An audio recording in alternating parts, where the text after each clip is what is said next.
Hello and welcome to Deal or No Deal. I'm Howie Mandel, and this evening you could walk away with a huge cash prize. In order to do that, you're going to have to be lucky, gutsy, and have a great sense of timing. Now I think it's time I introduce you to my better half. Actually, 26 of my better halves. Ladies, please.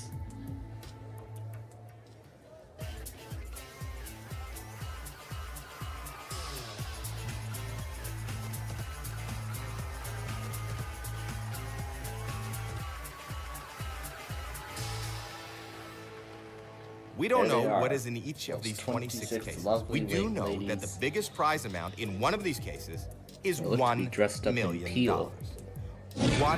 million, all the way down to 1 penny. Same idea. Those are the different amounts, and each case holds one of those amounts. One of those amounts. All right, that's my turn to pick the case. Yes, it is. We're going to give number 10 a chance this week. Okay, seeing now this is your case. Right, you may take it home today, unless you decide to sell it to the banker. We want to find out what's in this case, and how do we do that? By opening up some of the other cases. One at a Whatever is in those cases is not in your case. In round one, we start with 6. We do, and I'm going to start with 14. With number 14? Number 14. And there's $1. $1 off the board. Okay. $1 not in your That's case. a great start to this game here. It sure is. How about 7? How about 7, he said. Number 7. Okay, That's we'll do Candace. 7. And $25. Good. That's great. Okay. $25 is not in your case. Off the board. 4 more cases to go. All right. How about we head on down to 12? Number 12. Number 12. That's Ann. All right. Let's see a how penny. Number 12 is this week.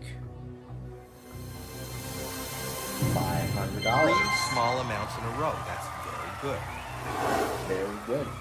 Pick 3 more cases before the next offer. All right. And now we're gonna. Ooh, 24. 24. Number 24, that's Janine. All right. What do we see? 300. $300,000 out of play. You need to avoid. If you're watching this amount. video right now, you just failed. All right, 2 more to open. Pick a number.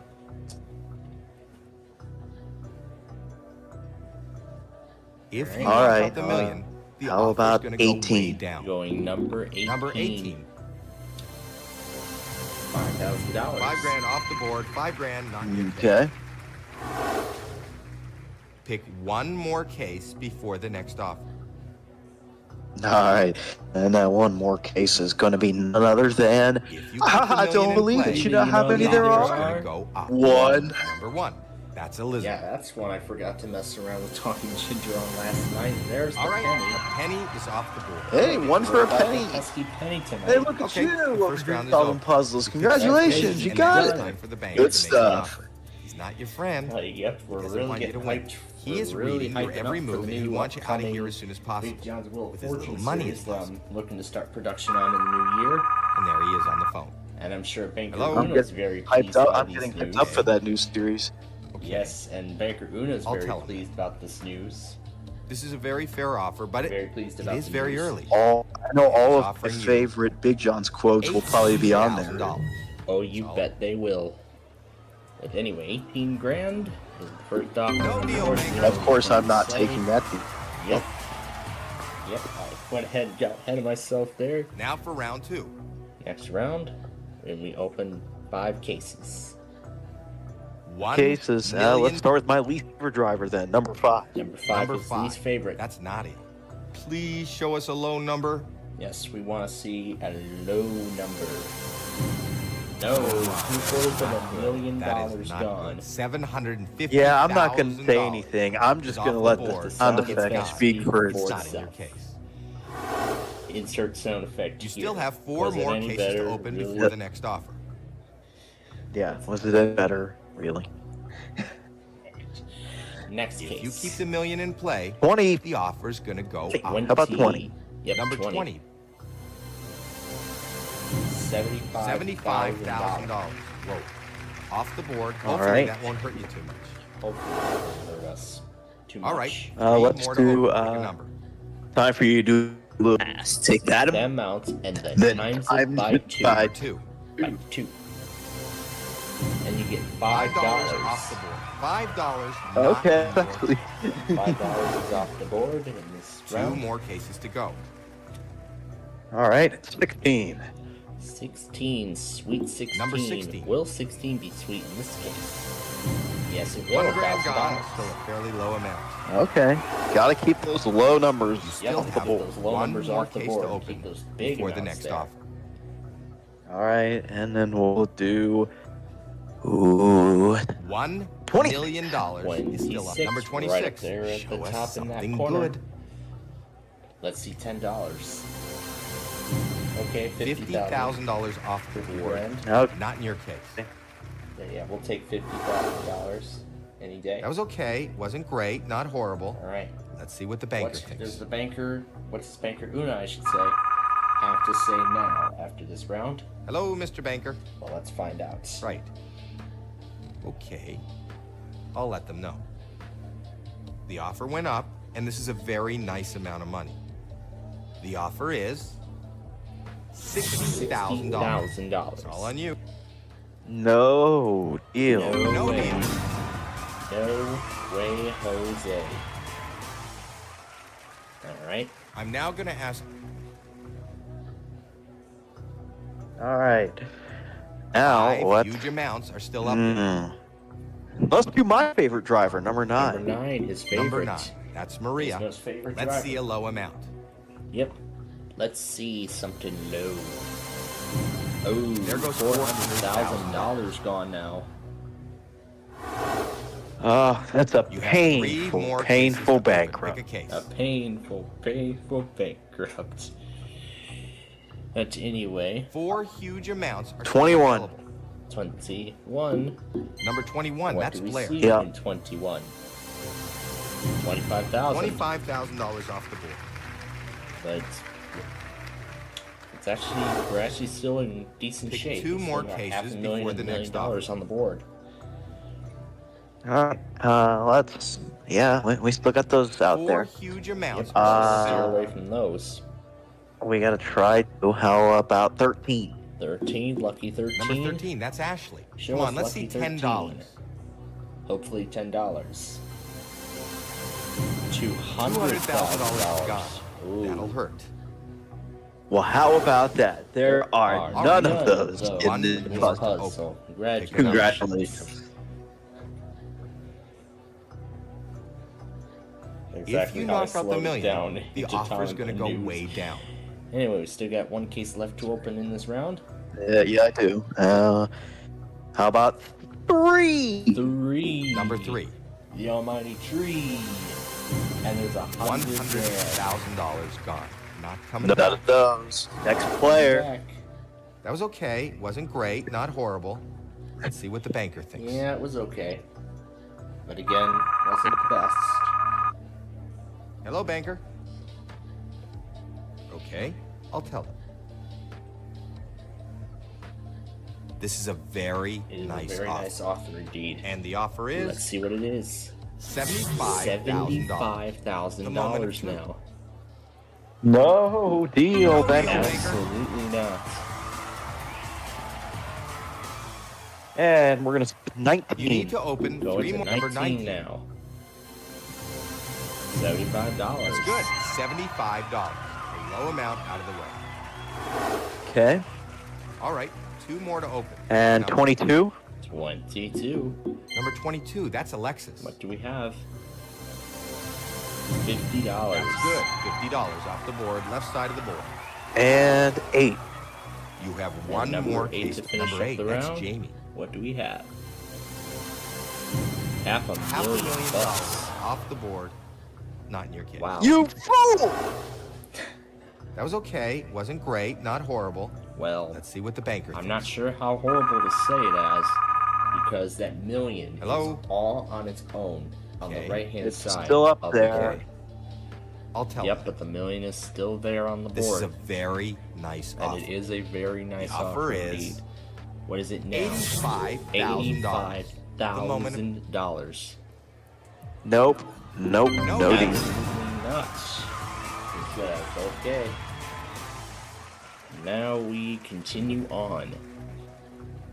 We continue on with If you keep the million in play, your favorite. Okay, my Number 11, lucky that's number Jackie. 11. please show us a low number. Let's see, $10, please. $100. $100 out of play. Nice pick. Okay. All right. One And- more to open. Pick a number. Let's finish this round with 15. With 15. Number 15. That's Caitlin. And that's the $1 $1 million million case. gone. Loser! Whoa, this is not the way you wanted it to go. You want to stay in that left column, small amounts. Well, with that million gone, I think we all know what Banker Uno's gonna offer Hello, us Mr. next. Banker. Yep. A very low offer. Okay. I'll let them know. Not a very good offer. Actually, it's Offer actually, it's bad offer. it's a bad offer. And it's a And he's very offering bad you- offer too. $1,000. Oh, look at that! It's A all on cool you. $1,000. No, of A course No not. deal, Great. Banker. A cool grant. The critical And stage of the anyway, game. 4, 6, 17, 23, and 25 are all that's left now. Well, we're gonna do 6 since that doesn't have the million. Yep, we Number we 6, might that's as well Bridget. go ahead and see what's in there. $400. $400 out of play. Yeah. That's a nice low amount. I don't think I think you're making the banker nervous. That was a great the round. offer isn't Let's see really what going he's to got get to any say. better. Not any better at all. Hello?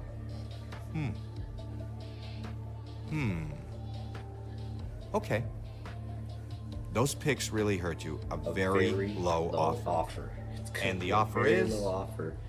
$1,000. Oh, look at that. The moment of She's truth. still offering you a cool grand. No, I'm not taking that offer though. She, No deal. Thanks. she doesn't want Thanks, but no $1,000. thanks. Okay, he doesn't moving on. want $1,000.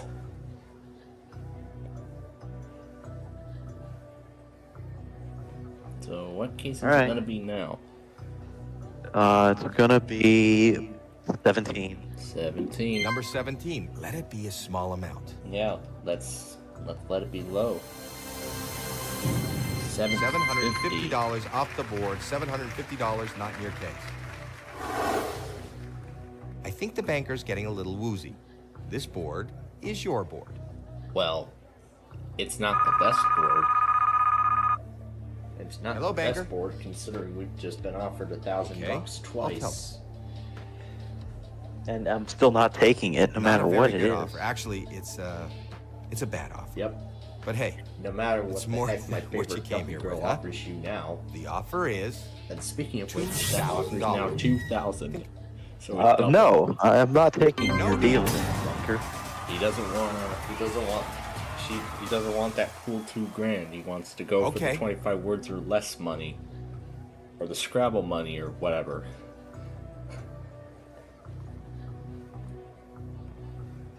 So anyway, Yeah, anyway, I would like to... 23. alright, 23 Number it is. 23, Let's that's see Stephanie. what we have. That's my okay. God. That's okay. 10. Okay. That did Oh, not God. go great. Let's see what the banker $10,000. is willing to offer. Oh no. Oh, What's no. the offer gonna be now? Here comes Hello? some pity money. Okay. Okay. Nani, do you know what? I'll tell do you him. have an idea as to what the next offer is going to be? Those What do you picks think really it's gonna hurt be? you. A $50? very low offer. Okay. Well, And let's the see if offer you're is $100. $100. Think of- No, no deal. No deal, banker. $100. I could get a gift card for $100. Yeah, really. All right, let's do 4 to close it Okay, out. number 4. $200. All right. You're still okay. Oh God. Well, that round was not in your favor. Let's see how much it hurt you. Yeah, this is already going to be a very terrible thing. Hello, Mr. Banker. Right. Okay. I think I'll let Nani them know. thinks that Not a missing very out on good the offer. original Actually, last it's night was a huge it's a bad mistake. but hey, Which is what it's Lee more wants here than what to you us. came here with, huh? Oh my goodness. And he's offering you Let's see the final offer. $100. Oh, look at that. The here's the- same cool $100. No, I'm No not deal. taking that deal. The same cool $100 from earlier. The final 2 cases. Well, you're not going to go away a big winner. But before we open your case, Yeah. He's not even going to come close to walking away a big winner. So Yeah, that's anyway, why I'm just gonna keep. That's why I'm just gonna keep the case. That's why you're going to keep the case before I could even ask the question. open All your right, case and what let's he's see how got. you did. Well, $300. it looks like you didn't make the best deal. Wow, 300 Always bucks. next time. Yeah, just $300 there. Often missing out on a normal night. And all this stuff. That wasn't good luck. From the Sony Picture Studios, it's America's Game.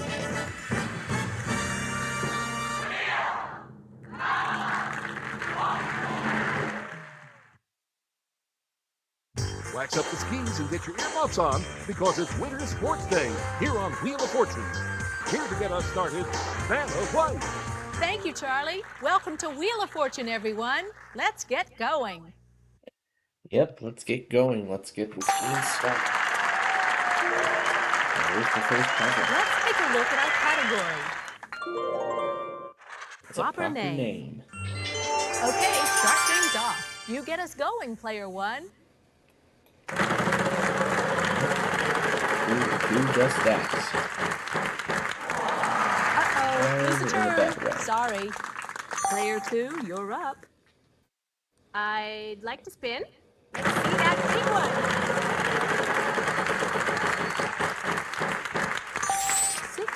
$600. I'd like an L, please, Vanna. We have a total of 2 L's.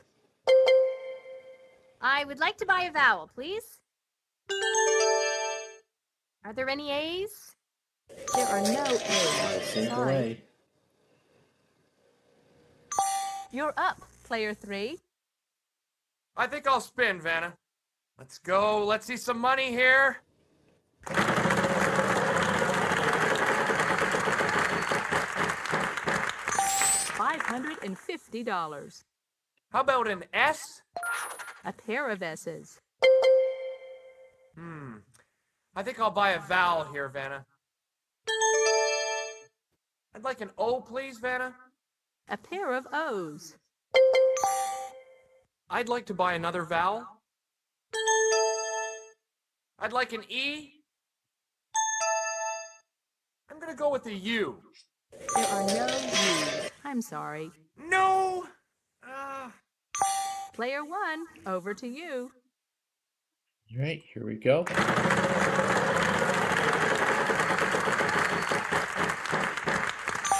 $500. Do a T. Good. 2 T's. $700. An N.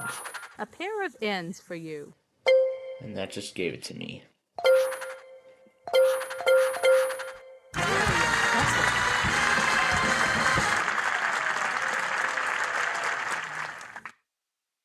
Well done. Way to go, player 1.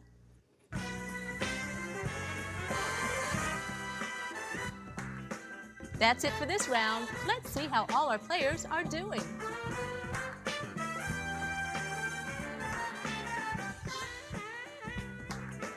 Good job, player 1. You've got the lead. Next round coming up. On to the next puzzle. We've got a prize on the wheel this time, Charlie. Tell us about it. You can... Our category this time around is before and after.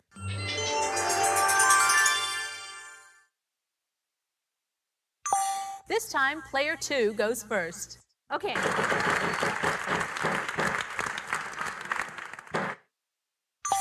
$2,500. Are there any L's?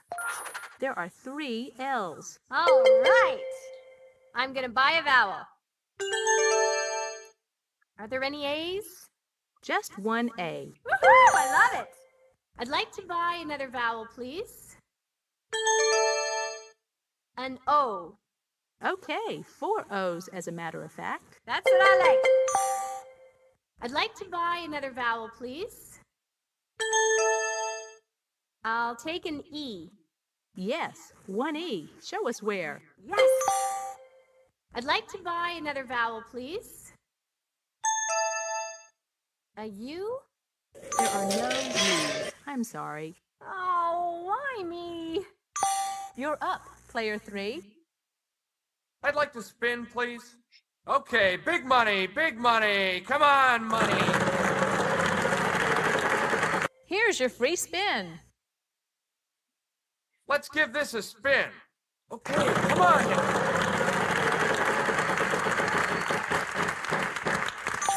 $550. There's gotta be an N. 1 N in this puzzle. I'm gonna buy a vowel. Vanna, I'll try an I. That'll be the last vowel. Good guess. There are 3. Yes, and now you're out of vowels. I'll spin the wheel. All the vowels are now gone.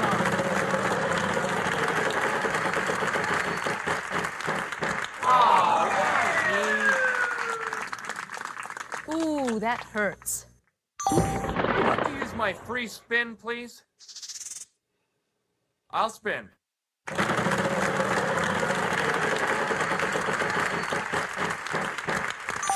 $300. Give me an R. No R. Not a single R. Oh, not that Player 1, over to you. Over to me.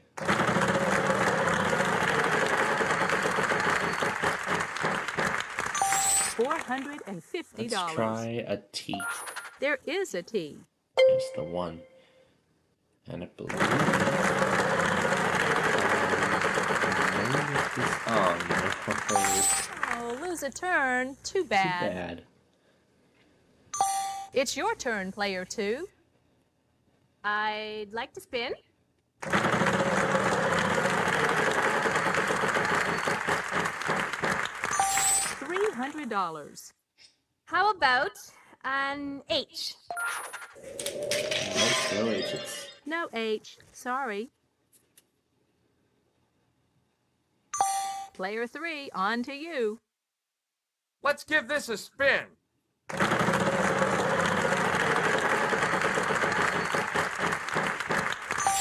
$2,500.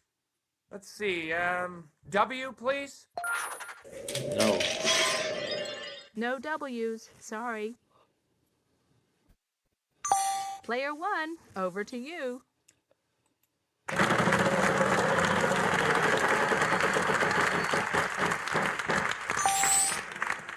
D. Uh-huh, 1D. And I'm just gonna go ahead and solve it. Oh, I gotta put that F there. There we go. All right.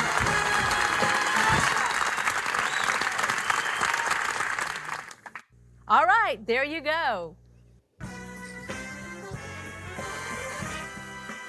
That was a fun round. Let's see how everyone's doing.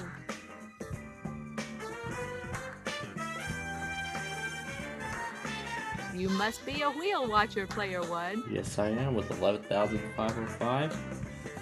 Let's get ready for the next puzzle. Yep, I'm ready for the next puzzle, which is our jackpot. It's time for the round. jackpot round. $5,000 and more for you. We've got a prize on the wheel this time, Charlie. Tell us about it. Come on in. The water's fine in this deluxe permanent outdoor swimming pool worth $9,800. Here's the category for this round. Fictional character. Fictional character. Player 3, you start us off this time. Okay, here I go. I'd like to spin the wheel, please. Okay, big money, big money. Come on, money. $300. I'm gonna try an L. 1L. I'll spin. Okay, big money, big money. Come on, money. $500. Let's see, I'll try an S, please. No, not a single S. Player 1, good luck.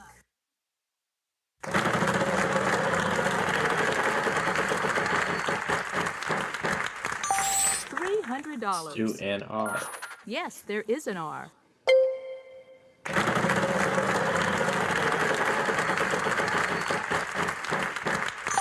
$300. Do a T. 1T. There Show is us. a T. Alright. Let's buy the A. There is one. Yes, 1A. Okay. E. Yes, 1E. Show us where. And I just figured it out. All off a very good Well equation. done.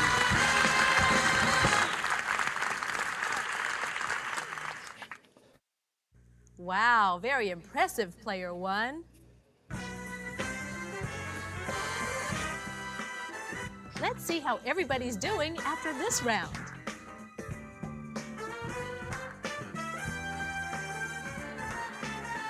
You must be a wheel watcher, player 1. Now we're going to move to the next round. Here's a brand new puzzle.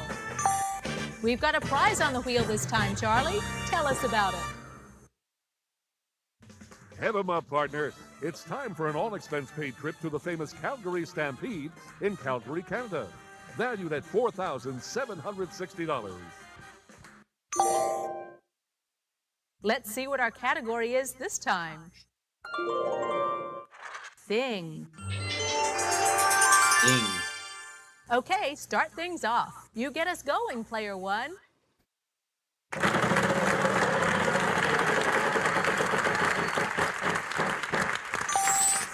gonna try S first. Nope, no S's.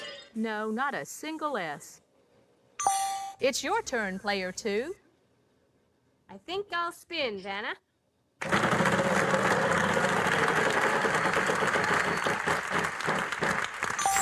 $600. I'd like an L, please, Vanna.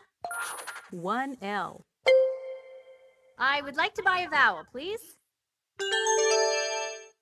A. Yes, there's 1 A. I'd like to buy another vowel, please. An O. No O's for you. Sorry. Oh, man. You're up, player 3. I'd like to spin, please.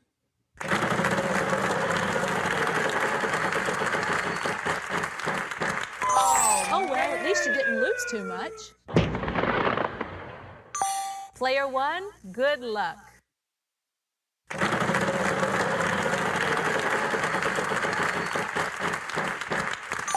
$900. Latino. Good, 2 T's. Alright, by the E. Yes, there's an E. In fact, there are 2 of them.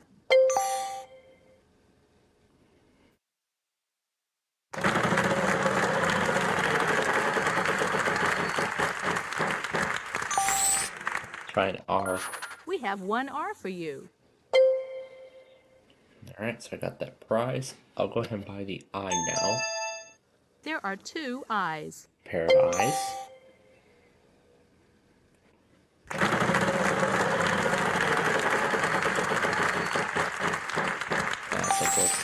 I'm $600. gonna try the H. 1 H. Where is it?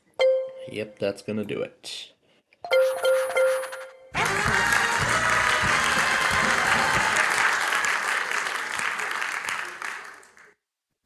That's it! Great! That's it for this round. Let's see how all our players are doing. Now let's take a good look and see how they're all doing. You're hot today, player 1. Up to 18,265. Let's get ready for the next round. The category this time is Classic TV.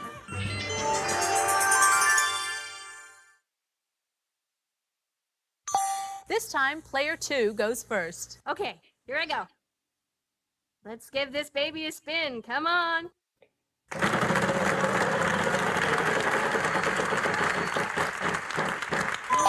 Oh, well, at least you didn't lose too much. You're up, player 3. I think I'll spin, Vanna. Come on, show me the big money! $800. I'm gonna try an L. 1 L. Can I buy a vowel, please? Give me an A. There are 3 A's. I'd like to buy another vowel. Come on, give me an O. There is an O, just the one. I'd like to spin the wheel, please.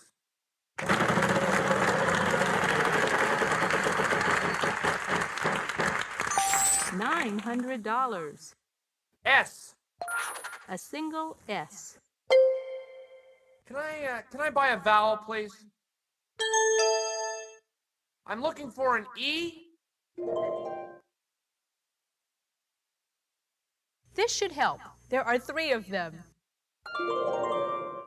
All the vowels are now gone. I think I'll spin, Vanna.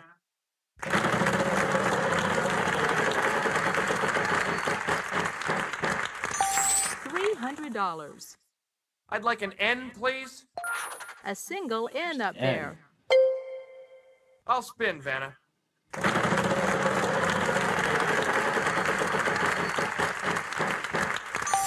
$5,000. It's gotta be an R. We have 1 R for you. Woo! Right on! I think I'll spin, Vanna. Okay, big money, big money. Come on, money. Oh! Oh, lose a turn. Too bad. Player 1, over to you. $300. Let's try a T now. Okay, 4 T's as a 4 matter of Ts. fact.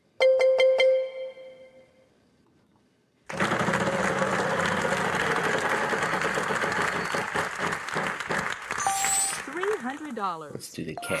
Yes, there is 1 K. Yep. Good job.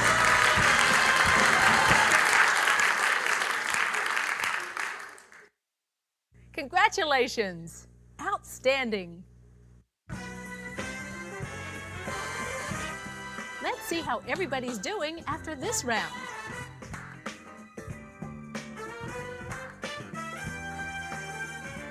Good job, Player 1. You've got the lead. Time for the next round. Good luck, everybody. This time, the category is Bing.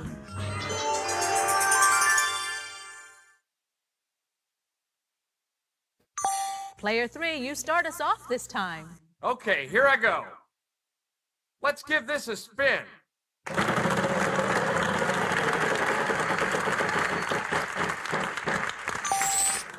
I'd like an L, please, Vanna. 1 L for you. Here's your free spin. I'm gonna spin.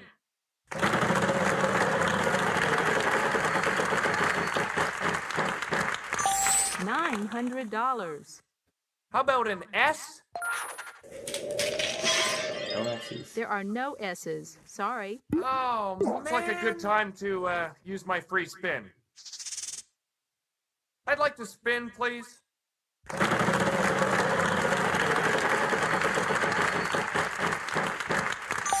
$300. Is there an N, Vanna?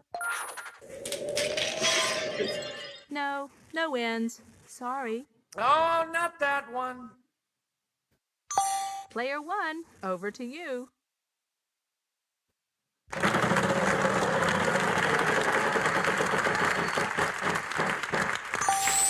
$800. R.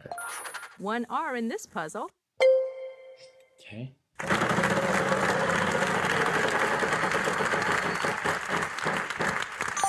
$400. And we're gonna do a T. A pair of T's. Alright, let's buy the E now. 2 E's.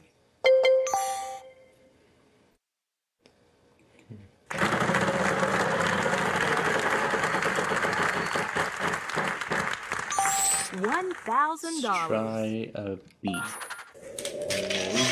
Oh, that other There are word I'm no expecting. B's. I'm sorry. It's not the Player word I was 2, expecting. you're up. Oh, I'll spin, Vanna. Let's see that big one.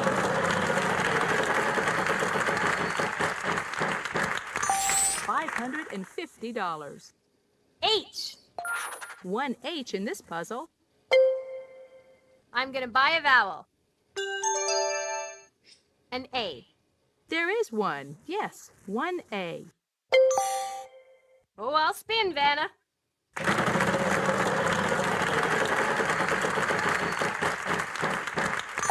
$600. W. No W. No W's. Sorry. Oh, Player 3, on to you. Let's give this a spin. Okay, come on.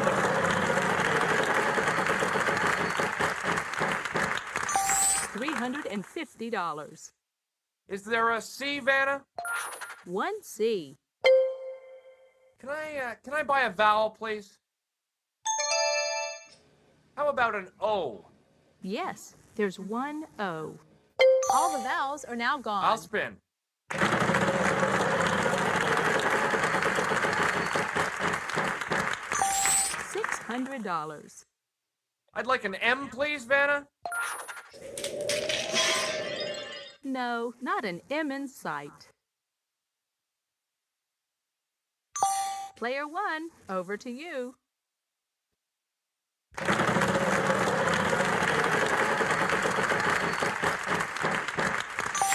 $700. Do a D. Uh-huh, 1D.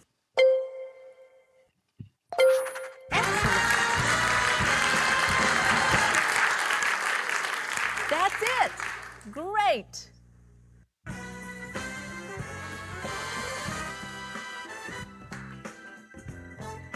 Let's check out how all the players are doing after this round.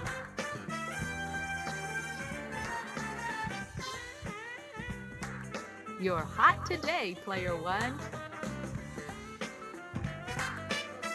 Okay, here comes the next round. We've got a prize on the wheel this time, Charlie. Tell us about it. Come on in. The water's fine in this deluxe permanent outdoor swimming pool worth $9,800. Let's take a look at our category. Things.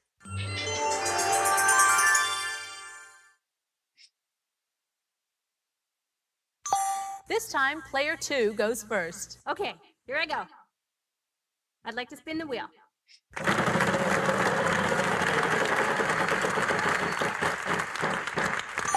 $900. L! Not a single L. You're up, player three. I'll spin. Let's see that big one.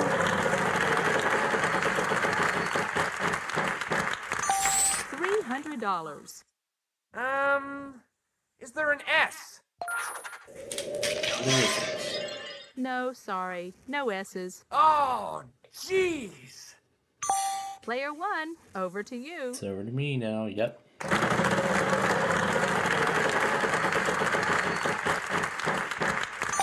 $300.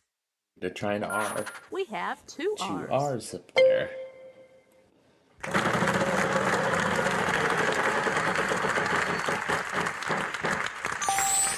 $600. N.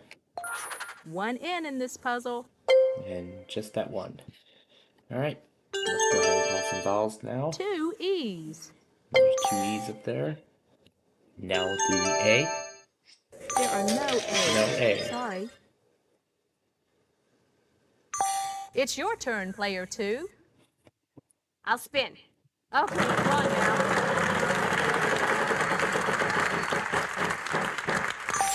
$700.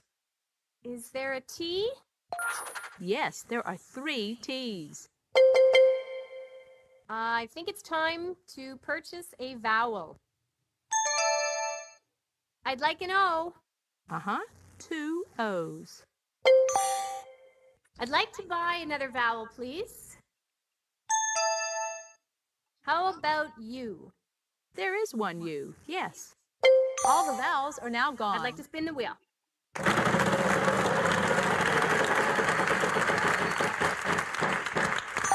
$800. Can you give me an H? No, sorry, no H's.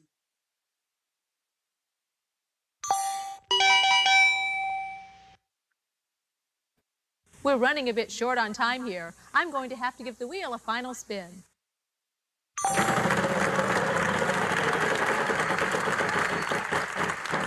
last spin. $800. Bucks per consonant. Let's see, W, please?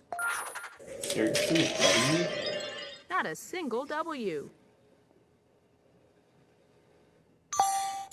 Player one, over to We're you. gonna do an M. There are two M's.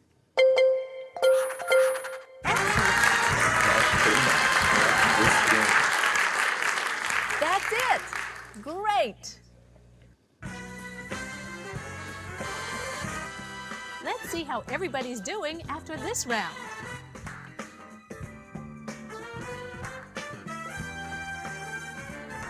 I see you've played our game before, player one. Boy, what a game! Congratulations to all our players, but going to the bonus round is player one.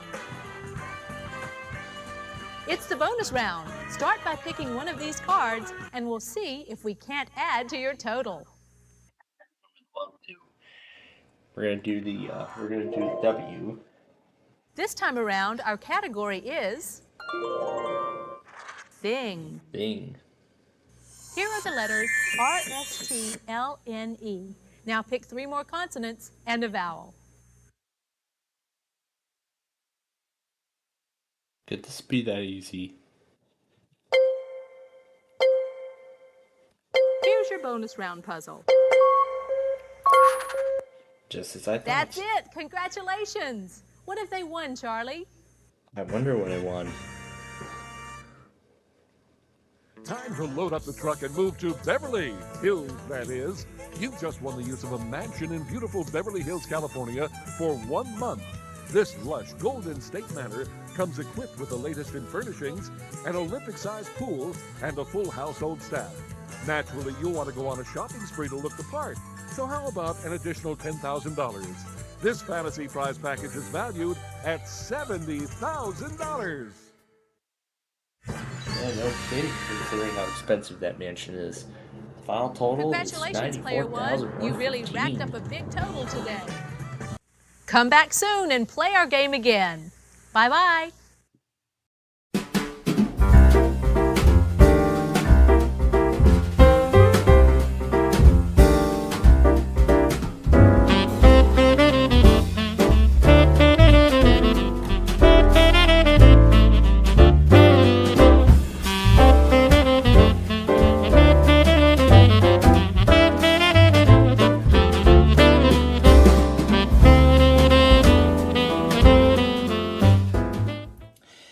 Hey everybody, it is time once again for another nostalgia episode. So, this time we are returning once again to the Acer copy of Windows 7 that we installed last time. So, in this episode we are going to be extending, sort of, the support for Windows 7. So the first thing we're going to do is we're going to use something called the Windows Update Mini Tool. And I see the Windows Update agent is already ready to be updated. Now, the Windows Update Mini Tool is actually an interesting little thing. See, there we go. So it's actually an interesting little piece of software. You could actually, without having to go through Windows Update, what you could do is you could download and install updates directly through this tool. You could download individual packages and then you could install them offline. However, installing them through Windows Update itself is difficult, especially when you're installing like the original RTM 2009 edition. It says to complete the system reboot is required. Windows 7 support itself ended in January of 2020. And after that date, there were still so many computers out there running Windows 7, as it was the most widely used operating system, as not many wanted to go to Windows 10. Well, Windows 10 was the latest at the time. However, Microsoft was actually working on Windows 11 by that point. And since there were so many businesses that did not have compatible hardware with Windows 11, what Microsoft did was they actually provided 3 additional years of support for these businesses. However, this was, only available for volume licenses of Windows 7 Professional and Enterprise. So that meant running just a standard license of Professional or Enterprise, they would no longer be entitled to receive any new updates. And, of course, Windows 7 Home Premium, Home Basic, Starter, and some of the other editions of Windows 7, they wouldn't even receive updates at all either. So, at that point, Microsoft began shutting down the Windows Update servers for these older versions of Windows, as Microsoft moved on in their update strategy, like the way they provide the updates.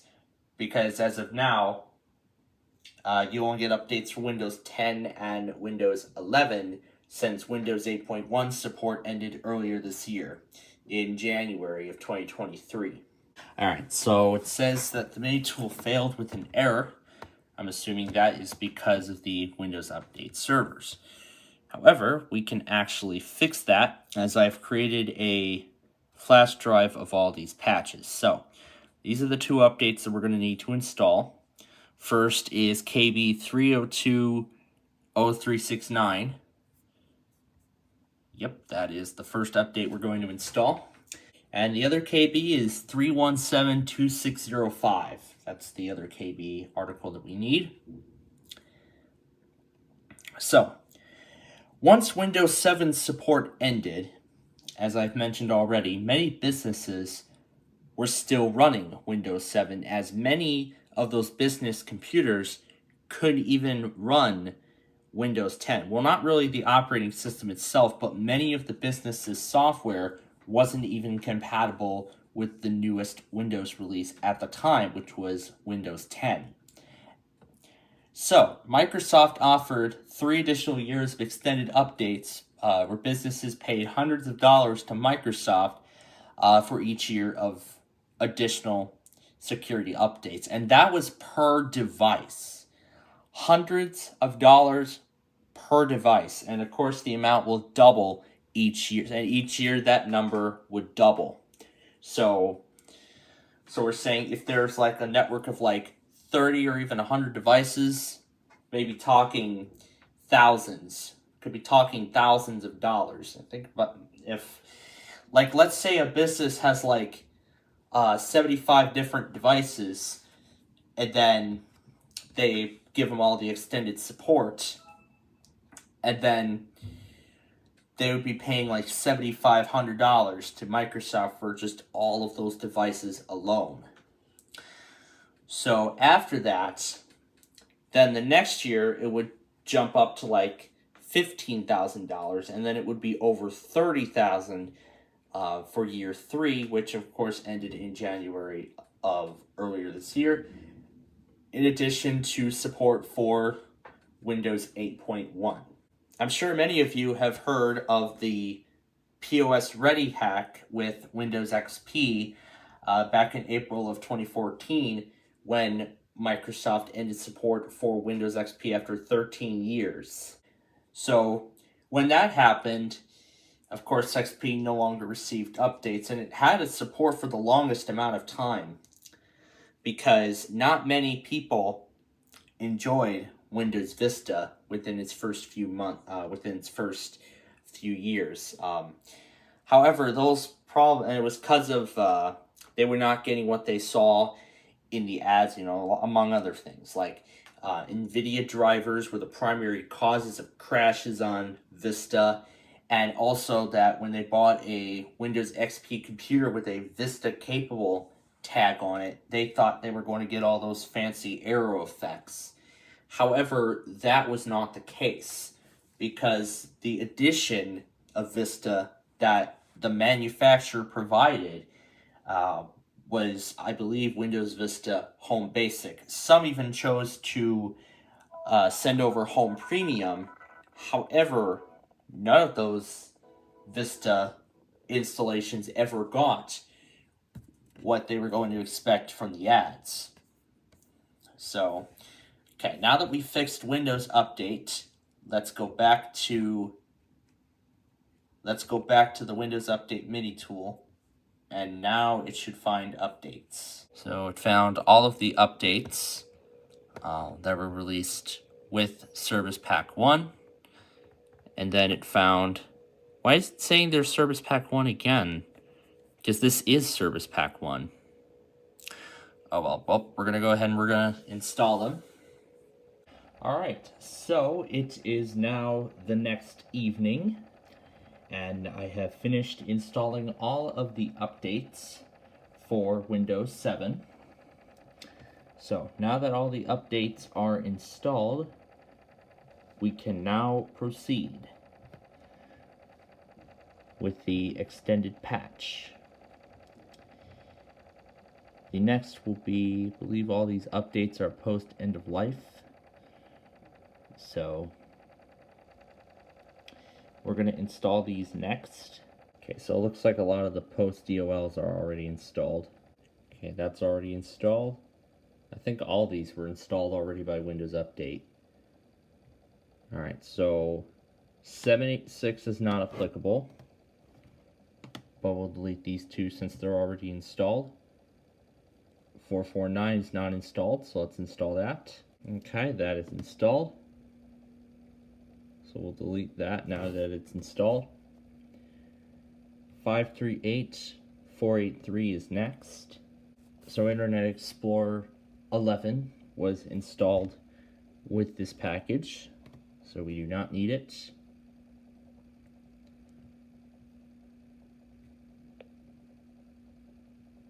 We do not need the Fix Windows Update folder because that's already installed. We'll get rid of the convenience rollups because those are installed too. The Windows Update Mini tool I no longer need. But meanwhile, I'll go ahead and extract the other two folders that we need. Yeah, it's taken quite a while to find them.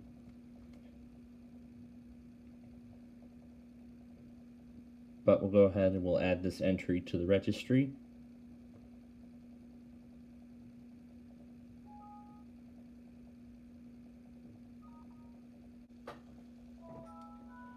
Yeah, this hardware compatibility, this program compatibility thing came up after one of the updates. I'll just tell it not to show again and let that run. We'll just go ahead and we'll run this patch. Let's see if it works on 7 Home Premium, even though the thing was for Windows 7 Professional.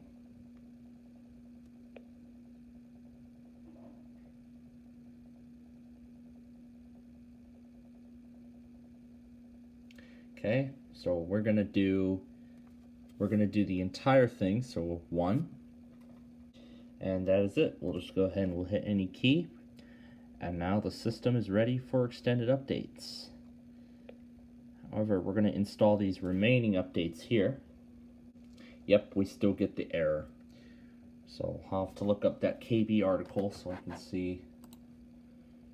And this is a servicing stack update for Windows 7. So yeah, what it meant by the update was not applicable. It was because there was a newer servicing stack package.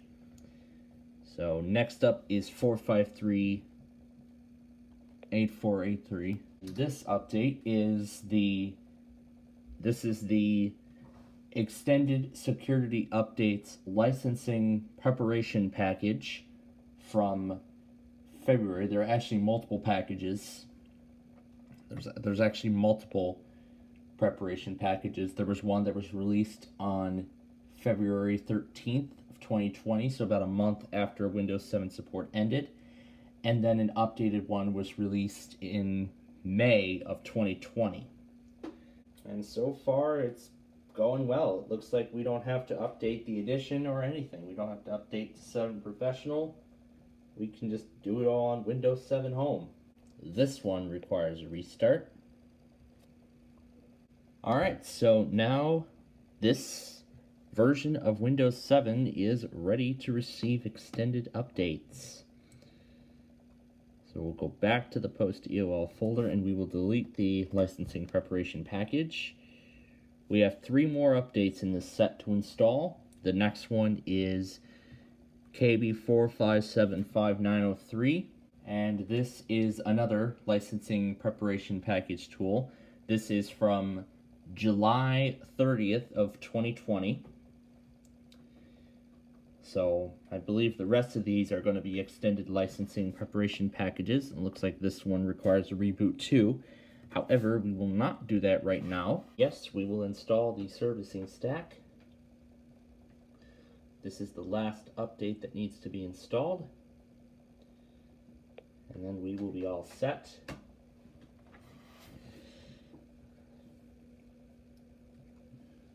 but we do not need this folder and these zip folders because I believe all the updates that we need are installed.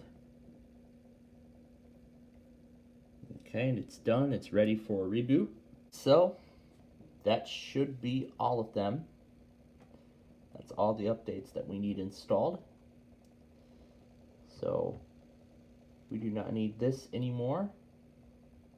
However, in case, we're also going to install the latest version of .NET Framework, which is 4.8 here. Because once we're done with the framework, then we're going to start installing more updates. In fact, we'll go ahead and we'll start the check on Windows Update right now.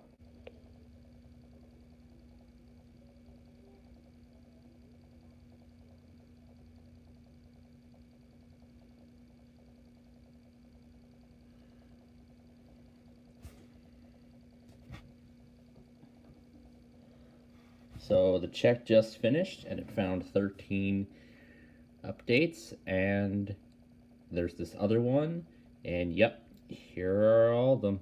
That's 2014.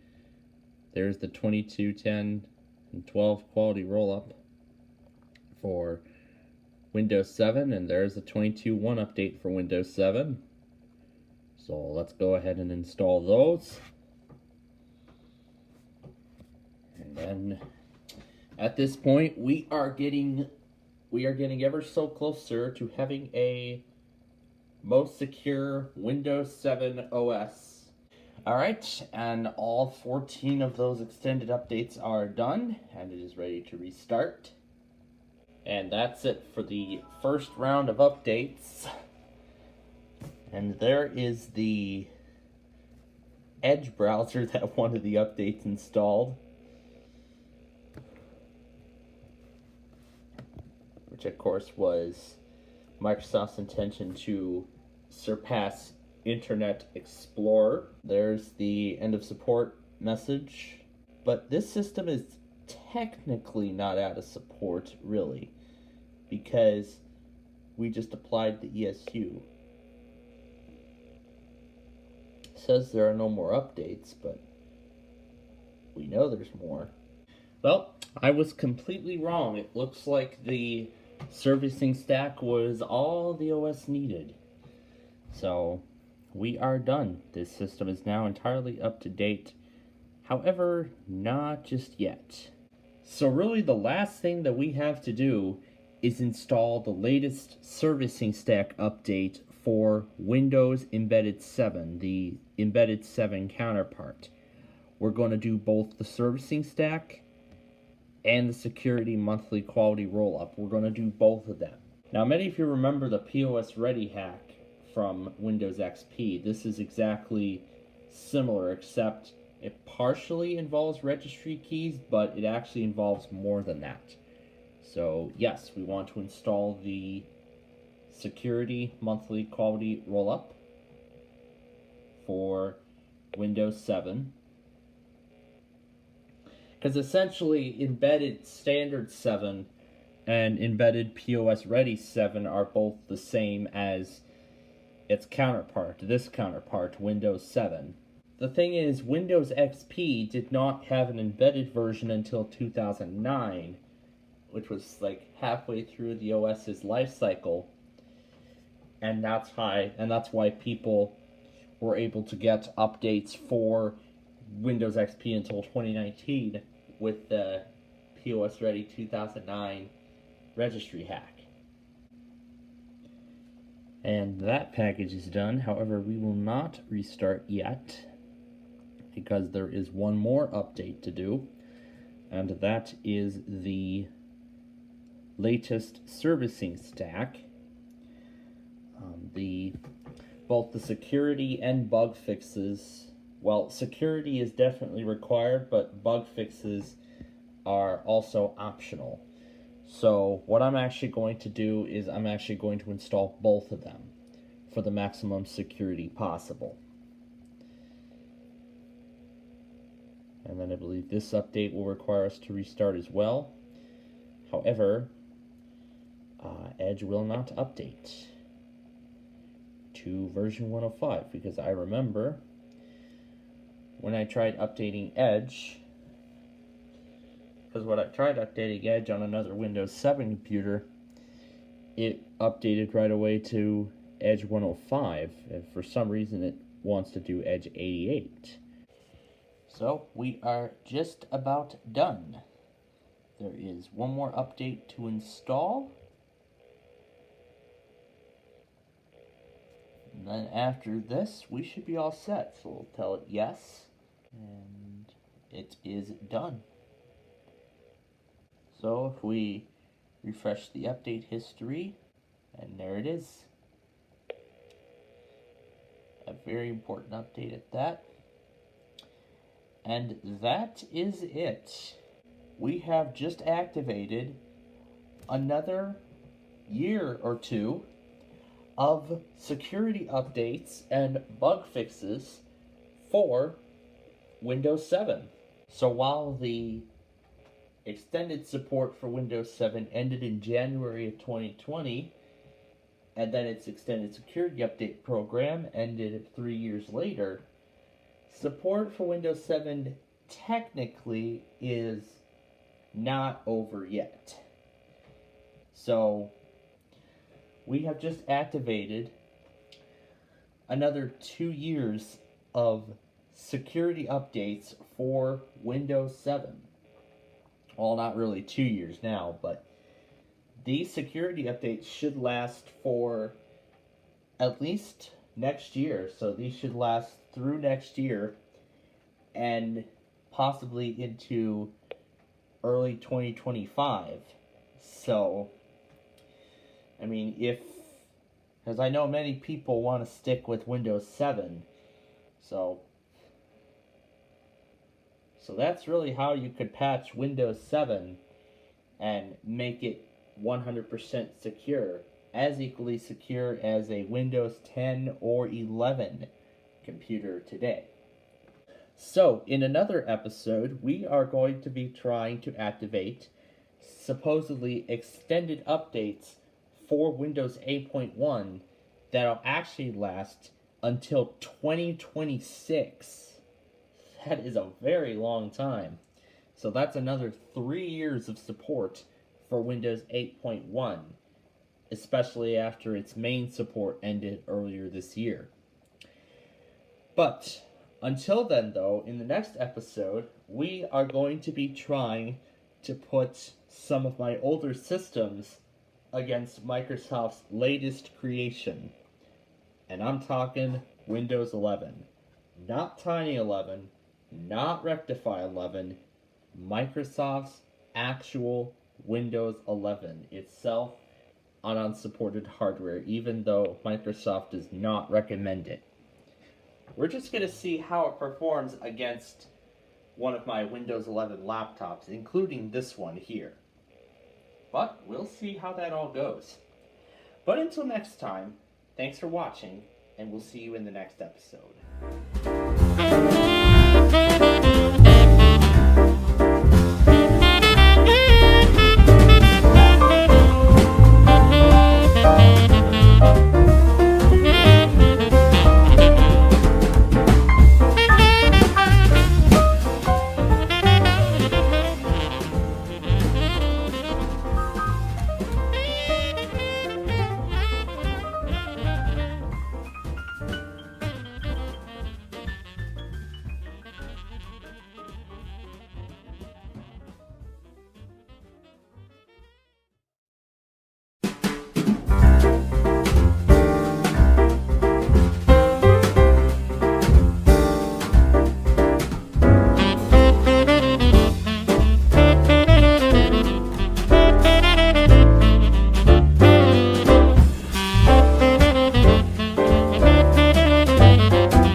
Hey everybody, it is nostalgia time once again, and we are going to be doing another restoration on the Dell Inspiron 5520.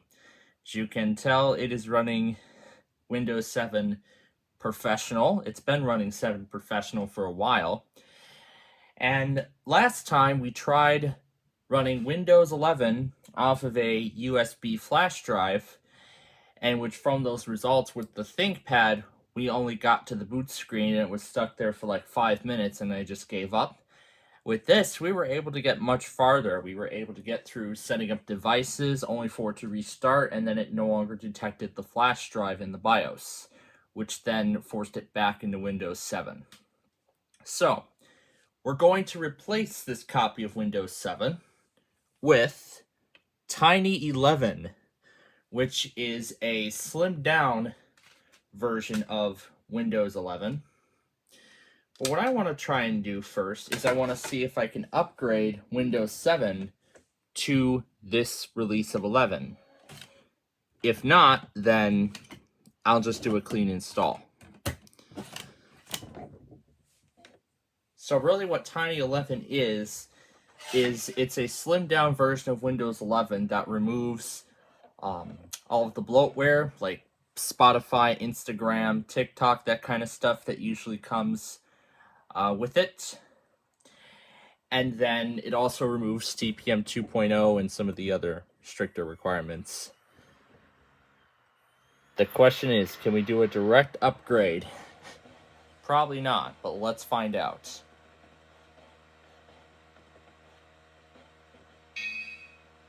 So the big question is, can we install Tiny 11 on this computer? And this is the latest version, I can tell by the black background. So what we're essentially looking at here is it's going to be like a OEM setup sequence, like if you use OEM recovery media from like Dell or something that I did on the Dell Inspiron 5700 laptop. It's probably going to act the same way. So, yep, that's the language. And of course I accept the license terms, and then it asks where we want to install Windows. So we're going to delete the system reserved, and then this is Windows 7. So we're going to delete it. And there we go. We cleaned out the entire drive.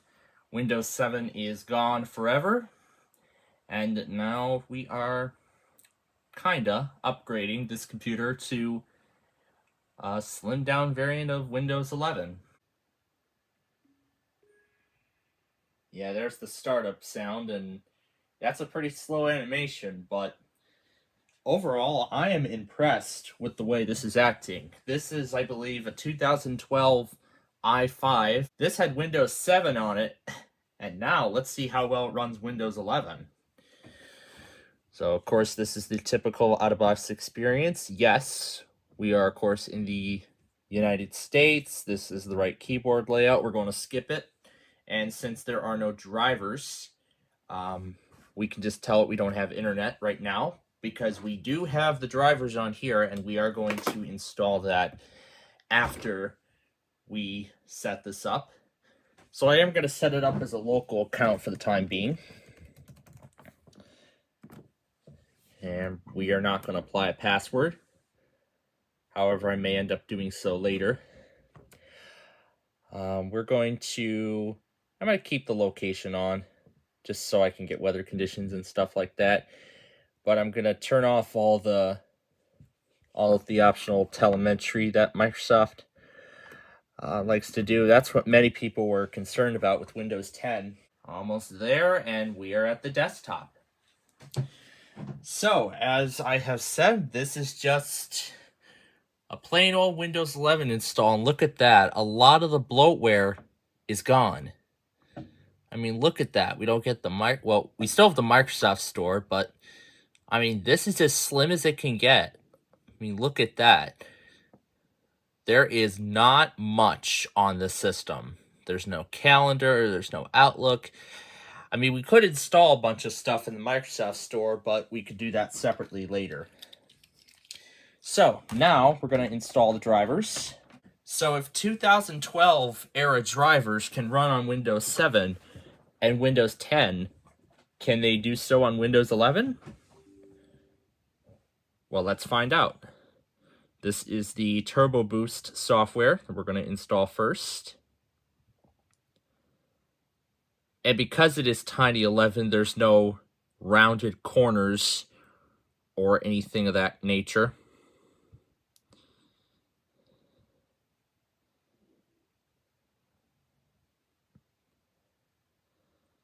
All right, and that is done. It requires .NET Framework. This is the Wireless Display Manager. And yes, we are not using the driver disk this time. We are using the drivers from Dell's website. This app cannot run on this device. Okay. Yeah, it looks like that's the only theme we get. That's because this is, we can tell it dark, but the background does not change. So it looks like it's already activated, I can tell. And there's the default blue. I like that. And usually I like the accent color on the start menu and taskbar and on the window borders. And I believe this copy of Windows may already be activated. But let's go and take a look. We'll go to activation. And it says cannot connect. Yeah, so we need to connect to the internet before it can verify, so. But overall, I'm impressed so far. But again, the widgets will not work because we are not connected to the internet and we do not have a Microsoft account attached to this right now. All right, so let's move on to this application here. Wonder if any of these apps will run. Okay, it looks like this one will. So we're going to do the complete install. Okay. Next, the audio driver, the Connexit audio driver. Remember, these are all of the original drivers that this computer came with. When it was shipped brand new with Windows 7, these are the same drivers. And I've downloaded all these from Dell's website, not the driver disk this time. And while that's going, we'll move on to the chipset. This is the first chipset driver. And I probably should change the time zone too, because I've been noticing the time is not correct. So settings, and then we go to time and language. And it's not in Pacific time, so we're going to change it to, I could change it to set automatically. Here, I'll just set it manually to Central Time. But the time, however, is not correct. So I'm going to have to turn this off for now. And I'm going to move it back an hour because that is not the right time. And we'll hit change. Okay, no, we are not going to restart the system right now because, again, we have other drivers to install. Next up is the chipset. Okay, it looks like this driver cannot install. So it looks like some of these drivers actually do work with Windows 11. However, there have so far been 2 that are not compatible. So next is the card reader. And then we're going to do the management engine. Then it'd be Dell Digital Delivery. And the Dell Security Update package. This installation will delete the Dell BIOS utility file from the system and uninstall the driver if installed. Press Y to continue. This is a plain copy of Windows 11, so I don't know if it's going to... The system does not have the driver. Okay. Alright, so we'll exit that. The card reader is installed. And we are going to move on to Dell Update, which is Dell's updater tool. Here's the management engine. And then this is Dell Update. Yeah, check that box and install. That is the management engine. We're going to have to wait for that to finish before we continue. Seems to be going much faster than it did on Windows 7, or about the same. But so far, I'm impressed. And yeah, I can tell this is an older version because I don't see the bell icon. And usually in this area, I like to see the calendar. Okay, that is installed. And now we will continue with Dell Update. Which, of course, I don't know what version that will be, but I'm sure it's going to be the one that came with this. Okay, that is ready to go.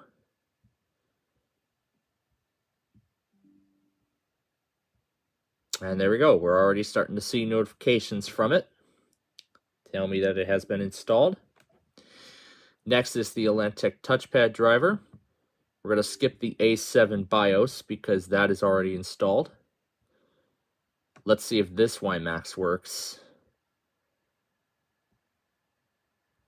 Okay, looks like we cannot install the framework right now. Well, again, we can't install the framework right now because we do not have an internet connection. So I accept the agreement. Yeah, we need the internet connection in order to install that. So we're just going to set that aside and we will come back to it later. And just to avoid confusion, I'm going to move it to the desktop. No, we will not reboot Windows because we have many more drivers to install. We're going to move on to the network stuff. So this network application is next. This is the ProSet Bluetooth. And then there are network drivers. This is ProSet Wireless. And then, okay, that's ready to go. We accept the agreement and install.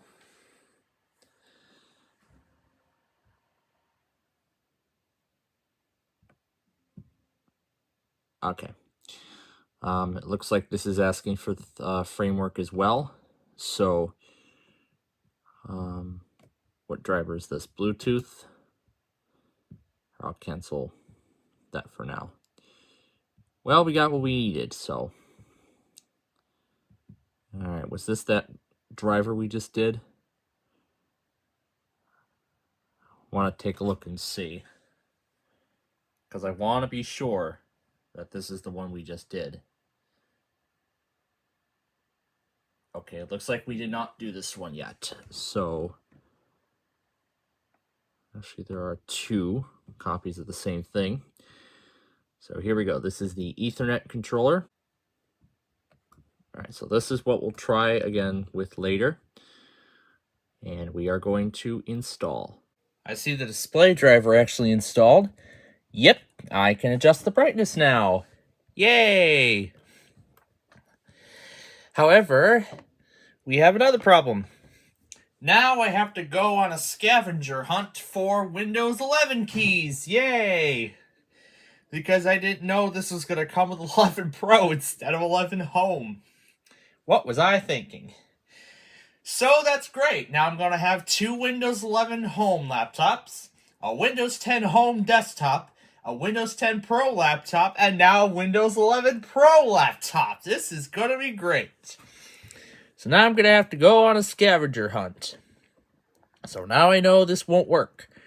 So, how do I detach this from this install of Windows Administrator? You know what? I'll keep it. You know what? I'm going to keep it.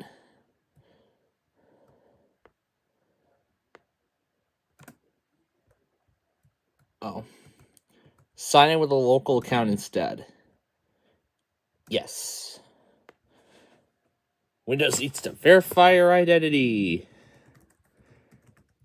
It's asking for a password instead of a code. Great, now I have to try again.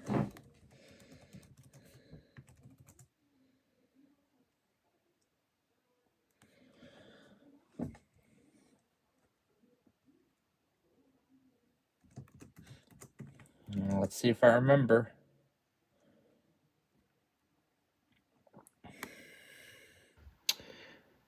Yeah, well, you know what? I'm probably going to want to use it anyway.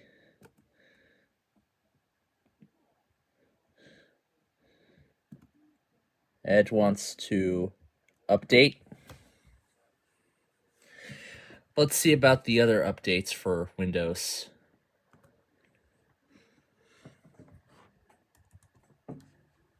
Then I just need to carry over the background. No. But sure, I'll stay signed into the browser. But now I gotta go on a scavenger hunt for keys.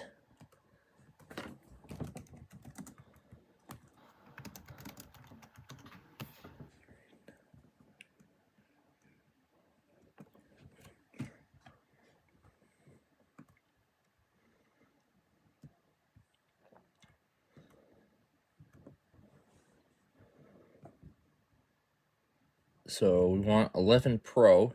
Now it's Pro N. This is standard Pro. Okay, there's an install and upgrade edition. This is RTM generic. Well, sure, we'll do that one. Activate. And we're going to change the key because there's no key on the system. And next. Okay, let's see if this works. Activate.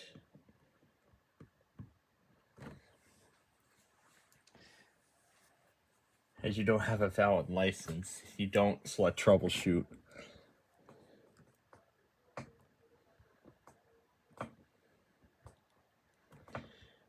Alright, I am going to keep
All right, let's go back to the game. Oh, I gotta stop it. Okay, so I am going to actually reinstall the operating system using the actual Windows 11 media from Microsoft, but I'm going to use Rufus to remove all of those requirements. And yeah, because I didn't set everything up correctly on here, it's going to eventually time everything out. But I'm excited that Windows 11 actually works very well on here. I'm very impressed. The only thing I'm going to do is remove the requirement. So that's all I'm going to do. And yes, we are going to make the Rufus disk. We do not have a product key. We're going to be setting that up later. Does it let us continue? Yes, it does. Okay. All right, so we're going to install 11 Home custom because we are booted into the install media. We're going to clear the old install of Windows 11 Pro. All right, and now we're going to install this copy of the correct edition, Windows 11 Home. Ooh, it looks like it already detected the drivers. Nice. I'm going to call this, this Inspire 5520. So next, and then it'll restart for those changes to take effect, and then we'll continue. So now we'll be brought to the Microsoft account screen, and in fact, I was actually introduced to a way you could skip signing in with a Microsoft account. I actually found this out. like, you could try like a generic thing, like no@thankyou.com. So if you try something like that, it'll just, and then you can just put in a random password, and then it just says something went wrong. So that's how you easily bypass it. That's nice. Almost there. And here's the desktop. And yep, this is the standard install with the typical bloatware, of course. So, of course, there is the usual stuff. Spotify, WhatsApp. What's Camel Studio? I'm going to have to take a look at that. Ooh, Clipchamp. Yeah, I like Clipchamp. So, and I'll get rid of some of the unneeded apps. It says Windows reported that no product key was found on your device. Okay. Alright, so I have been fiddling around with the product key scavenger hunt, because again, this is a refurbished machine. And interestingly enough, one of the keys that I entered, apparently I activated the Activate by Phone feature. Okay, and there we have it. After a while of fiddling around, we have finally figured out the activation process. And now we have a cumulative update preview, so let's go ahead and restart. So there we are. This Windows 11 install is almost set up and ready for use. So now I've got my Microsoft account linked to it. And of course, with that pin that we set up earlier, we can now change the theme to dark. Oh yes, I like the dark theme. So this is Windows 11 running on Windows 7 hardware. Well, hardware that was designed for Windows 7. We're all set there. Now we can begin installing apps.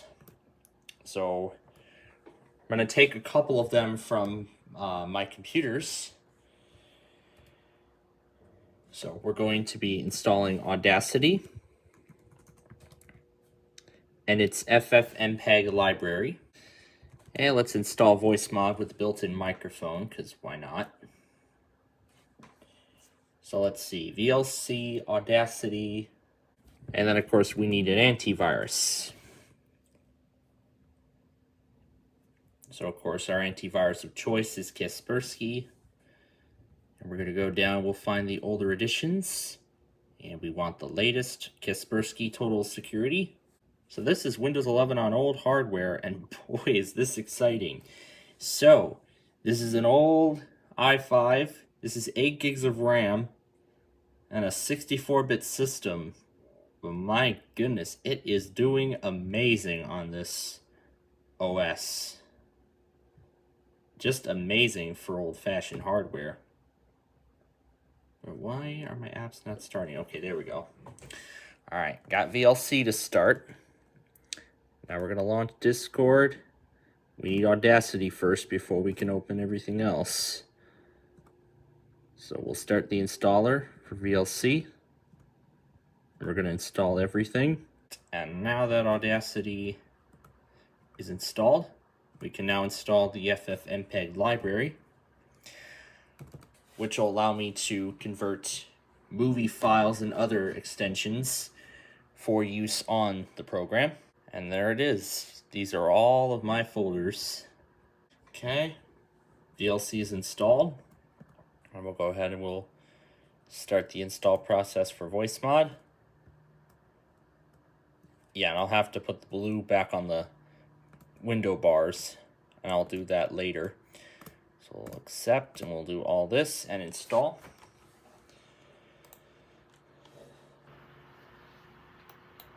Now I don't want to store too much on here because there's only 128 gigs or 120 gigs of storage. So I better not be storing too much.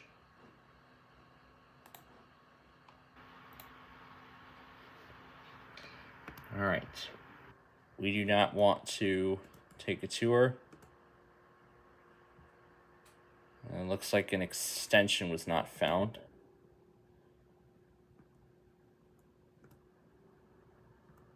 Yeah, I can see there's a lot of runtimes missing. So, oh, it's trying to install. Oh, it's trying to install C++. So that's what it was trying to do. Now this is attached to our subscription.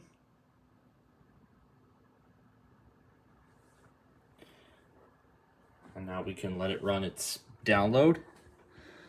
And let's see if VoiceMod opens even without C++, or does it need C++ in order for it to open? Because I thought it was supposed to come with all those repositories automatically. But I guess it doesn't. Okay. So, now I can do some finishing parts. I'm going to go ahead and perform my usual customizations. Usually I like the accent bar and the title bars. I usually like the bars that way. So now I'm going to need to go into Task Manager and disable a few things. I'm going to disable VoiceMod, which will run at startup. Also going to disable OneDrive, because I don't want that running on startup either. So, okay, those two are done. Let's see if there's any more. And that is it. There are no more updates to do. But let's verify that this is the latest edition. 2715.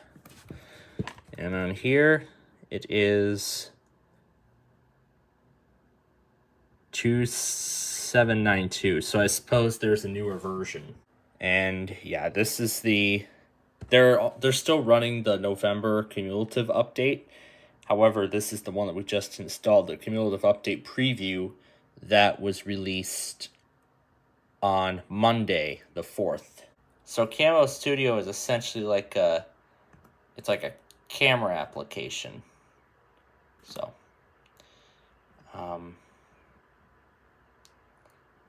so I suppose it's like a social media platform or something. Okay, so that tells me the webcam does work. This actually may be good, so I'll install this. I'll install this one. None of the talking ginger stuff is on here. And it looks like my favorite game is not on here either. Oh, this is it. Deal or No Deal Plus, I believe this is. Because I believe that is the right one. So let's install it. Yep, that looks to be correct. And get from Amazon. No, I don't want to get it from Amazon. CapCut. It looks like I've already paid for it.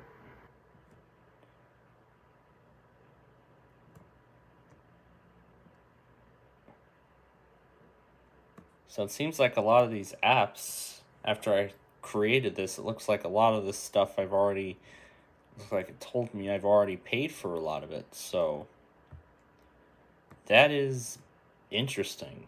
The next thing is the web apps, because I usually like to set up a series of web apps. Yes, I want this, I usually like this pinned to the taskbar and on the start menu. The next thing, Global Tuners is another tool that I use. I might end up using Google Maps on here, so if that's the case, I'll go ahead and install that. I'm going to go ahead and unpin any unnecessary stuff, like the store. I'm probably not going to go after that again. Settings, I may want to access that. I don't do Xbox. And I'm out of room.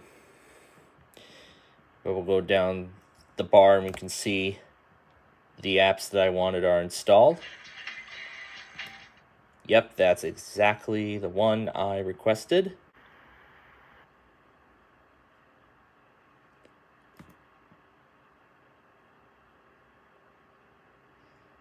Yeah, it's going a little slow, but...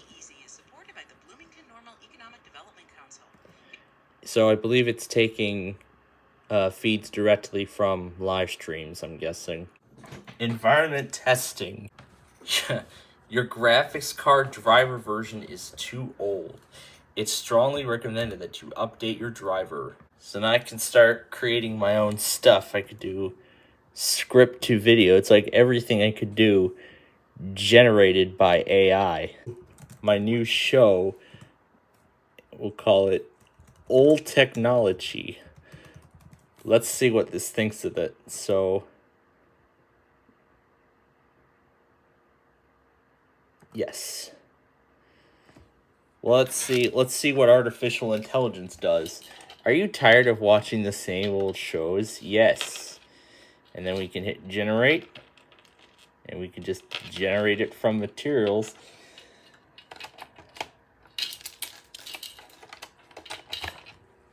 Alright, I have got the last pieces. So what's this doing? This is interesting.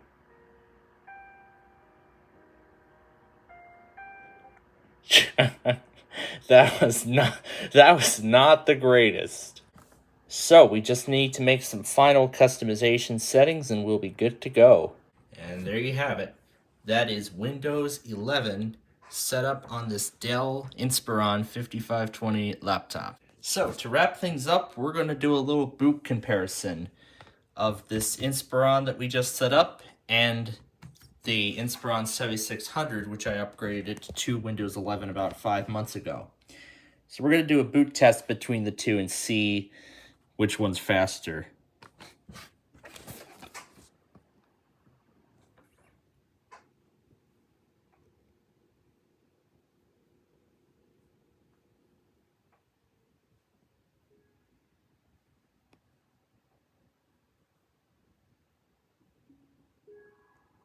So both have equal speed, and that is what impresses me, that even though this took a little while to load the lock screen, this actually loads it the fastest because of course of how powerful it is. So that's impressive. Some of the drivers that actually were designed for Windows 7 actually work on Windows 11, and that is what I am impressed about.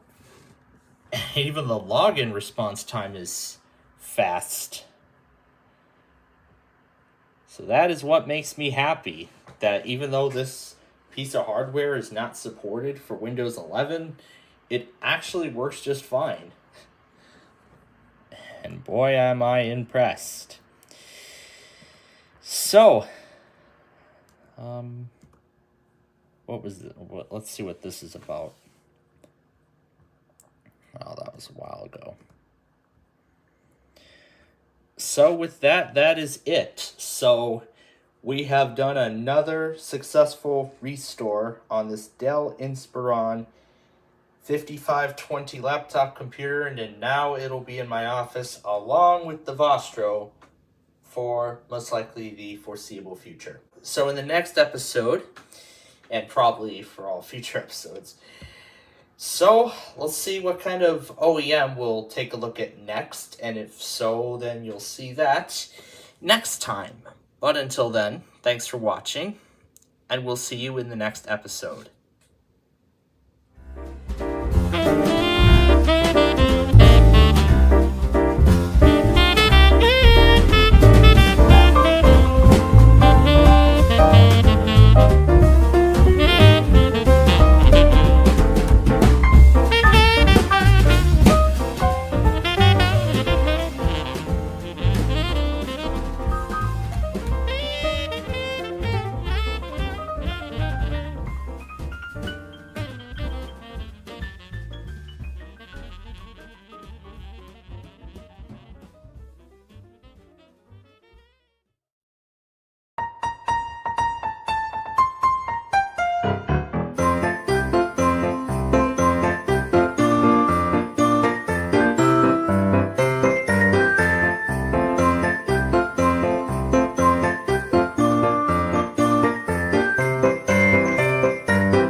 everybody, it is nostalgia time once again, and we are back with a familiar friend of ours, the Lenovo ThinkPad Edge E545.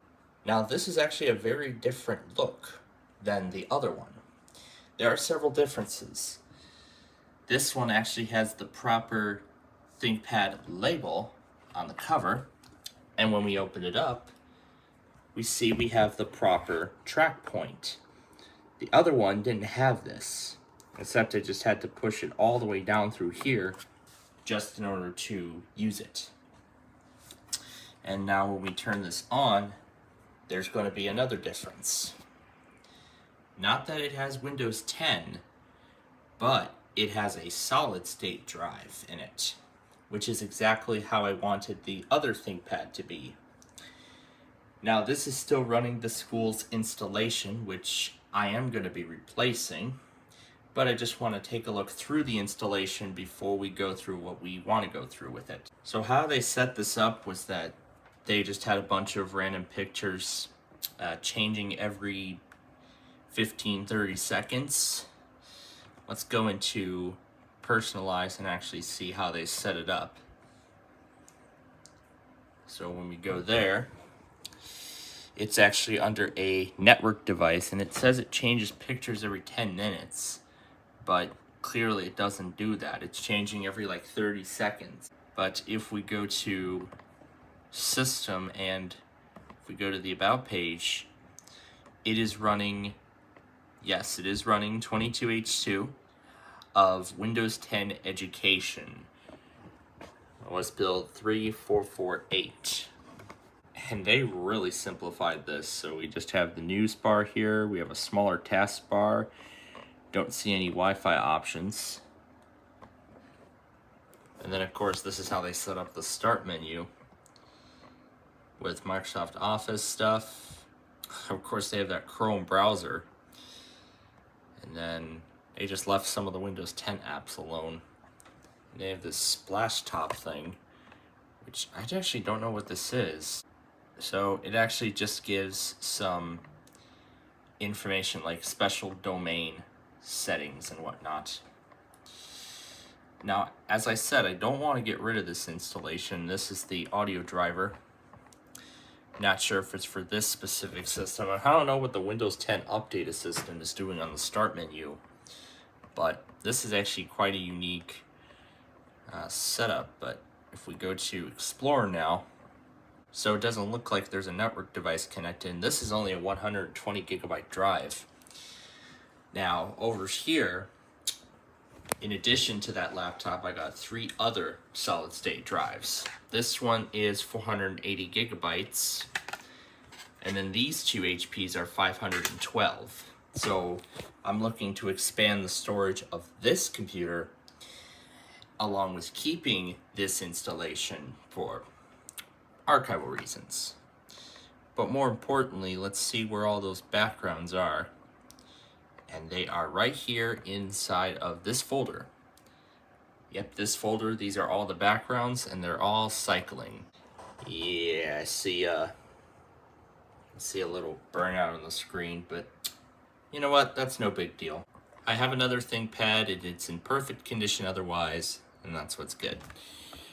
Yeah, and they've shortened the taskbar down, and they've also set it to not show all the time, only show when the cursor is on it.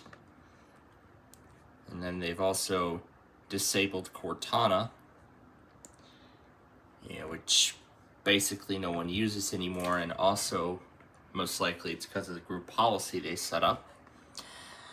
But we're going to be replacing this installation, and how, you'll see. Now what we're going to actually do is we're going to replace the hard drive, and we're going to expand the storage of this machine. But first things first, we got to shut it down. That is especially important when it comes to working with machines of this kind. And wow, I see the shutdown time is much faster than that other one already. Alright, so now that the machine is off, now we gotta figure out where the hard drive is. Looks like Lenovo tried without removable screws,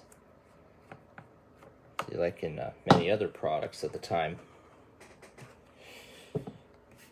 And we should should now be able to open it. Yep, there we go. It's coming open.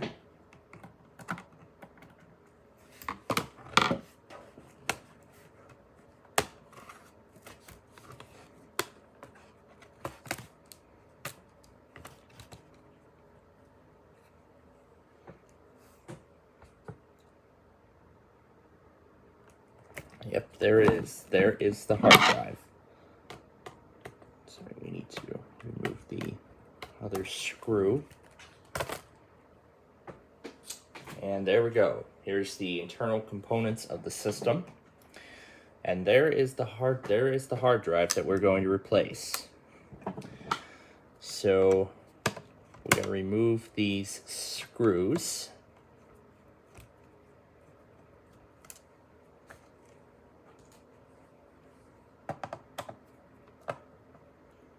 Which hold the caddy in place. And then we should now be able to pull the hard drive out.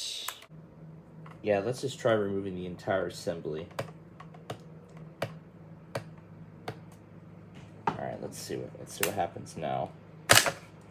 Oh, there we go. We got it. All right, now we can pull it out. And there we go. Here is the SSD. So now there are, of course, some additional screws on here before we entirely remove the drive. So now that we've taken the assembly out, we need to remove these 4 screws.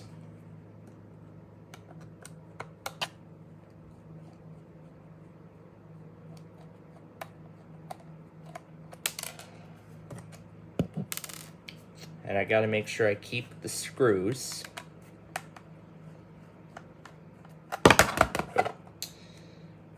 And I need to make sure I keep the screws in a pile, so that way then I know where they go.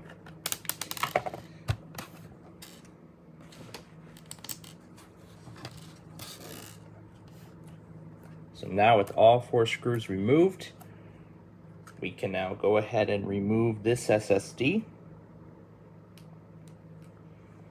I gotta see where it comes out.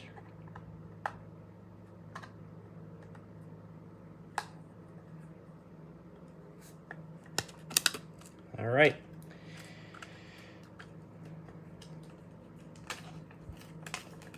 And there we go. The SSD is out. 120 gigabytes. No, I'm not dealing with 120. So what's going to go in here instead? This 480 gigabyte drive. As like I said, I want to expand the storage of the machine. So now, let's make sure that this is in the same way as the other one. All right, and now we can start reinstalling. We can now reinstall all the screws.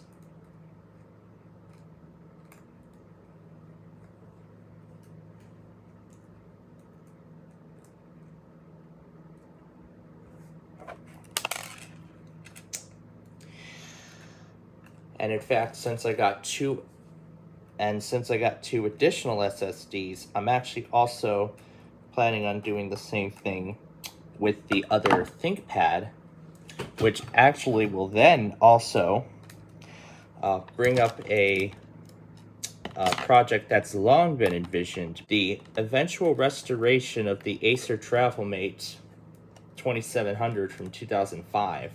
So now that I have spare SSDs that I'll be using in these machines now, what I'll then actually be doing is using one of the hard drives from the other machines that I have, because I also plan on converting the Latitude, its hard drive, to an SSD, planning on installing one in there as well, and possibly the Vostro, but the challenge here is that I need to make sure that I have a proper backup of its factory recovery, which is almost impossible now because it's not detecting the recovery partition anymore, as you've all seen earlier in the series.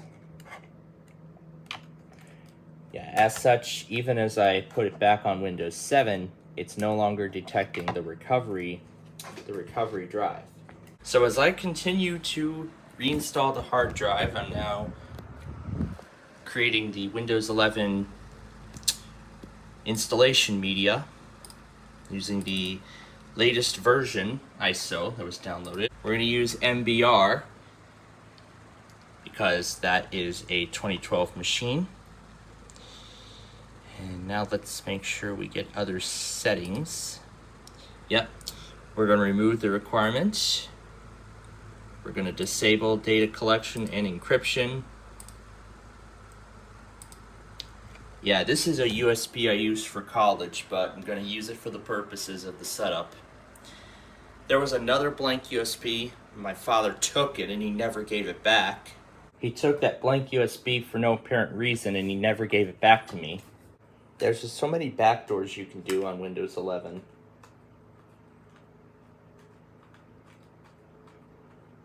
Especially TPM and all that stuff. Because this, I think, might be the strictest that Microsoft has ever been in regards to Windows. And now to install screw number 4. Okay. So now we can reinstall the hard drive into the computer. And now it is attached. So now we will need to tighten on the housing of the hard drive, because this is what makes sure it's still nice and secure. And now we will reattach the Phillips head screws.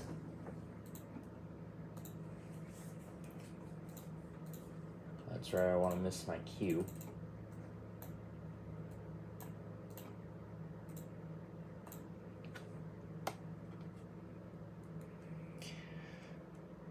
Alright, so now we will reinstall.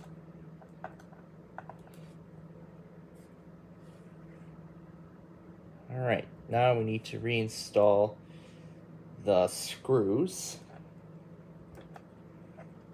that hold the hard drive in place and that keep it in place.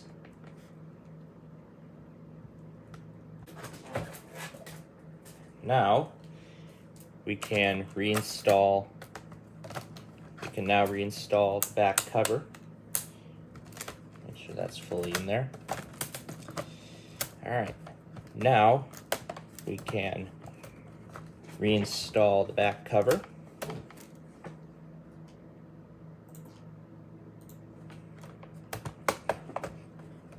So make sure it all snaps into place before I reinstall the screws.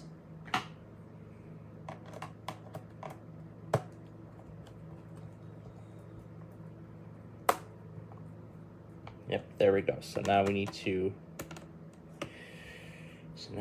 tighten the screws.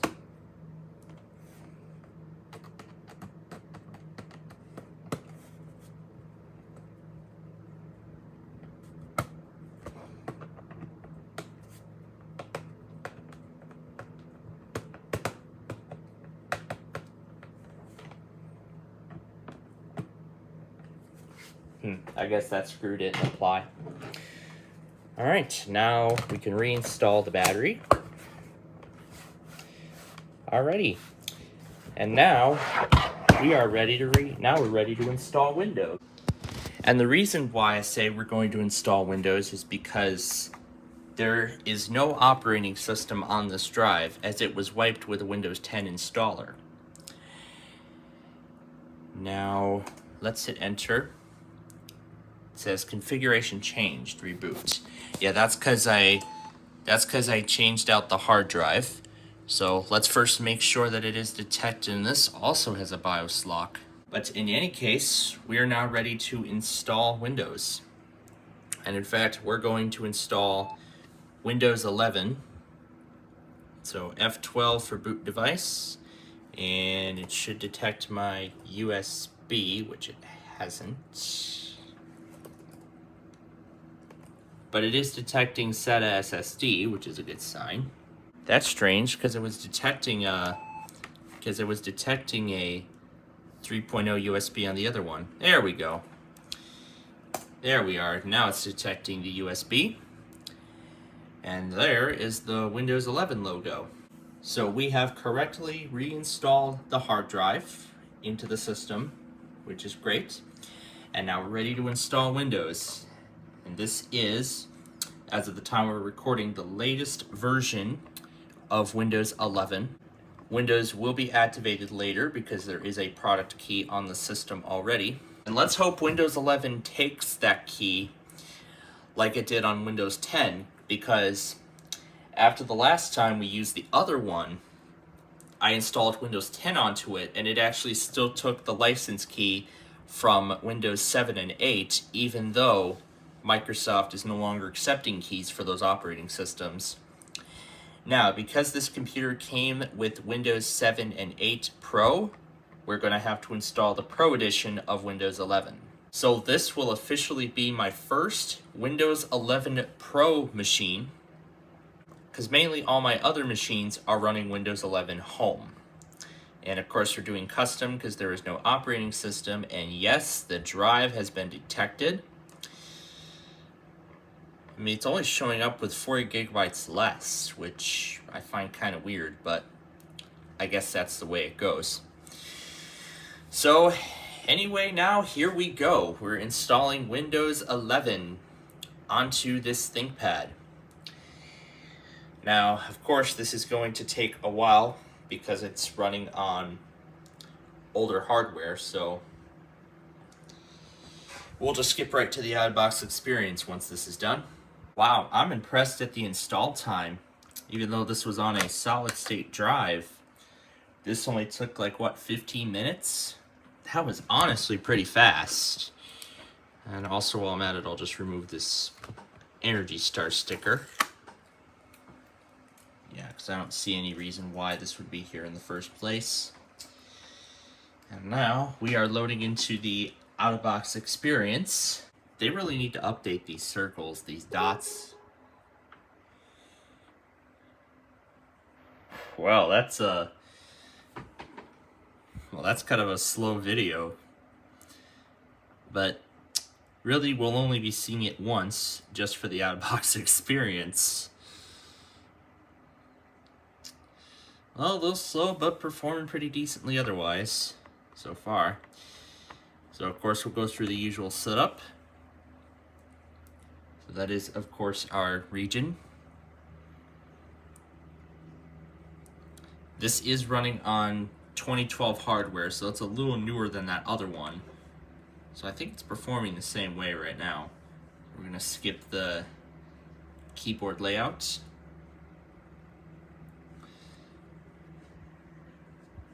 Now we need to connect it to our wireless network. And there also is an I don't have internet option because this is 11 Pro. So we can skip the Microsoft account part by choosing workplace or domain. And then from there it would enroll into the enterprise and everything like that. I see it's found some updates, because I'm not sure how outdated this image on Microsoft's website is. As of right now, the latest build number is 3737. This is KB5039212. This again is that June security update that I was talking about.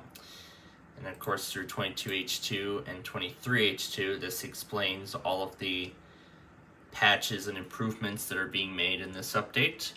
Now it's ready to reboot my machine before we proceed. And now we have the proper typeface or font, whatever it is. I mean, now considering that the Dell machine behind this, yeah, that laptop there, has a solid state drive, I thought might as well just put 11 on there instead of Windows 10. Because I think 11 would perform much better. And certainly it is performing is better. And also Microsoft said that there weren't too many differences, like major differences between Windows 10 and 11, considering that 11 was built on top of 10. So now we can name our device. Let's just call it, let's name it St. Joe ThinkPad, because that's where I got this from. So we'll go ahead and we'll hit next on that. And now it needs to do another restart to apply the changes. I heard Microsoft recently started blocking the fake Microsoft account bypass, the knowithankyou.com, example.com, and then a random password to just get past the Microsoft account screen. It doesn't let you do that now. But here on Pro, we can just hit setup for work or school, and then it will let us create a local account, which apparently does not let us. So yes, Microsoft did indeed block the knowithankyou.com thing, so.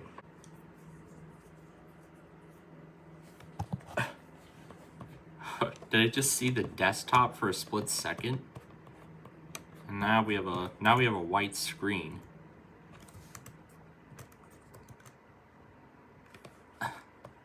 I don't know what kind of mode I just entered, but I'm literally in like a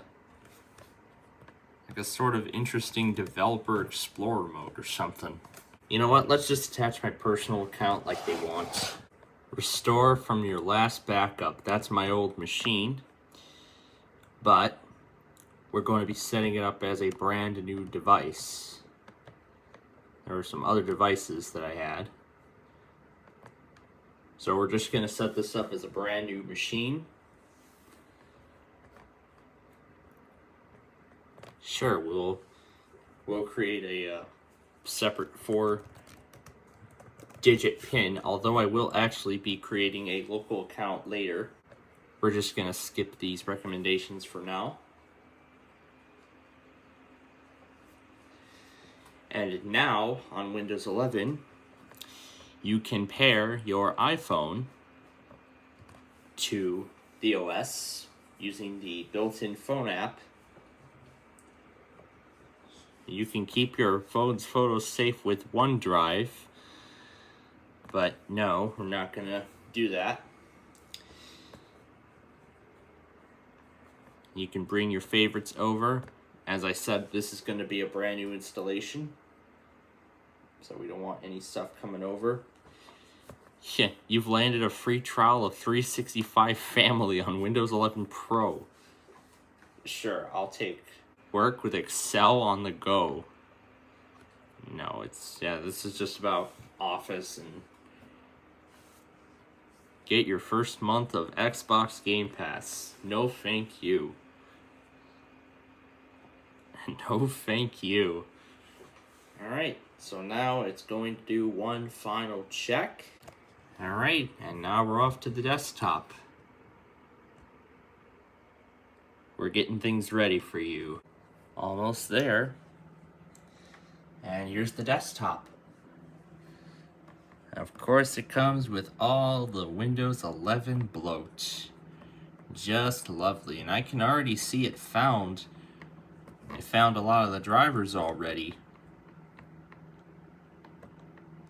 So I see it already found the AMD display driver and installed the proper software for it. However, the time zone is not correct. And also, I will be putting this onto a local account.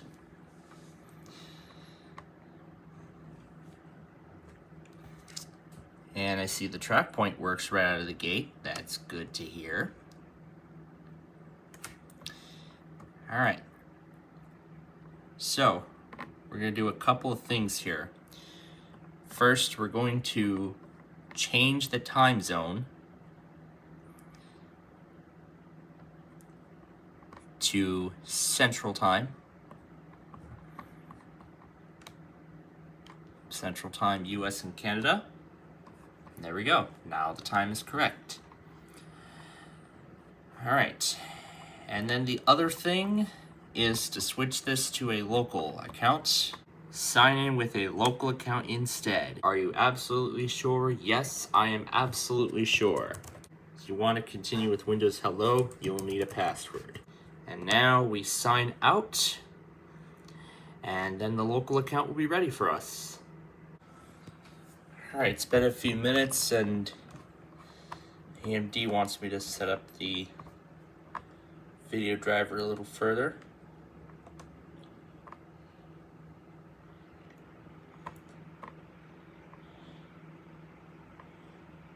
So I can see the display has already been detected, which is a good sign. And I can see the battery is charging as well. However, I see one drive has also been detected. So I just need to sign out of that. And then I'm also going to remove one drive from the system and create another local user.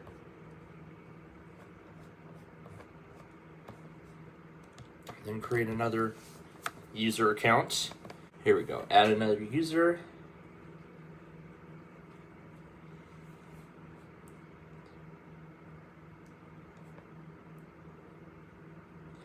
Add a user without a Microsoft account. And we'll just name this one admin without a password. Without a password.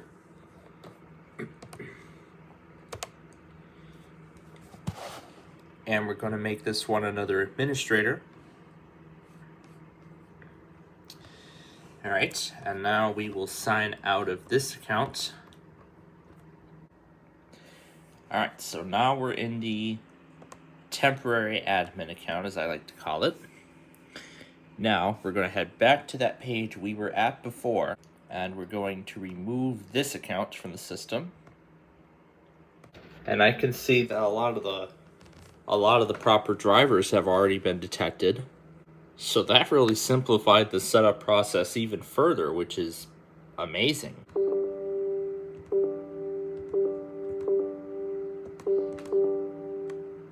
So yeah, it's just amazing how highly simplified this setup process is. And then this is going to be the permanent account. All right, and now the local account is all set up.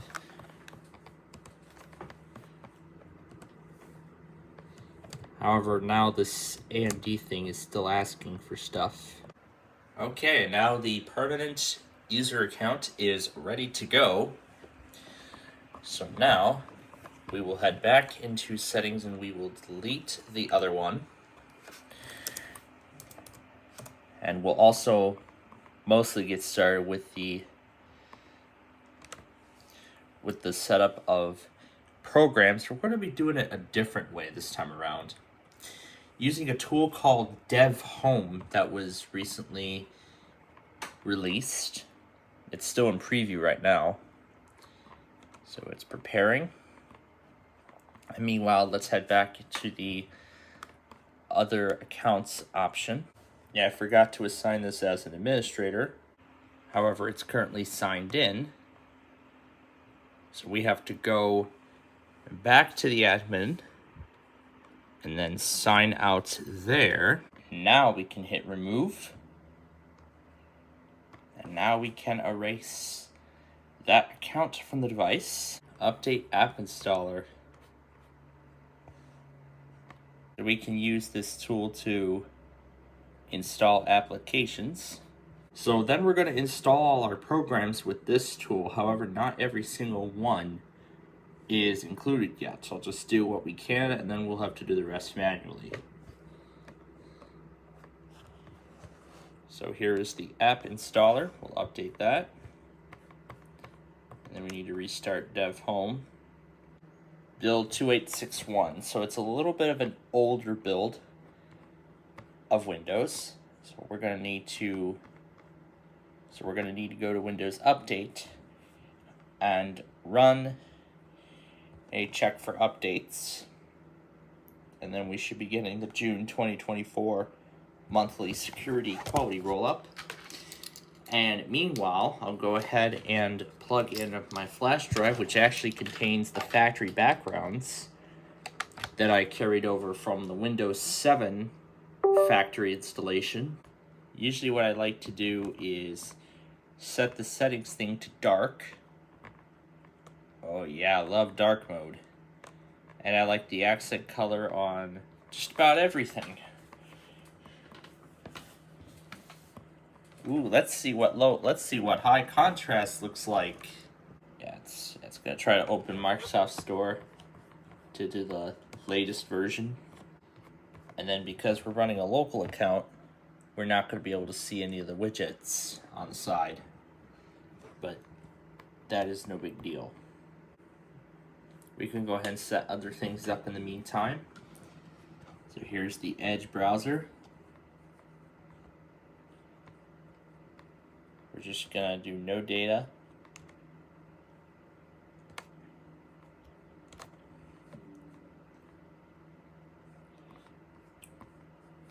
I like the default. And now we start getting all the news things and stuff. And then there's some of the other stuff that we saw earlier.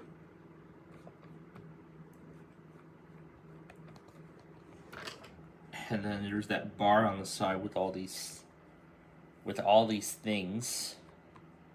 So now we're going to head back to machine configuration. And we're going to set up a local machine. I'm going to skip the repository, and we're going to type in a selection of apps that I want installed. So Audacity is going to be the first one on the list. There's Music Group and Audacity Team. And here we can actually choose the farthest below we can go is 3.0.2. We're going to install the latest version of the program. And then next on the list will be VLC, which is the media player that I actually use by default. Now there's actually multiple ones. There's the Universal app, and then there's the standard one. The latest is 3.020. 3.021 was just released. And a few of my machines have already been updated to it. So let's see, what else is there to install? I don't think it can handle OBS, but we'll give it a try. So we'll install Winget. And I see this is actually a fully working ThinkPad now, because now the left control actually works. So this is so much better than the other one, and now it's running the latest version of Windows, and it'll be much more secure moving forward. So there's that. So let's install Google Earth. Yeah, I think only free apps are available on here. I wonder if StreamWriter made its way into the preview. No, it did not. Okay, so it looks like I'm going to have to install that one manually as well. Let's see, Windows Live Essentials. I don't think it's on here. Yeah, it definitely isn't. Because that's an old piece of software. So there's a global version of this program, and that's the one we want. So let's start the installation. And those are the apps that we're going to install. However, what we're going to do is we're just going to install them all at once. So StreamWriter is an app I have been recently introduced to. The latest is version 6. So I'm going to do the installable setup because this is a 32-bit machine. So we're going to go ahead and start the installation. I will not do any of these.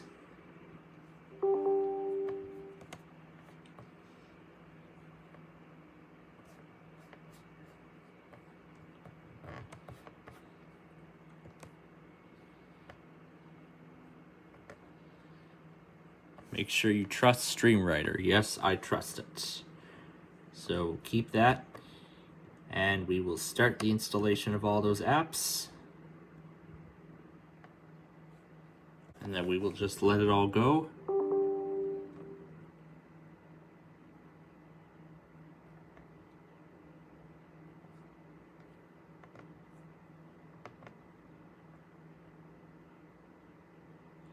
Yeah, it's in German, but I know what the whole thing is, so. So really all in the background, it's just clicking next, next, next, next, and everything, and just installing its files using the default settings. However, I will still need to accept all the user account control prompts. So now that we have the proper wallpapers, we can go ahead and set it up. So I usually like it stretched. And then we can browse for the picture. And we will find there's a think blue and a think black, which one of them is used for the lock screen and then the desktop. So this is the desktop. And there it is, the lovely think blue. And then if we go to the lock screen,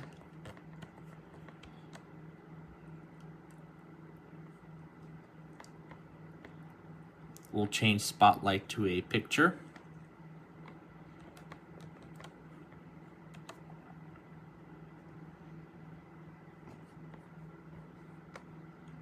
And then to OEM wallpapers again, there is Think Black.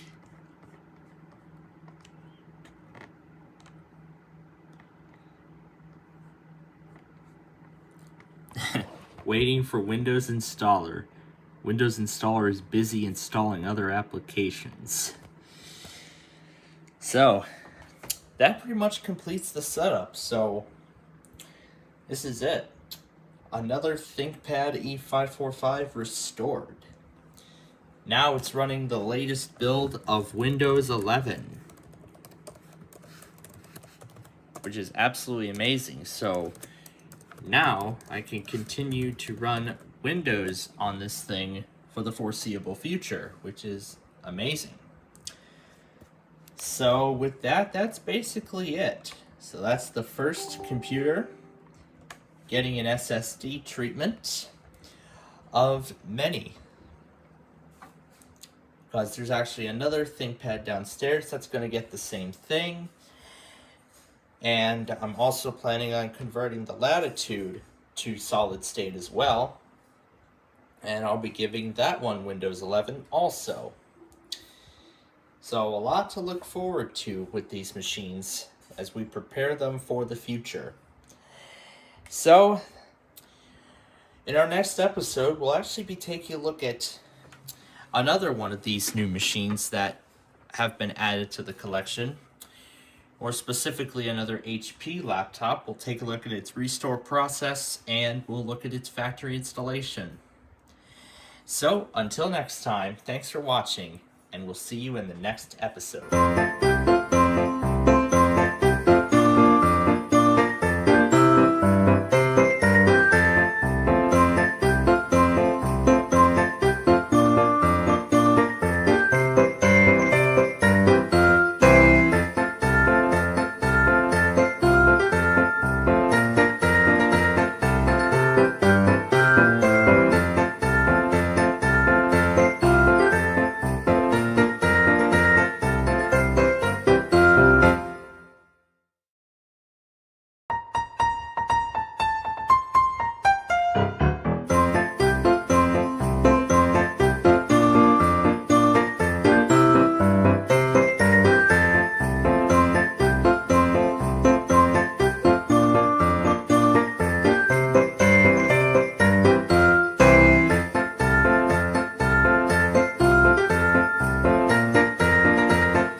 Hey everybody, it is nostalgia time once again, and this time we're welcoming the newest member of our Nostalgia Paradise family.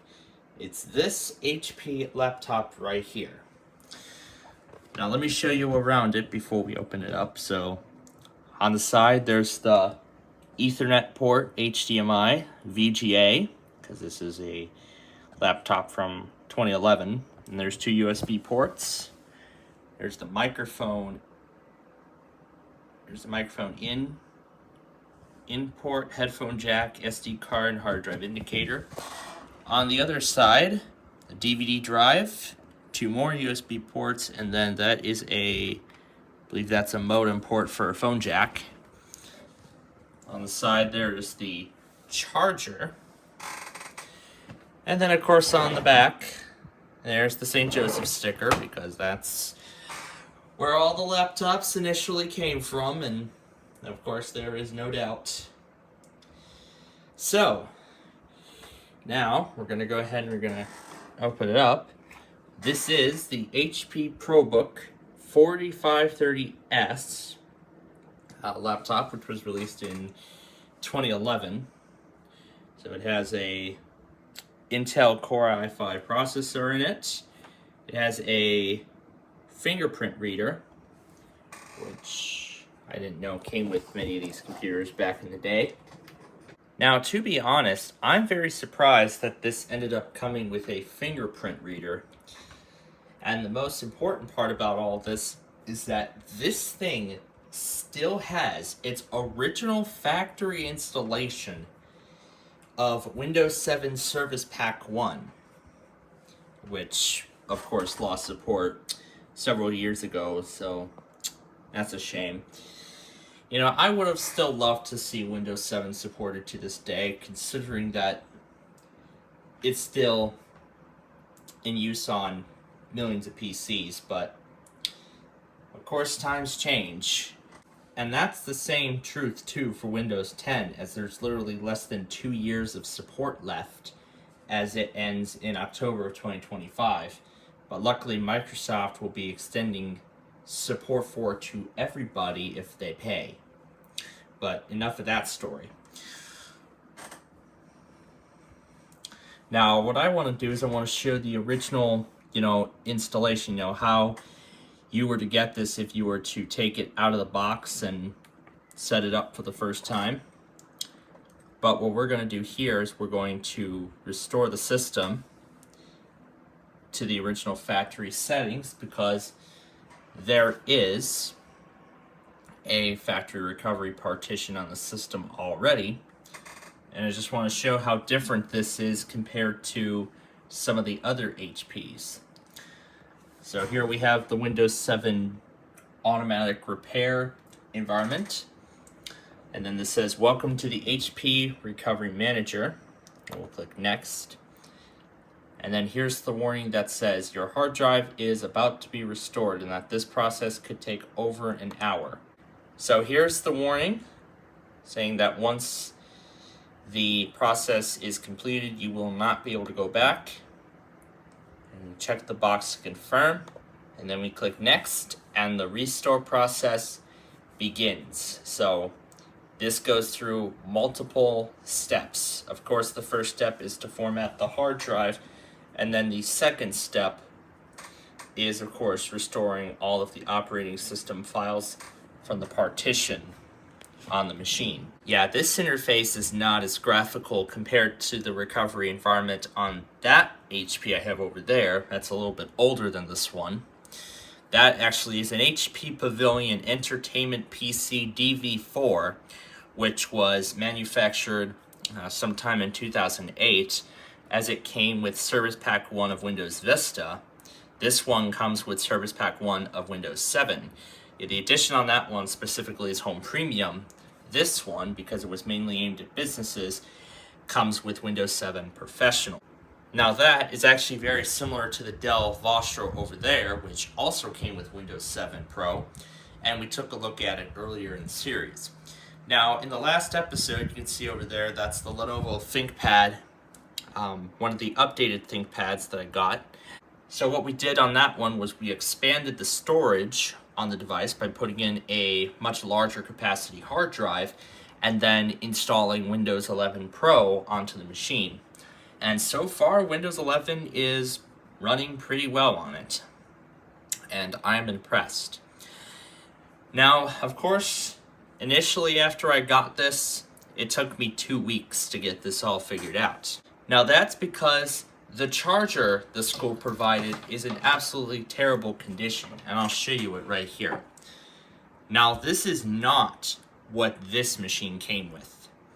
This is not what it came with. This, I believe, goes to one of the HP compact PCs. It's like a little mini desktop tower that also came with Windows 7 Pro.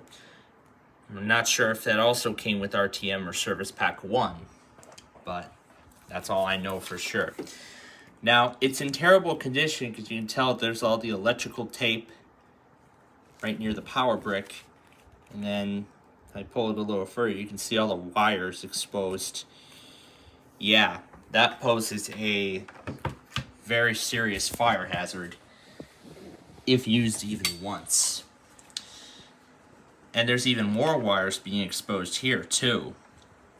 And over here as well. You can see some of the protection covering being chipped away. And yeah, there's even a piece right here.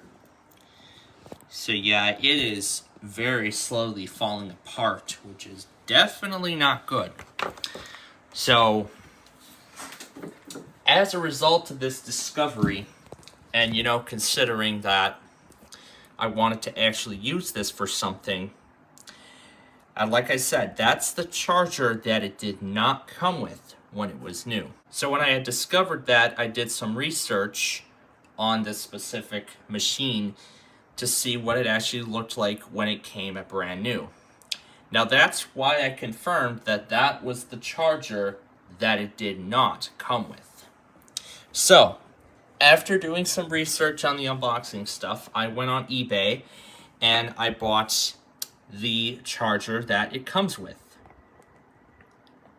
So this is the charger that it actually comes with, and it matches the voltage of the other one.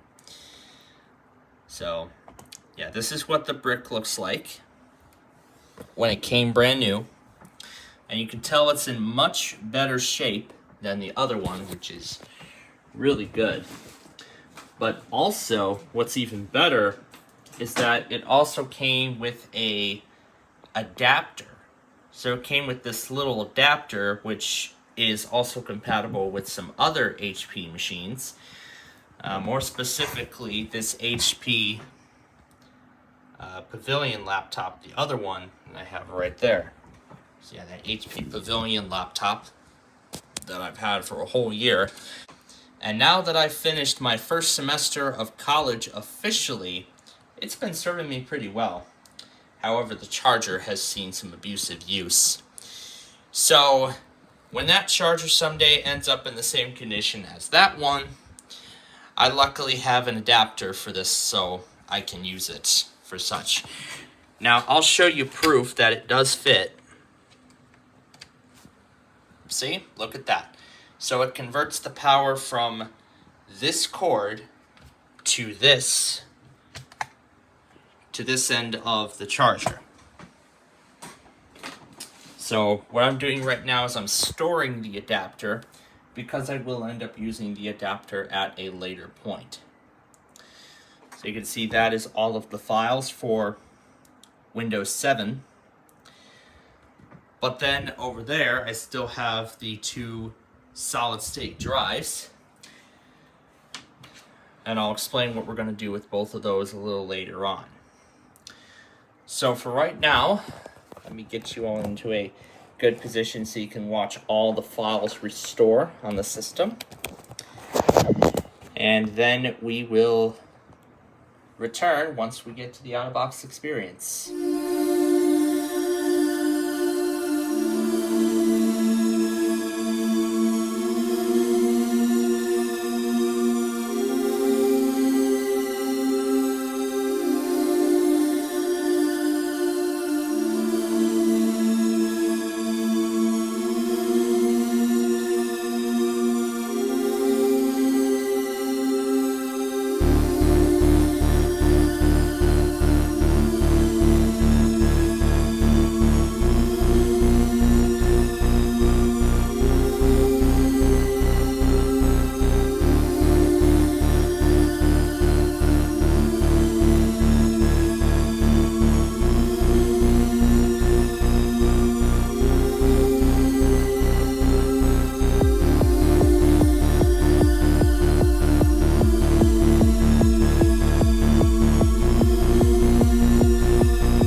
Alright, so it's been a good half hour later, and here we are in the out-of-box experience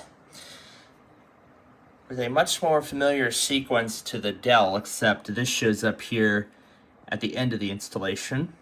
And of course, the language is in English, and it's until then when the copyright notice shows up. However, once we set it here, we cannot change it. So, next. And then, of course, all of this is correct. And then next we put in a username, and I will put a username in. I'll just put my the username I typically use. However, I will call this machine,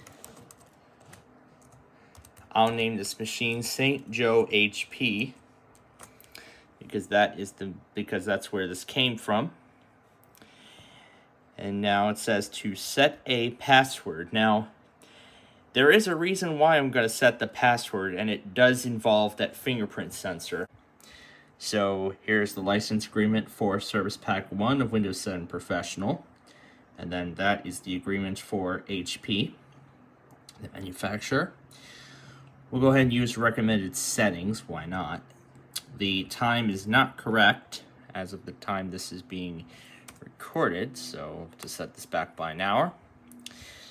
And now we will make our way to the desktop. However, there are a few more things that have to occur before this though.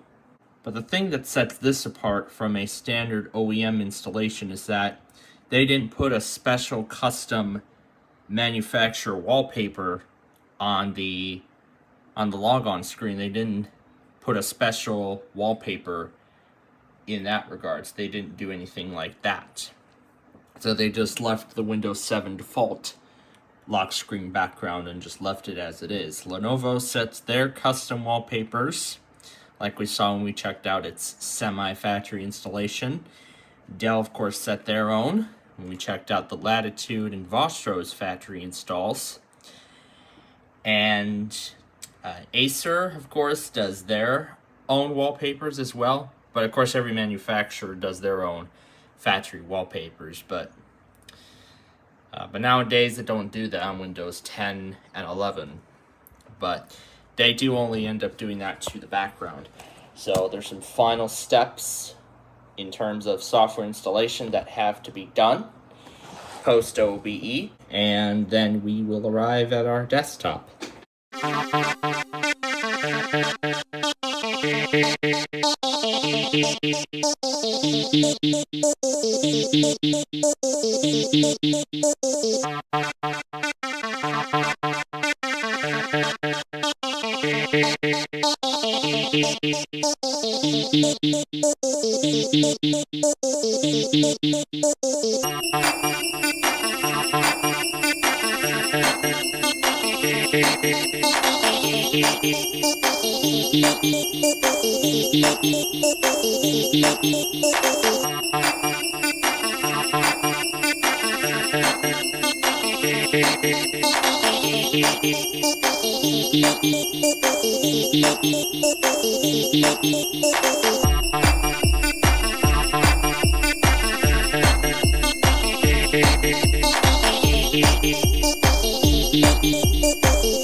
Okay, so the whole restore is done.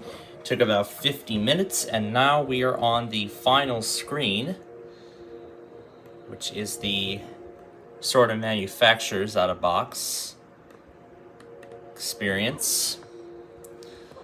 Let's see, I had a menu for a split second. It controls to turn up the music and sound effects. And it says, "Welcome to your new HP computer. Click Go to begin." And this is actually that very same screen that this HP over there has. It's that very same screen, except there's different animations here.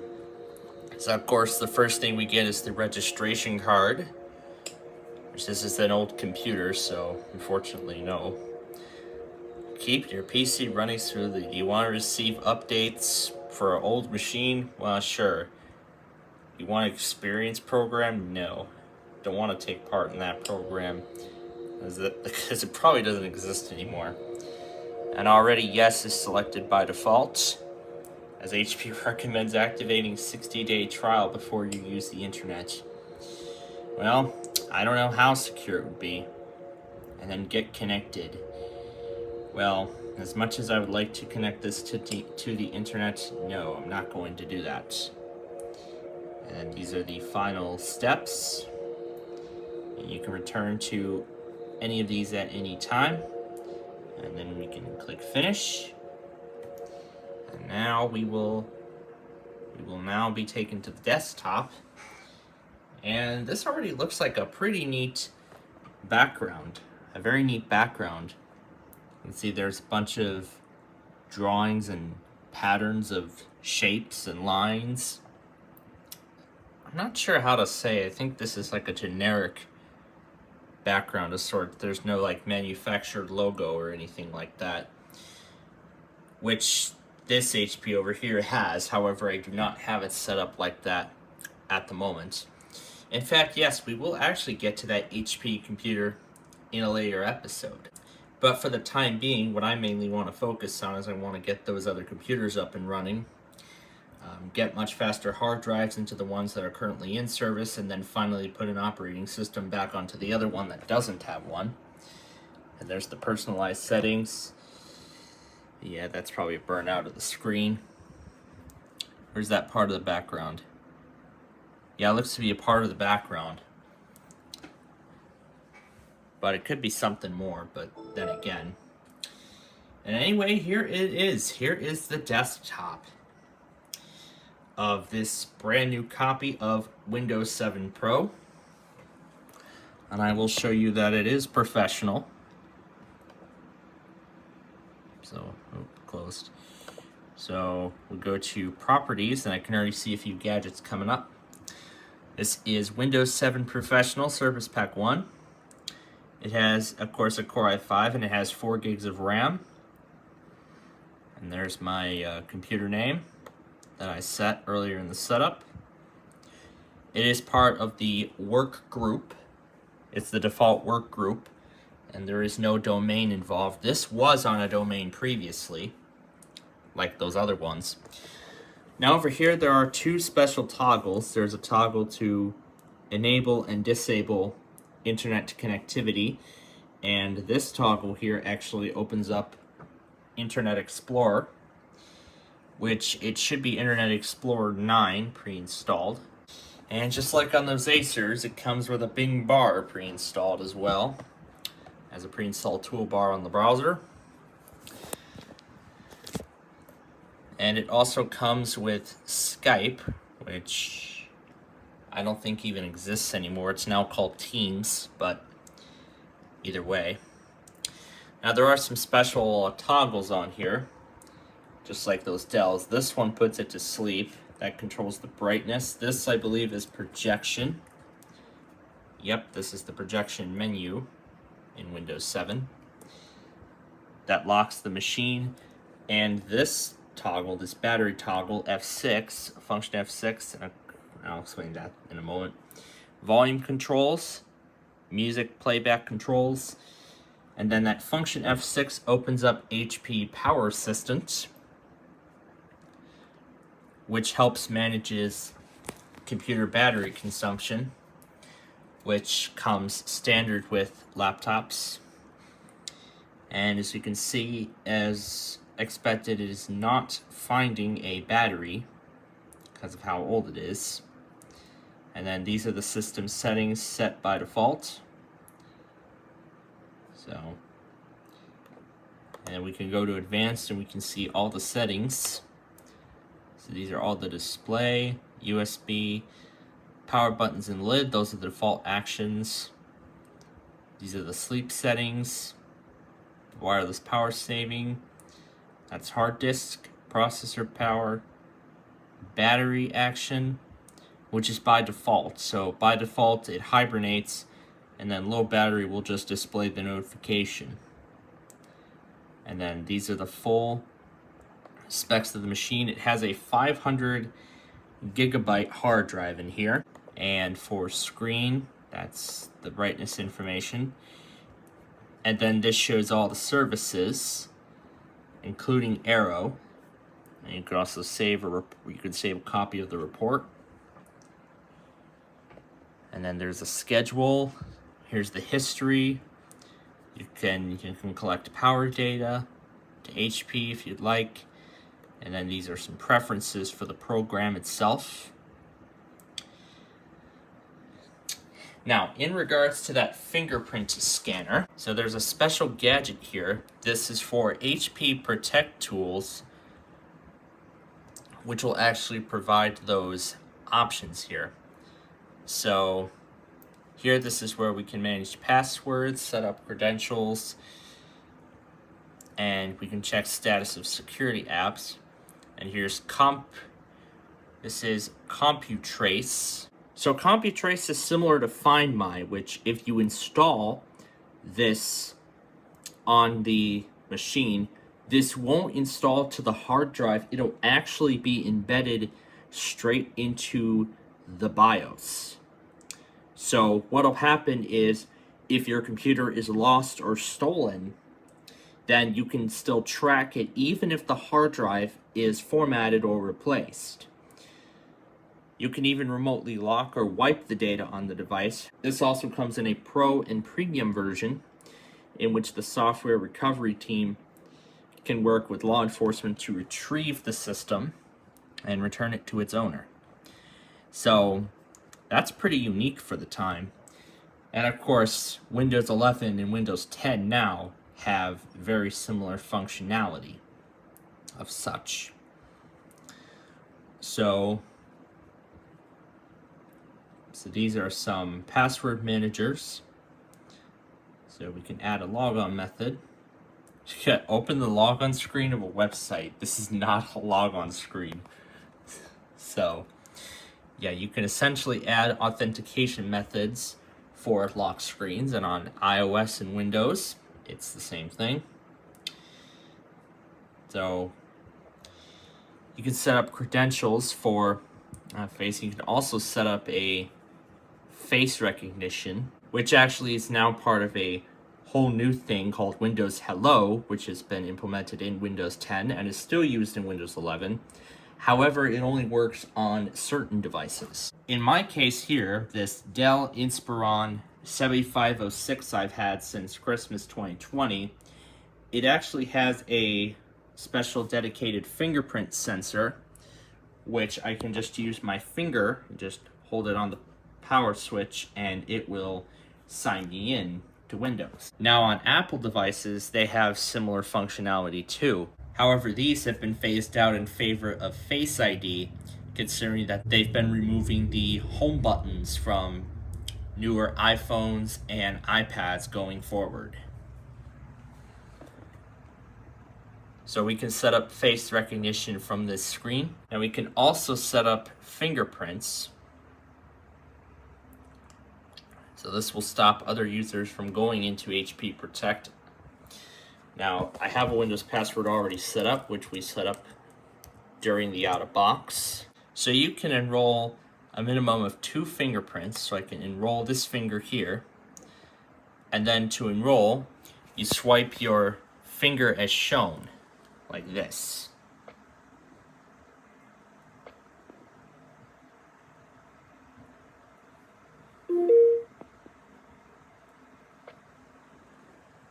I'll show you the screen as I do it.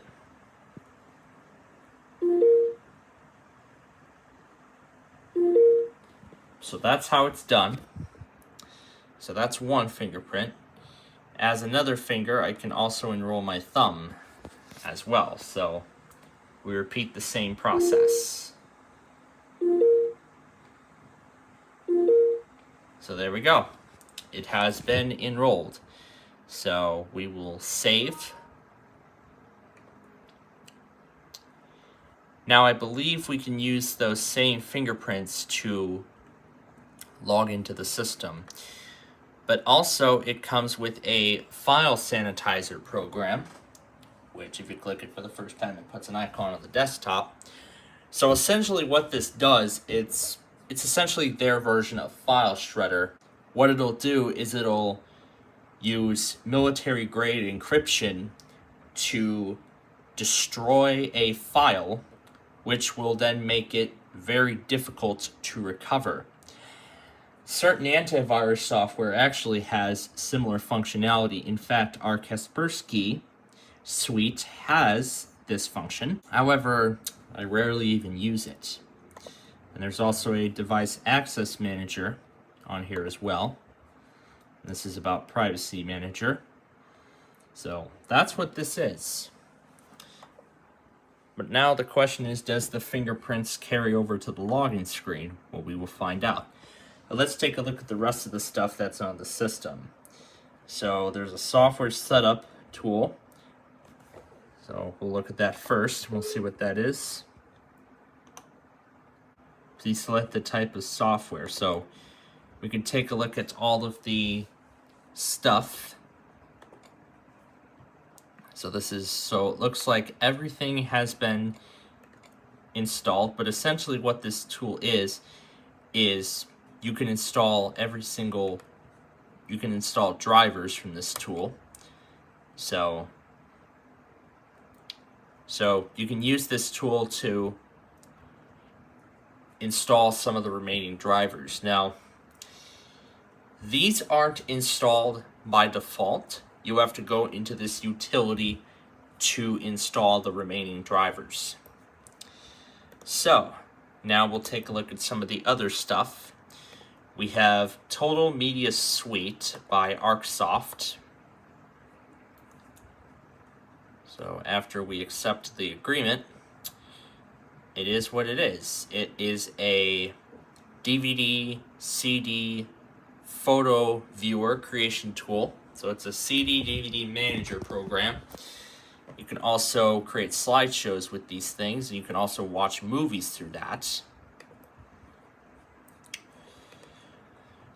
And we'll take a look at what else it's got. It also has Microsoft Office 2010 pre-installed. And of course, if you have a valid license of the program, you can enter the key here, or you can just activate the starter edition.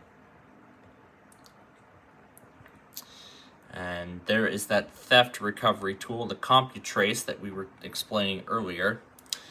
It has SRS sound. Well, it cannot find it right now. But again, it's going to wait until a proper driver is installed. So that explains what I was saying earlier, that it's going to install the remaining drivers and then we'll be all set to go. Alright, and then next we have HP Virtual Rooms, which again opens this site, which doesn't work. So I'm guessing it's like a predecessor of Zoom and Teams and many other of those tools that we see now. It's also got the Energy Star Power Saver, which just opens up power options here in the control panel. So of course, you know what that is. You can change power cycles and everything like that.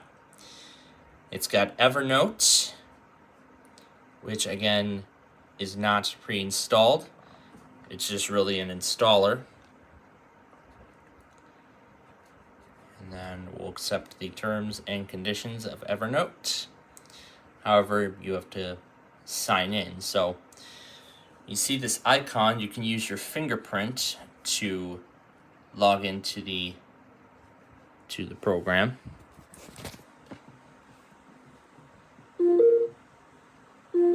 So we can add a logon password to this. Then we can type our data. We don't have any sort of valid info, so it won't work. And then we have some more of the Windows 7 stuff. We have XOBNI. I don't know what this is. So let's actually look at the manual, but I guess it's trying to lead somewhere, but I guess we won't know for sure. And the help tool also opens in its own thing. And I guess we won't ever know what that is either. But, of course, it has Windows XP mode by default, which we already took a look at that. It's got WinZip, should be version 14. So version 14.5 of WinZip. So you can use an evaluation version, which, again, you will only have a specific amount of time to use, and then you'll have to provide a license key in order to continue to use it. So then we have PDF Complete, which, of course, is a PDF reader, like Adobe Acrobat and all that stuff. And of course we have some of the online services which are included in the start menu rather than the desktop. And of course eBay opens up eBay, which is where this came from, where the charger came from. And you can create a website on yola.com apparently, because I think that was the service they chose. So yeah, this redirects to yola.com. I don't even know if that still exists. It probably doesn't. And then what else do we have? QuickBooks trial to get online, and it has Huddle Workspaces. Well, of course we know what that is. And then here are all of the games, which even on a Pro edition of Windows 7 we get. So these are some of the games we've been seeing. We've been seeing a lot of these on these Acer machines. And I even see Club Penguin is on here, which of course opens up it tries to open up either Waltanget or the Club Penguin website. Well, unfortunately we're out of luck because Club Penguin shut down many years ago when the reboot was a fail. Well, the Club Penguin Island reboot was a fail. A big fail at that. But of course we can still play a lot of the other games here. So on Windows 7 Pro, the default games are turned off by default. We can go into Add Programs and Features and we can enable the games component later on.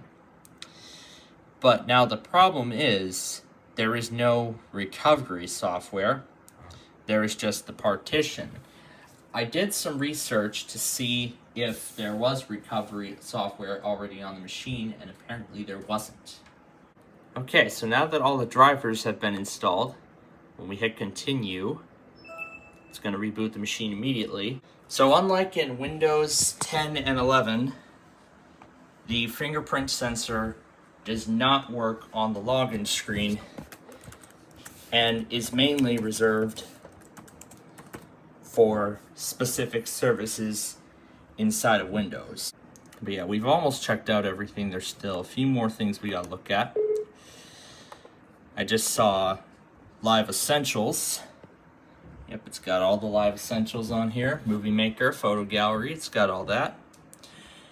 And we have the Support Assistant, which of course provides driver updates and everything like that. So let's take a look through the remaining components of the system. We're gonna hit back. Would you like HP to help improve the experience? No, it's not gonna work. And it's just really some help. You can maintain, troubleshoot some specific components. You can learn about your system. You can get assistance on things. And I think everything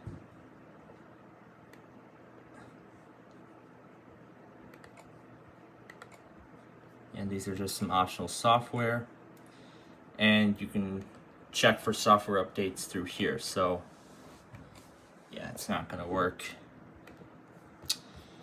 And then we have this Sprint mobile broadband tool. Well, unfortunately Sprint no longer exists because they merged with T-Mobile. And now let's look at some of the wallpapers that are on the system. So it comes with a desktop background named Hewitt, and here are the 3 wallpapers. That's the third one. Here is the second one with a nice little periodic table there. And here's the one that we just had. So yeah, there's that. And then of course we have the default themes in Windows 7, plus the Hewlett-Packard theme by default. And then of course the basic Windows Classic. But yeah, sadly Windows 7 was the last version to use Classic. And then this is the wireless assistant connection manager, which explains that little toggle on the side. So yeah, of course what that does is it remains running in the background and ensures that you remain connected to the internet. Of course, Norton has its own gadget. So yeah, that's it. That is a look at the HP ProBook 4530S business laptop from 2011. So in our next episode, we're going to continue the saga of upgrading to a solid-state drive, with the next one up being the Latitude, in preparation for Windows 10's end of support in just a few months. So, until next time, thanks for watching, and we'll see you in the next episode.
Hey everybody, it is nostalgia time once again, and we are back with the Latitude E6540. Definitely a machine we have not seen on this program in a long time.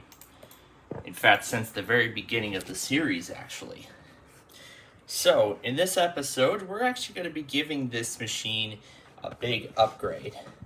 But first, let's do a quick boot test with the configuration it currently has. So here it is. This is its installation as it is right now.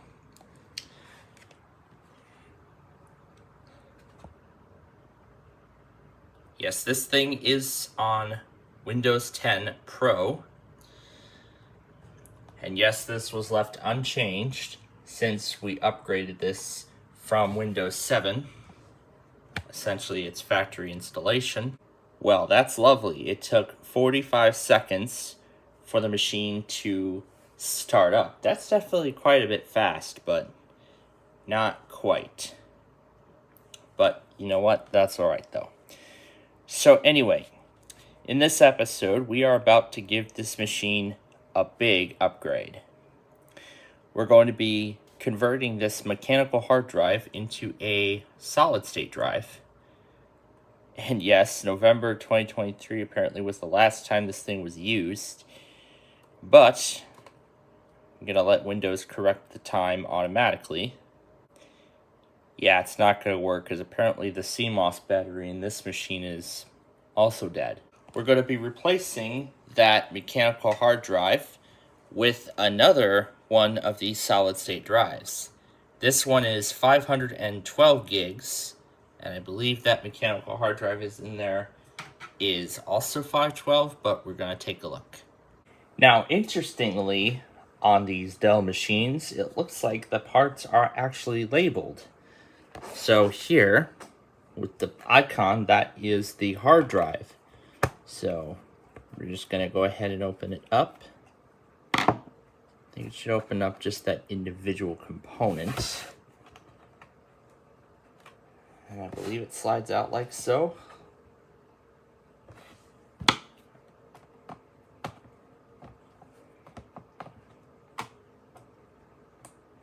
Alright, the screw is off. Wow. They really made the replacement process easy. So yep, here's the hard drive it's got. It's got a 500 gigabyte Seagate mechanical hard drive. It's 5400 RPM. And we are about to give this a big upgrade, like I mentioned. And I could also tell that one of the screws are also missing. But now we're going to remove the hard drive and we're going to replace it. Okay, there goes the first screw.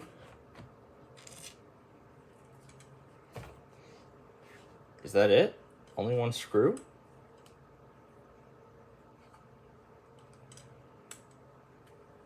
Wow, it looks like both screws have been removed.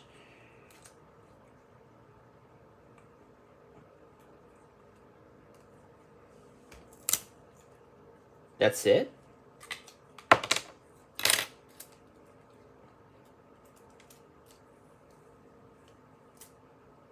Wow, that's it? That's how you remove a hard drive on these things? Dang. Now that's something. I can see some tape was also coming off. Not sure how this... It's by 3M. Interesting. Alright, so we're getting the solid state drive into place. And then we attach this onto the... Alright, we got it in. Now all we just need to do is reattach the screw. Alright, and now we can just slide it into the machine. Try not to do it with brute force.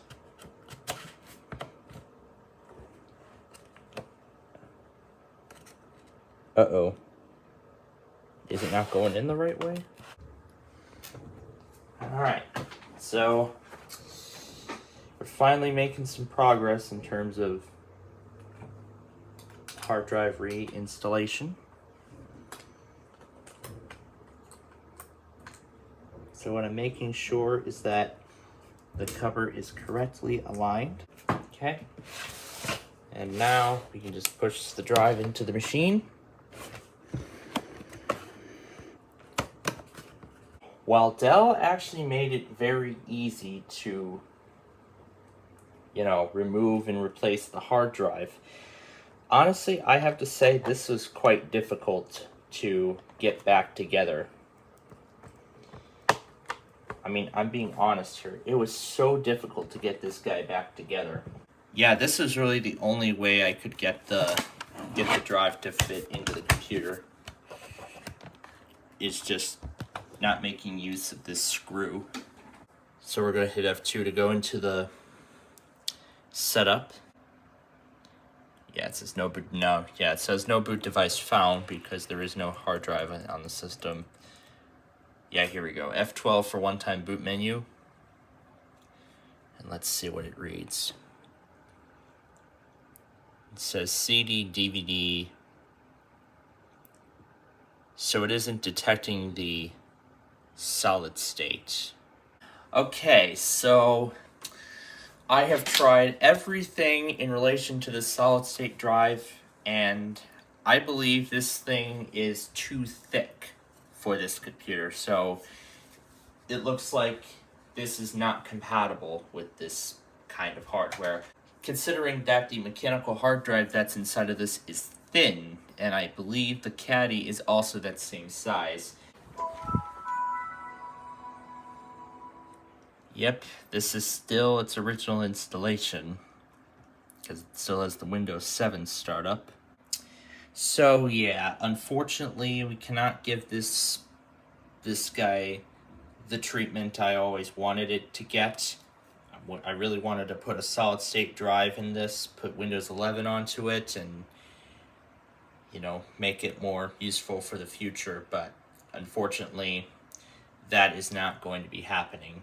But I won't need to worry about this for a while because Windows 10 only has a year and a half of support left as of the time of recording. And then by the time this premieres, it's going to be less than that. Most likely less than a year until end of support. So, I mean, all these Windows 10 machines that don't meet the requirements for Windows 11, especially this one, are in big trouble. So these people better think about buying these new PCs, especially these new Copilot Plus PCs that have been out for a few months. But again, I'll just get this guy up to date because it's falling behind on its monthly security and quality patches. So once I get this machine patched, I'll likely just put it back downstairs and just leave it alone for a while. But in the next episode, we're actually going to be upgrading the other ThinkPad. The other ThinkPad, the original ThinkPad, to a solid-state drive, and we'll be putting Windows 11 onto that. Plus, I have a special treat for the other hard drive, which will be going into a computer that has not received an operating system in almost a decade, since it was last used. So, look forward to all of that coming up. But until next time, thanks for watching, and we'll see you in the next episode.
Hey everyone, it is nostalgia time once again, and we are back with the second ThinkPad, or actually, as I should say, the first ThinkPad I got last year. The one with the missing track point and a bulged keyboard. Yeah, that's very bulged. So, in our little mini-series of replacing computer hard drives and upgrading them to solid states, so far, the other ThinkPad has been the only one to have its hard drive successfully replaced as of now. We tried to do it in the last episode on the Latitude, however, this solid-state drive was too thick for it. The mechanical hard drive was too thin. Oh yeah, and that reminds me of the first thing we're going to do. So in this episode, we are going to try to see if we can upgrade the other ThinkPad's mechanical hard drive to a solid-state drive. And in addition to that, we're going to see how well this thing runs Windows 11. I'm sure this thing will perform as similarly to the other one because both of them have the same specs, or nearly the same specs. Except when I got them, the hard drive types were different. But of course, the only difference is that this one, if you remember, did not come with an operating system at all. And the other one already had St. Joseph's Windows 10 Education Edition installed. So all I did was I just removed the solid state from that and put it in there. But if I have to go as far as using that thin solid state drive, then that's what I'll do. Oh, look at this. Get even more out of Windows. You'll be on your way to enjoying the full experience.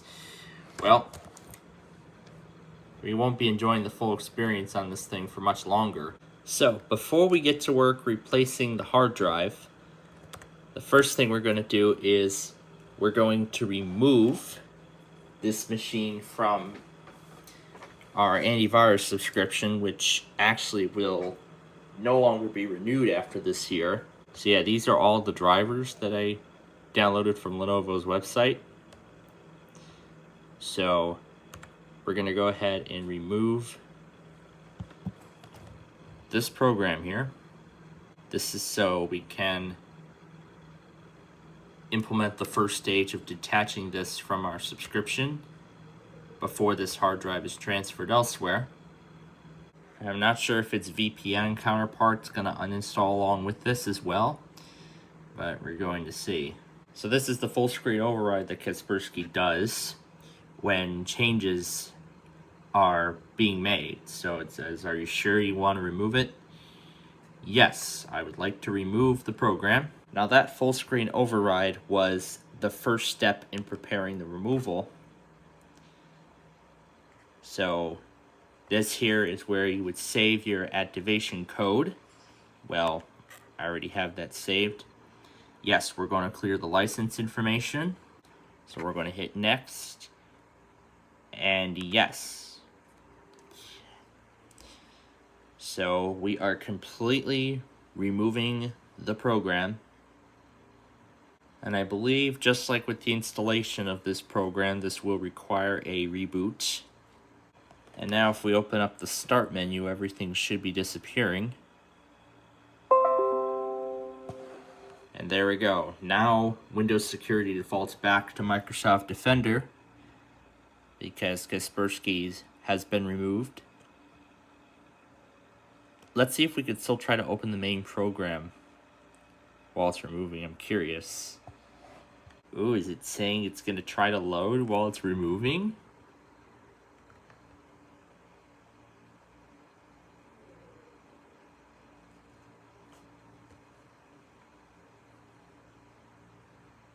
So now it is deregistering the program because I told it not to save the license information. That is because this hard drive will be going into another computer. This is the first step of our transition away from Kaspersky, as the software is no longer receiving security updates as of September of last year. So there we go. Now it has undone the registration, and now it's in the final stages. So it looks like the VPN counterpart was a separate component. So let's remove that as well. We are not saving anything. And now we're removing the VPN counterpart. And it looks like that's done too, because now it appears to have opened up a survey page. So if I move this over, the survey is asking why we decided to remove. And it still has the old name too, Secure Connection. It's not called Secure Connection anymore. It's now called Kaspersky VPN, but it won't be for that reason. And how obvious, a new version of Microsoft Edge. They're always making sure that everybody's keeping up with all the latest updates on these browsers.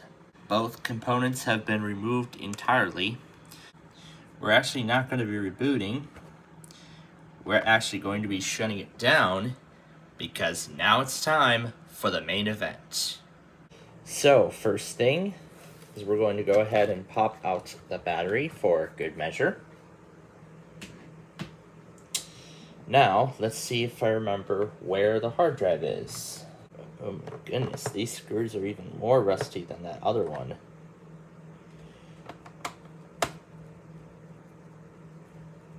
So let's see, I think there are 3 screws that need to be removed.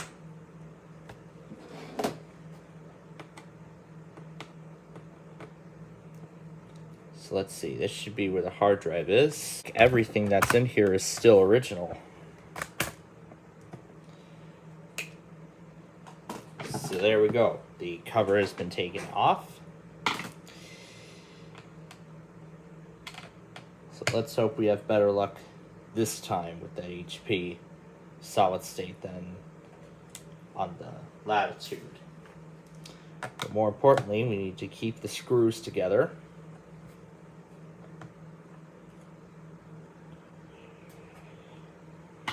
All right, so now we will pull the tab. So now we'll use the pull tab to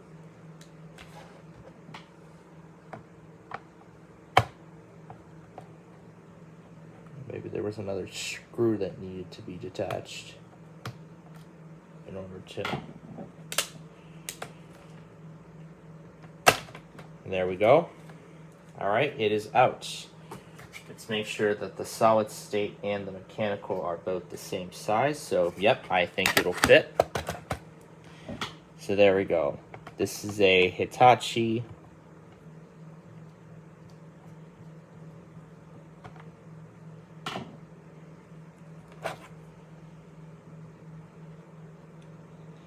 let's see, what's the storage on this drive? Let's see. Looks like it was manufactured in January of 2008. It's a 160 gigabyte drive. So we're also about to give this a big storage boost because remember, this one is 512 gigs. So let's hope for the best on this one. So now we're going to take off all 4 screws. So there's the first one.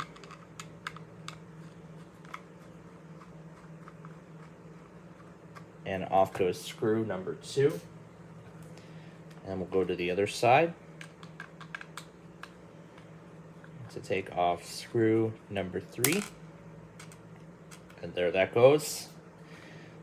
And finally, screw number 4. And there we go. All off. And now, if I remember correctly how to do this, we can just go ahead and pull it off the caddy. There we go. So here are the size differences between both drives. So I think we will have much better luck with this one. So now, with the HP drive in, assuming it'll fit, so now it's in nice and tight. So now all we just do is fit it in. Now, what we'll do is we will now just go ahead and latch both of these screws on back onto the back onto the computer. So we'll put the screws that latch the hard drive in place. All right, we've latched the screws from the hard drive back into place. Make sure that thing is fully in. And now we will close the cover. So we'll go ahead and put the cover back on. So the hard drive is in. Now, all we can do is just go ahead and reinstall the battery and lock it into place. Now, all we can do is just plug it in. And now let's turn it on so it can process the system changes. And while it does that, let me grab my flash drive of Windows 11. And there we go. The system changes have been reconfigured. And it detected the SSD. And it also detected the USB. Okay. So now we are ready to install Windows on this laptop. And in addition to that, this hard drive we just took out is gonna go in this old fella right here. This Acer Travelmate 2300 from 2005. So here are the original specs of this machine. Oh boy, I am curious to see how poor Windows 10 will perform on this.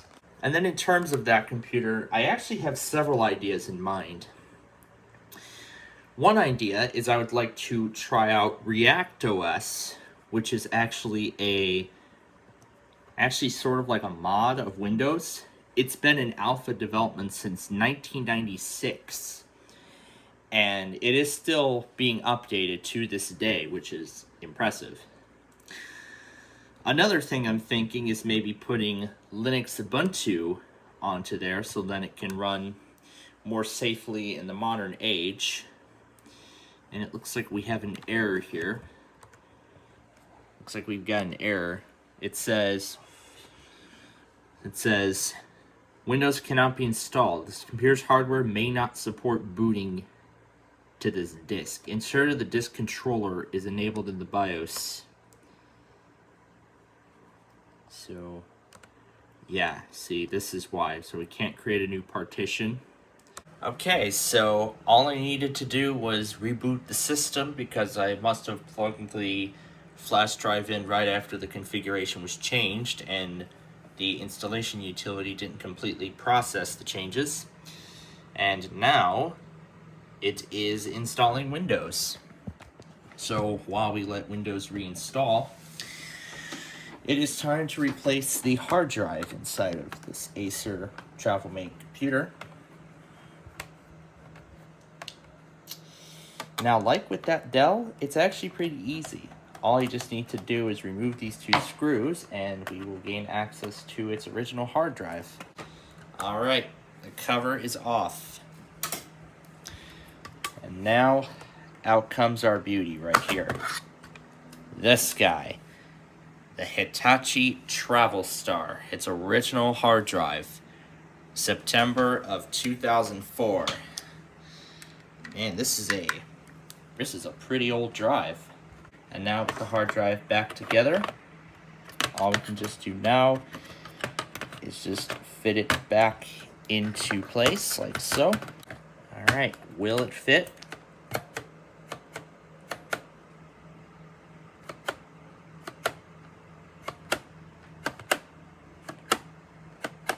So no, the drive does not fit, and the reason why is because this is a newer pin connector type, as this is using an older type from the early 2000s.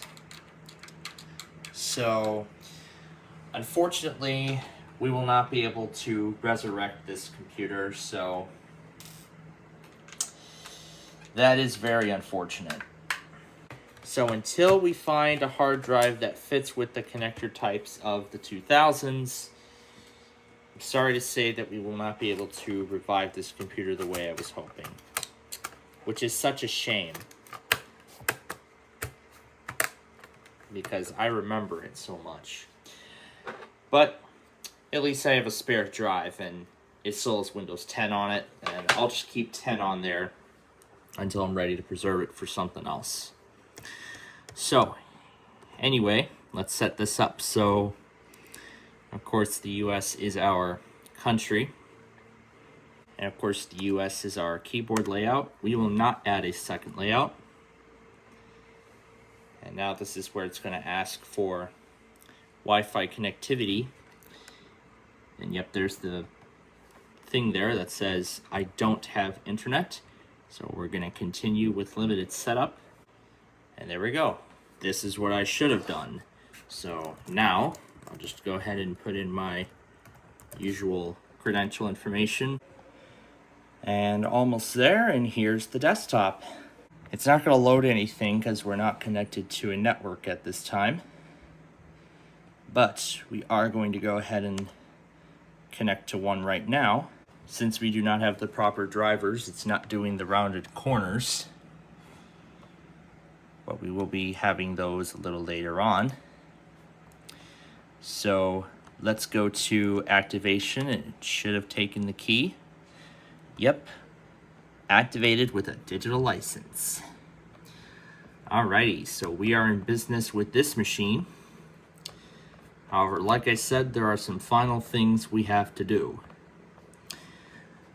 Because right now, this is running build 2861, and there is a newer security update available. So we're going to update the system, and it looks like that's what it's already doing.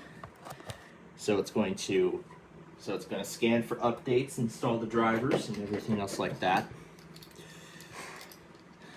So now that we are connected, I'm going to do the same thing like I did with that other one.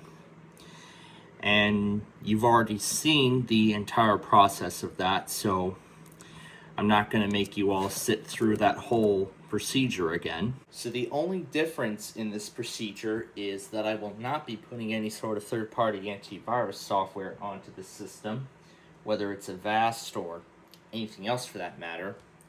And that is because Kaspersky has been banned in the United States. So Until we find a new provider, this machine will not have any sort of third-party antivirus software on it whatsoever, and we'll just use the Microsoft Defender by default on Windows 11. So, with that said, in our next episode, I am looking to bring that old HP desktop from 2012 back to bring it to a much faster working computer, because that thing has not been used since 2020. Actually, multiple things I'm actually looking to do with it. First, I'm looking to create a recovery backup with DVDs, like I should have done with that Vostro before I put Windows 10 on it. And then second will be to replace the hard drive and put an SSD into it. And then we'll see how well this thing runs Windows 11 with a solid state drive and no hardware changes. But oh boy, I am curious to see how it all goes. So, until next time, thanks for watching, and we'll see you in the next episode.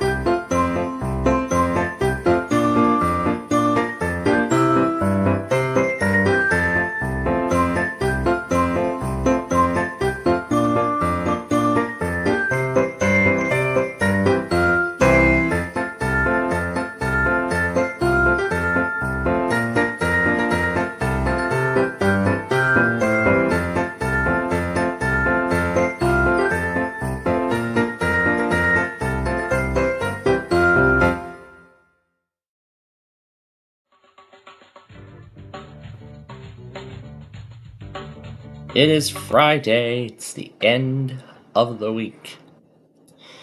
Let's just go ahead and see if that cake's in 26. And 15 had the cheesesteak. Ooh, 13. There's the cinnamon bun. Number 19. There's the eggs and toast. 21. Fresh garlic. 24. Salty oysters and 2. The roast lamb. Alright, here comes our first offer from the banker, or chef, and it's discount lasagna. No, I don't want it. 10. Wing stew, 14. Zucchini salad, 22. Puffy fish, and 8. 8 and 23. Fried rice.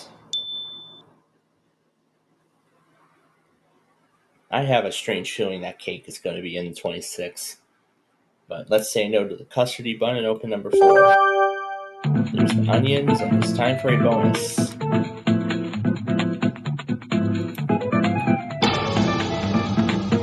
So 50,000 will be deducted on the next offer. Okay, 12 has the eyeless fish. 6 has the chicken feet. 25. Tomato pizza. Okay. Next offer, honey semifredo. No. Let's do 17. Fresh jet chicken number 5. Spicy meatballs number 11. Juicy peaches. Alright. The next offer is Napoleon Dynamite. No thanks. Let's do 7. That had the cake. 16. It's daikon. Great. Here comes our next offer. Semifredo. No thanks. Number 9. Banana surprise. So that crusty apple dessert is the top meal left on the board. Napoleon Dynamite is the next offer, and I say no. Let's do 3. There's the bunny cake. Alright. And now here comes our next offer from the banker. And it's golden peaches. No. Let's do 20. There's the bonnet bun. Okay. The next offer is more golden peaches. Let's just see what's in 18. There's the penny. We're left with $100 and $50. Well, $750, sorry. $750,000. Final offer is the lob set, and I say no. But what is on our tray? Ah, some mushrooms. Ugh, not gonna like those. Well, I guess it's the work of the chef, but we'll see what kind of meal he'll have for us next time. I'm sure it'll be good, but I hope so. But until then, we will see you then. It is time for another week here at Chef Andre, and I sure hope he's got something delicious cooked up for us. Today, let's look at plaster number 5, and we'll see what sort of meals he has. Hopefully a good one. We'll start with 21. There goes that crusty apple dessert, 19. There's the cigars, 23. The fresh dead chicken, 6. The zucchini salad, 15. The banana surprise, and 25. And there's the vomit bun. Alright. Here comes our first offer, and it is discount lasagna. No, thank you. Let's do number 3.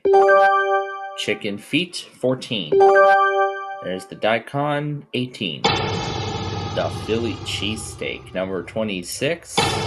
Tomato pizza, and 11. The spicy meatballs. So, million is still up there. That's the good news. Next offer is this creamy thing. No way. Let's do 10. The Happy Bunny Cake, 12. Salty oysters, and it's time for Lucky Platter bonus. Alright, so the next offer will be double. 7 has eggs and toast, and 17. Super cinnamon bun. Okay, so next offer is the golden peaches. No, thank you. 24. Fried rice, 8. Wing stew, 16. There's the puffy fish. Alright. So, the offer is Napoleon Dynamite. Say no. Let's do number 4. There are the intestines, number 2. The eyeless fish. Alright. So, the next offer is golden peaches, and I say no. Let's do 13. Mushrooms. Alright. We're about to get our next offer. It's the peaches again. No way. 22. There are the juicy peaches. Alright. So here comes the next offer. Golden lobster. No way. 20. There's the fresh garlic. Alright. Here comes the next offer. The golden lobster again. Say no, let's do 9. There goes the red onions. So it's down to 300 grand and the million. Final offer is the enchilada. No. Let's see if we have the cake on this tray. Yeah, we were so close to got that roast lamb. But I'm sure that might be a delicious meal from the looks of it. But we'll be back tomorrow and maybe we can get the million this time. But boy, we were so close. But until then, we will see you next time.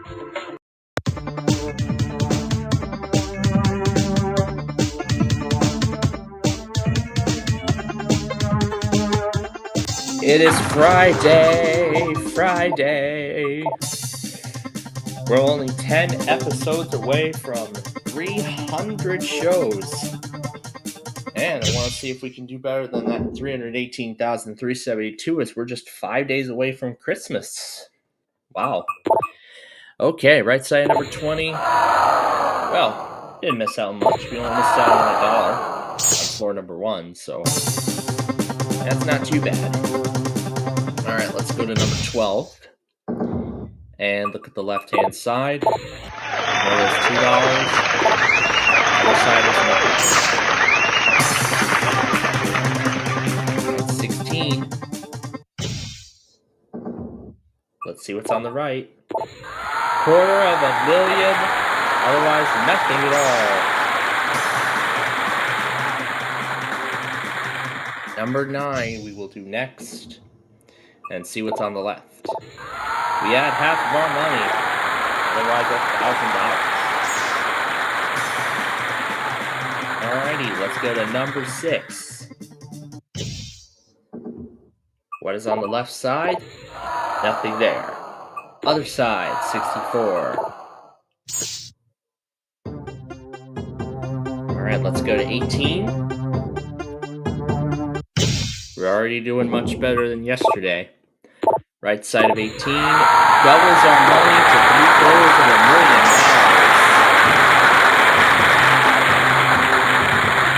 $750,000. Second best value on Deal or No Deal. Anyway, let's go to the left side of 14, and now we have to take half of that back. So basically, it undid the double. That's really all it did. Alright, let's go now to number 7. And on the left side, we had $125,000 back. Otherwise, we would have ended the game. Now, what we want to avoid is that lose everything. Left side of 11 is $66,000. Other side had the add a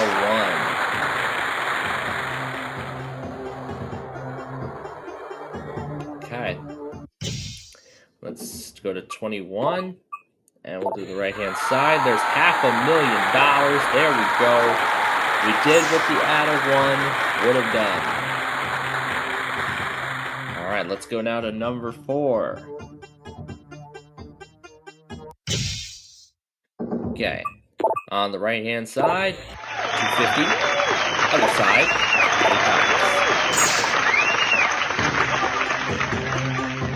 $8. Okay, number 19 is up next.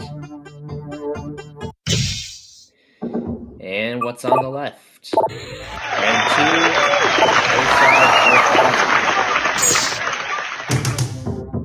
2. Let's go to 13. And let's do the right-hand side. Round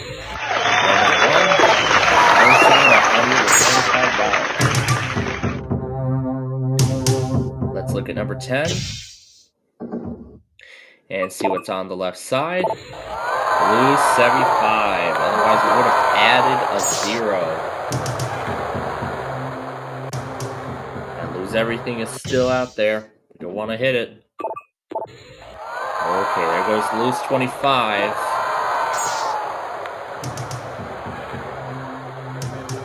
Alright.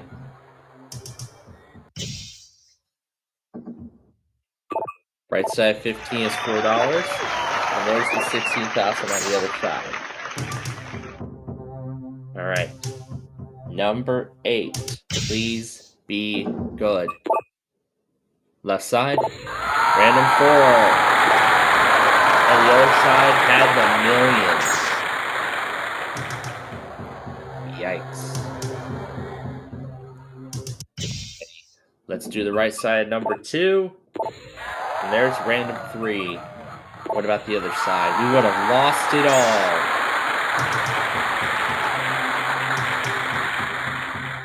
Alright, let's see what is left. So all the rest of the cards are good. So, last floor, either we're adding $33,000 or $500 to our total. And we're adding $33,000. Oh yeah. So we finish with $293,839 today. When we add that to everything else we won this week, we won $20,212,307. And there's the $500 on the other side. Well, here we go. Next week is Christmas. Monday will be the head start. Tuesday's Christmas Eve. And then Wednesday is Christmas Day. And then we ring in the new year the next week. Oh boy, these next 2 weeks are going to be a very exciting stretch of events. So until then, thanks for joining us today and have a great weekend.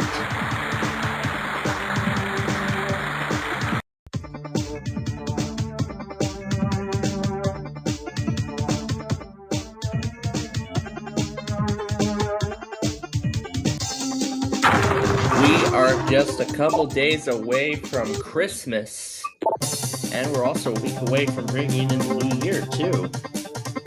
Now, hopefully we can do better than that 20,212,000 we won last week. That would be great for Christmas. But also, at the end of this week, it will be our 300th episode. We got a big special coming up, and we'll explain that when we get there. Right side of number 20 has number 2. Other side,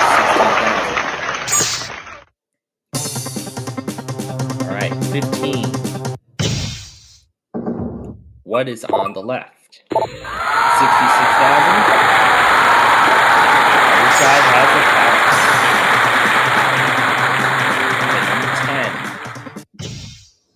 10. What is on the right? $500,000, otherwise $250,000. Let's do 13. All right, so let's do the left side. And there's the lose half. There's 2,000 on the other side. All right, number 18. Let's see what is on the right. $16. Other side is $4. All right. Number 8. Let's do the left side. And there's the random 1. Other side, $125. Let's go to number 4. Let's do the left side, and we lose it all. Nothing on the other side. All right, number 17. Let's see what's on the left. That had a 1 should have came up. Should have came up when I hit that blank in that last pick. All right, let's do the right side, number 12. There's $2 there. Other side, 64. We're left with the lose 3/4 and lose 25. Those are the only cards left. All right, number 11. What does the right side have? $8. Other side, $500. Let's do 21. On the left, we see $1. Other side was the $1,000,000. All right, number 6. Number 6, be good. We will go to the left side. There's the random 3. Other side, $32. Okay, 19. What do we have? On the left, on the right. 125,000. Other side is the next level. Okay, number 2. Alright, let's see what's on the left side. We have 75% of our money, otherwise we would have ended the game. Okay, let's go to number 9. And we're going to see what's on the left side. There's the add half. Other side would have lost 25%. Let's go to number 16. Let's do the left-hand side. And we double our money. Other side, we add 25%. There's 7. What is on the right? Random 4. Other side, 33,000. Okay, 14. What is on the left? 4,000. Other side, nothing. Alright. I lose 75. That add a 0. That add a 0 would be great. Is it on the left side, number 3? Oh, we lose 75 and there's the blank. But we can still win $1 million if we find that add a 0. Is it here? Yes, it is! And 8,000 on the other side.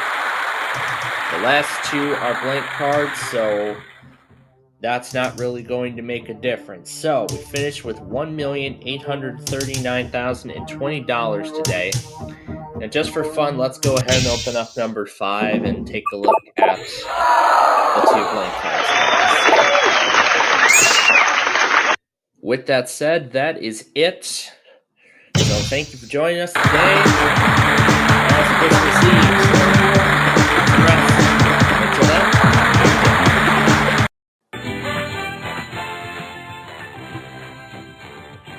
Friday. Let's close out the week on a good note. Let me start off with a 4. We'll clear the 1 and the 3. Alright, next roll.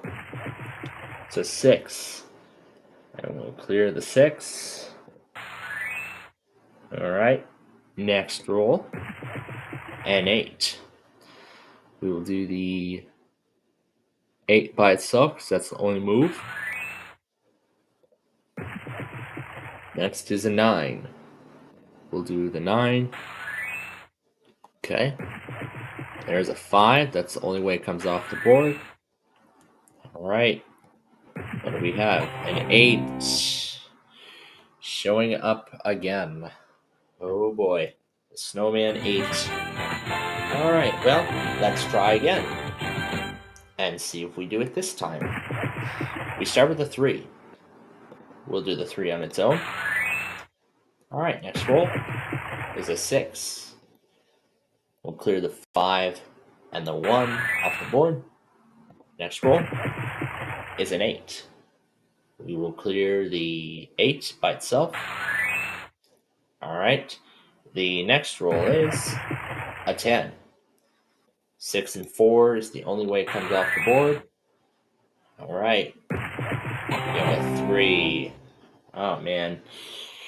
Foiled us again.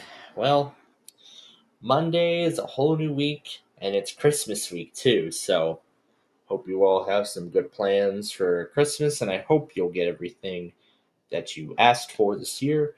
But until then, we'll see you next time.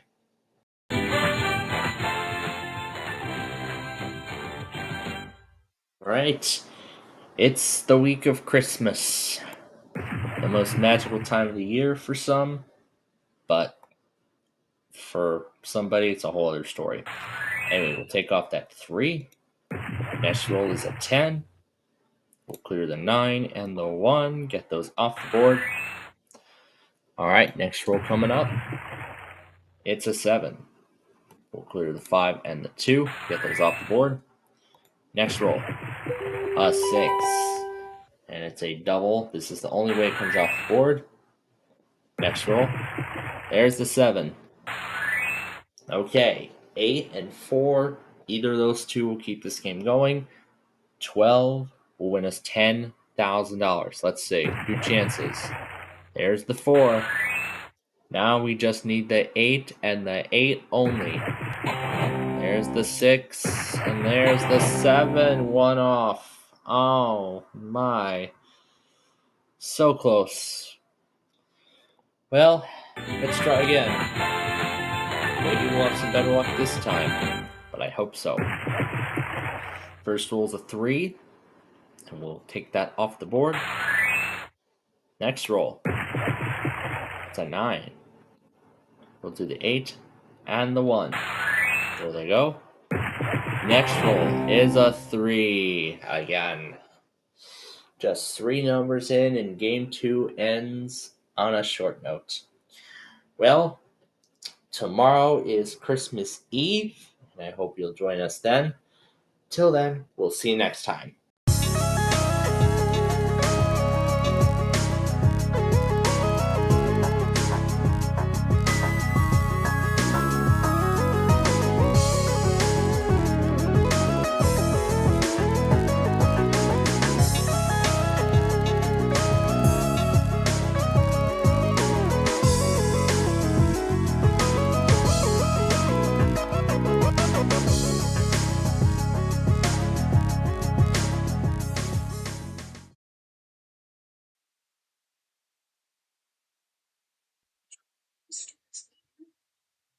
My gosh. All right.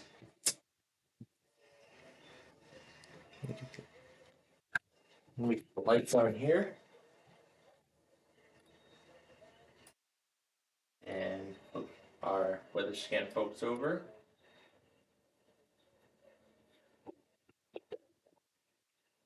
Let the Christmas light and TV in one more time.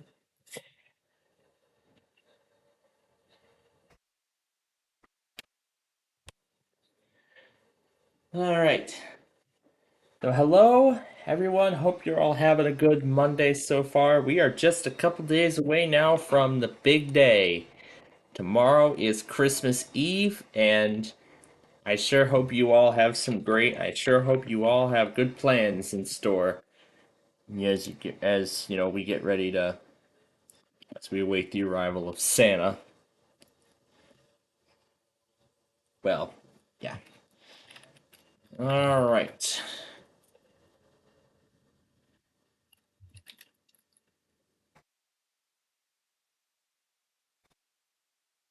Not in the list.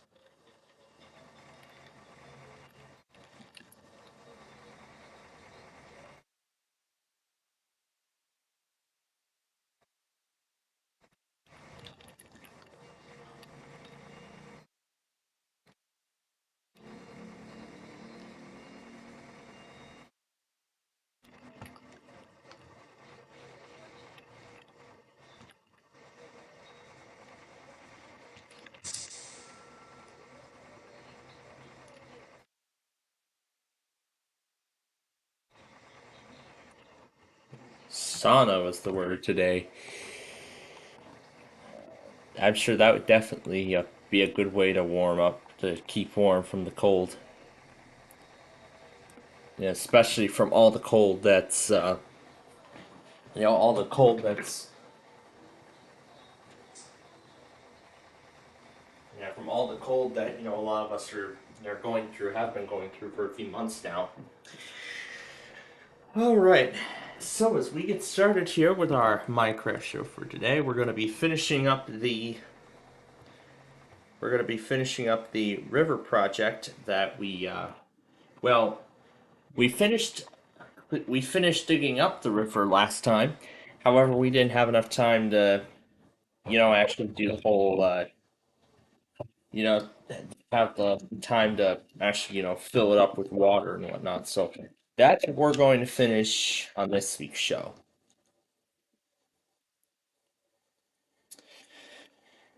So, anyway, as we get started here today,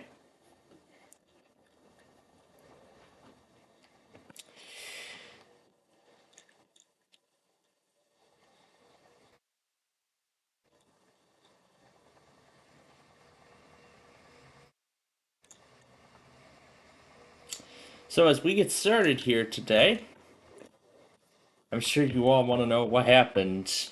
What happened with me, throughout the day today, considering, there wasn't really too much. I mean, I can definitely tell you there wasn't really much going on. So, all the Monday tests, of course, did go without a hitch, but now Houston Odyssey's on strike 2, as they did not go last night. I can't believe them. So, one more Monday to go, and they'll be removed. They, Sheboygan, KOC, KZN, a lot of them are going to be removed off the list.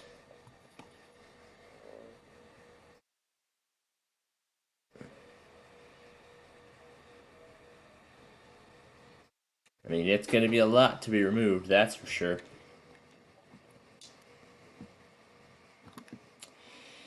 So anyway, other than those weeklies, what did happen? So what did happen? What did I do? Considering that there wasn't really, there wasn't too much going on.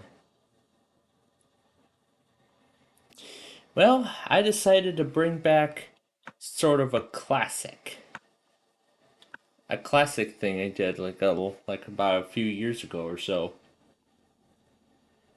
where I did a whole bunch of rail cameras. So basically, I just put a whole bunch of rail cameras on all at once. Today I chose Rochelle, of course, our girl La Plata, Comonoc, and Ingersoll, Ontario, Canada, which I found recently. So I thought, you know what, it'd be fitting that we introduce it. So I've just been watching trains from those locations throughout the day today. So it was kind of fitting, now that I've done all those shows. I think it was time for me time, that's for sure. And yep, I'll continue watching the trains until we're done here tonight. Oh boy, this is going to be a lot of fun, that's for sure. So, that's what happened today. So basically, that's what happened with me today. There wasn't too much, don't you think? Alright, so now that we're done with that, so anyway, let me rephrase it. So with that out of the way, let's get started here today.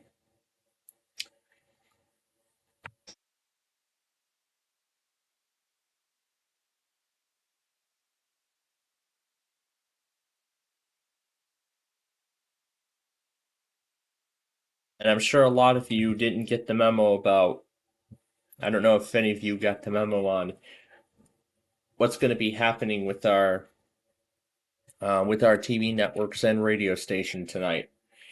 Considering that this is the day before Christmas. So, if I remember from what Turd Ferguson said last week, towards the end of last week's Monopoly show, he did say he was still going to do a Monopoly show just a few days before Christmas, so he still wants to get a Monopoly show in before Christmas, as far as we know. So, unless something else comes up, so if that's the case, and in fact in either case, whether it goes or not,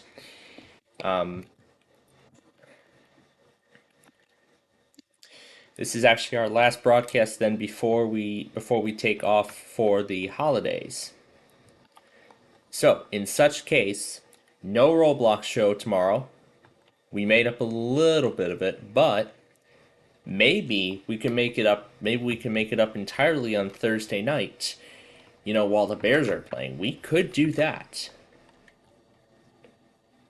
So we could do that. That's a possibility. But once again, Tuesday and Wednesday and majority of Thursday we'll be taking the day off. However, then Thursday night we should hopefully be in time for the Bears and the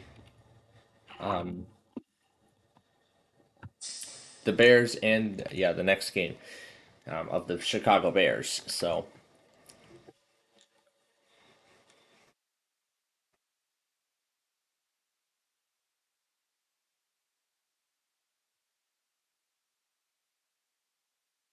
I'm very excited for Christmas. I'm sure. Not sure if any of you all are excited, but furthermore, I'm curious to know what you're asking for this year. If anyone even cares to explain, but I'm pretty sure I know what many of my viewers are going to be asking for. They're just going to be asking for a lot more of these radio devices. I already have enough. I don't need any more.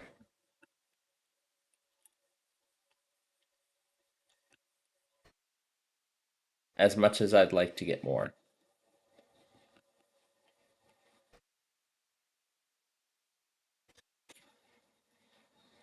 So, in such case, I might just rough in these 4 again. See, I might just rough in these locations again. Looks like a Comonoc's frozen now. So yeah, I might just end up roughing these locations again.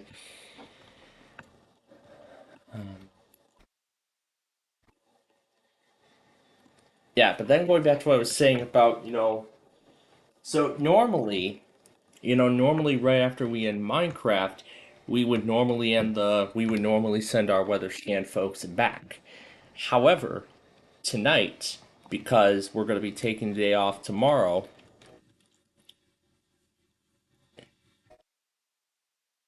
and especially with what's to come, we are going to be signing both our weather scan and main networks off together. So we'll be signing off both of them at the same time via the live simulcast.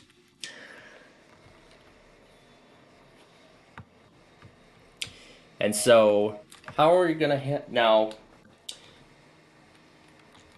And then from I can remember that.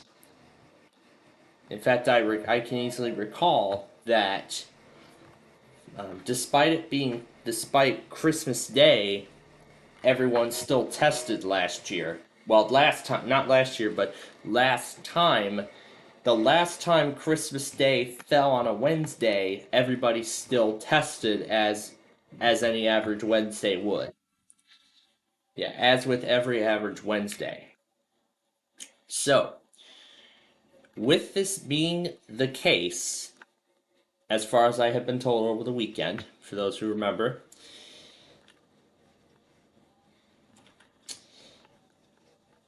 this is how I'm going to handle my radio station during this time. Yeah, during this period of time, this is how I'm going to handle my radio station. It'll operate as normal throughout the day on Christmas Eve.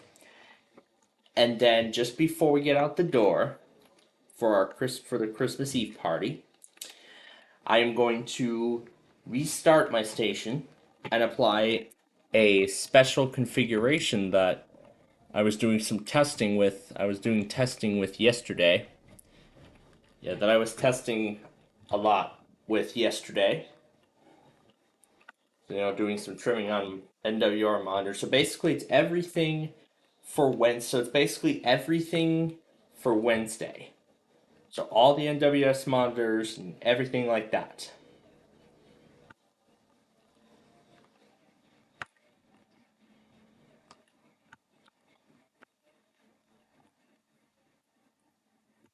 And then I was also thinking about potentially I'm going to handle this week's weekly test compilation.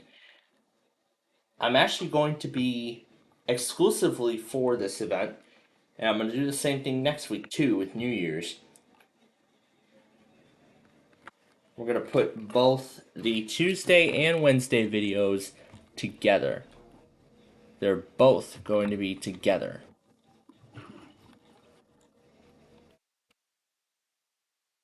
So they're both going to be together.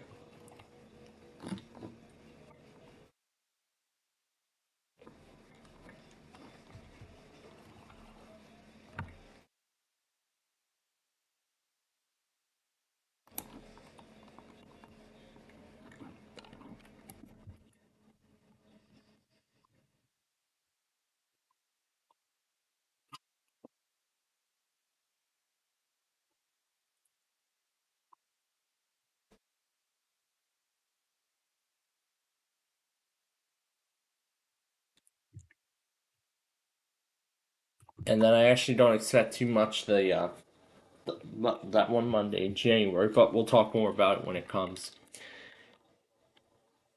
So we'll be off for a majority of this week for Christmas, but then we will return Thursday night, I'm hoping Thursday night, we'll be back on for the Bears from a different setting.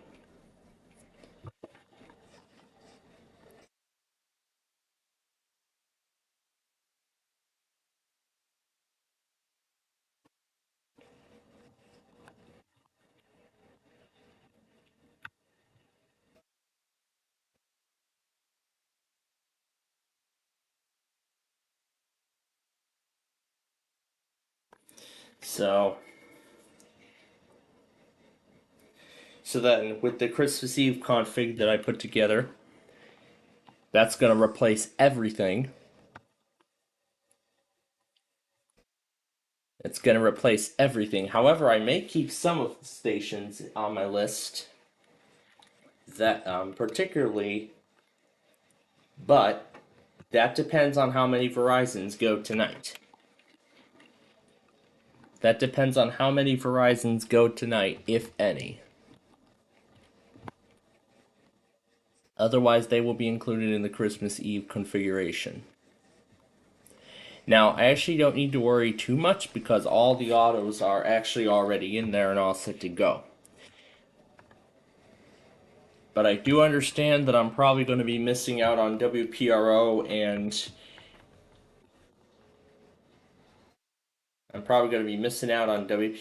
WJAS.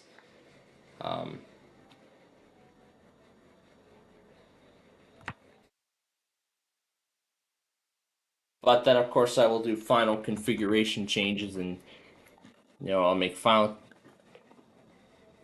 adjustments to the configuration, everything else before we apply it. So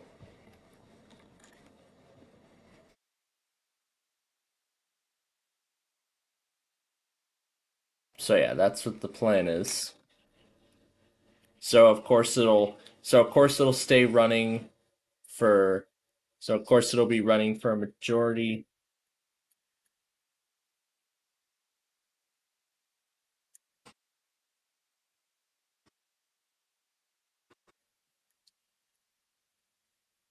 So it will of course be running for throughout Christmas Eve because I want to make sure I get all the NWS stuff.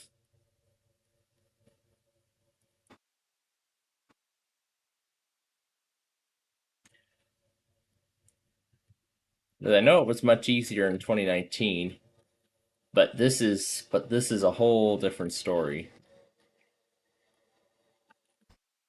Christmas is falling on a Wednesday this year.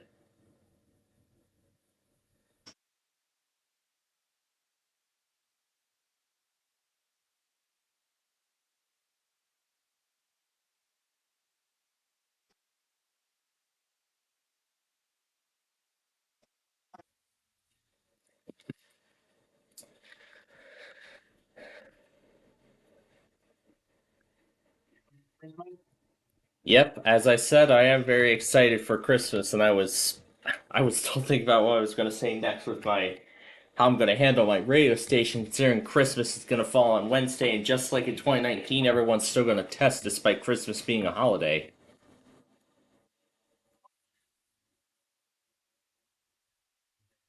That's right. So I was talking about my plan of having a special configuration running while we're gone. And of course, from the testing, I've actually decided to just split the difference. Let John monitors what's in his mass, and I'll monitor what's not in that configuration. Parts of Phoenix, parts of Fort Worth, parts of, everything.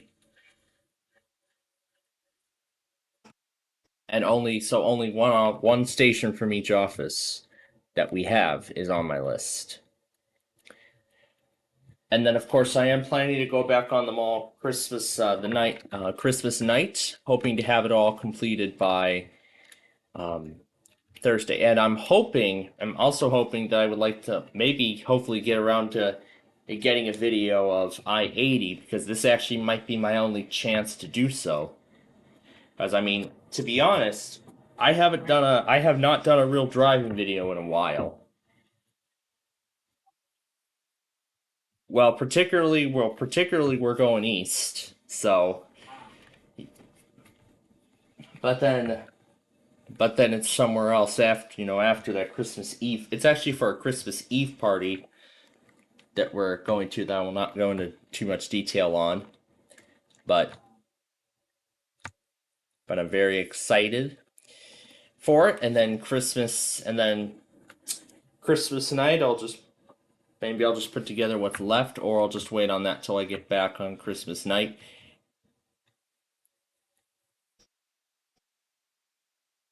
And then just go back on the rest, either Christmas night or maybe that Thursday, and I'll just put everything from the week in just one video. I'm not sure how that's gonna go yet, but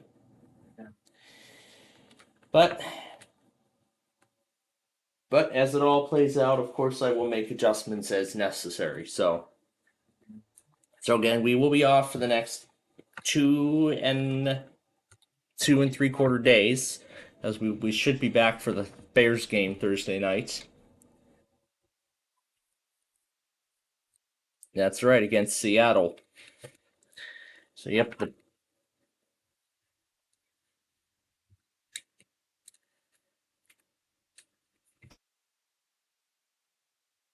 Bears lost against the Seahawks lost against the Vikings. Yeah, that was the last time they played.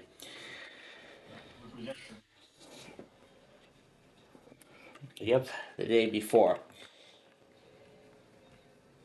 So at this point, I have a good plan in place now for how I'm going to be handling everything while we're gone.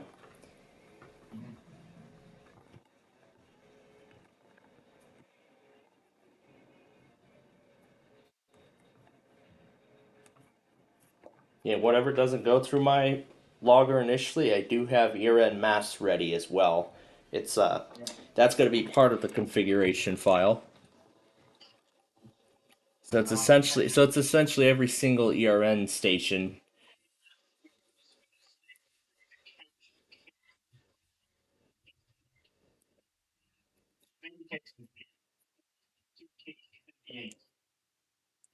Well, for the Salt Lake City weekly, you're hoping to. The Salt Lake City Christmas Day tests. Yeah.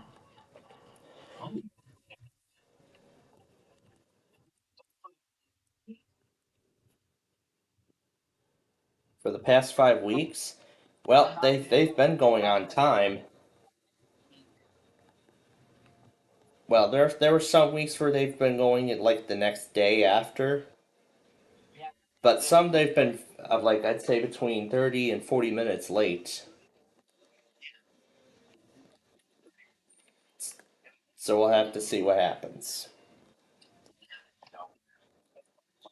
But then, of course, Thursday, the day after Christmas, I'm actually looking to get another real driving video in.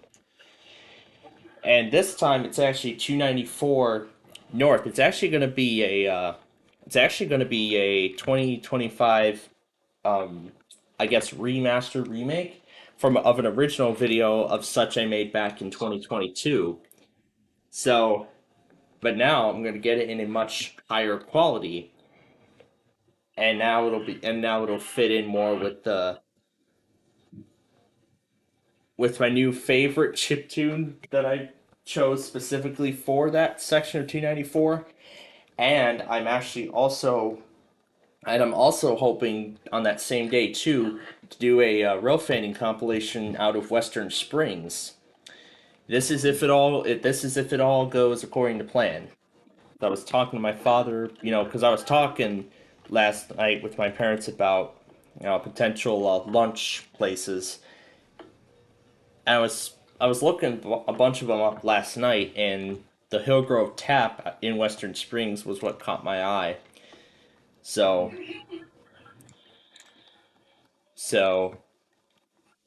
again, it's still in the very early stages of the planning, but I'm hoping it all goes well. I'm hoping to do the Hillgrove Tap. Yeah, that's what I'm hoping for. So, but actually, but there's actually more to the story. Not only would it be another major rope fanning compilation for the year, but I'm hoping that, and and in addition to that, for the first time ever, planning to do the rope fanning compilation live. And I'm actually also planning this too with the third season of Downers Grove. You know, doing 2 live streams each day. You know, 2 live streams each day once the third season begins. You know, be for like a half-hour period in the morning. You know, before I get into work, and then and then another and then another half hour or so after that. Yeah, then another half hour or so after that in the afternoon for.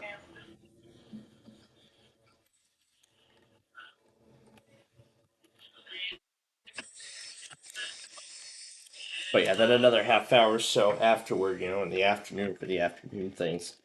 So, so yeah, that's how I'm looking to do. So that's how I'm looking to do the week here. And then eventually throughout the rest of the week going into the weekend, I'm hoping to get everything taken care of by Sunday. Yeah, so that I have everything all ready to go. You know, still shooting for a Saturday premiere.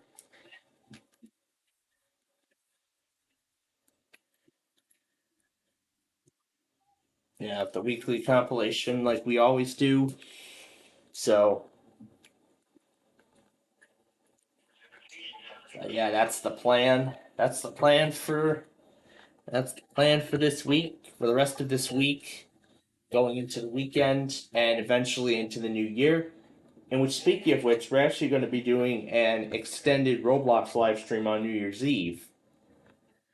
A special extended Roblox live stream.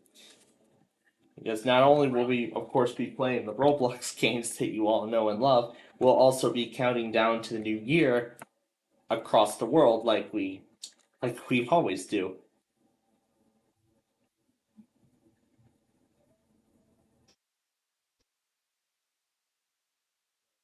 Countdown to the new year all across the world.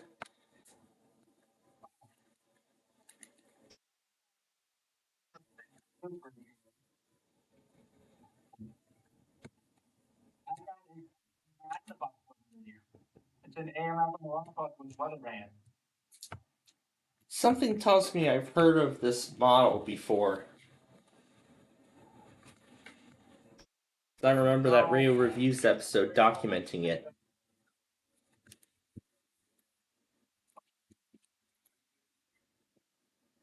Yeah, that sounds familiar.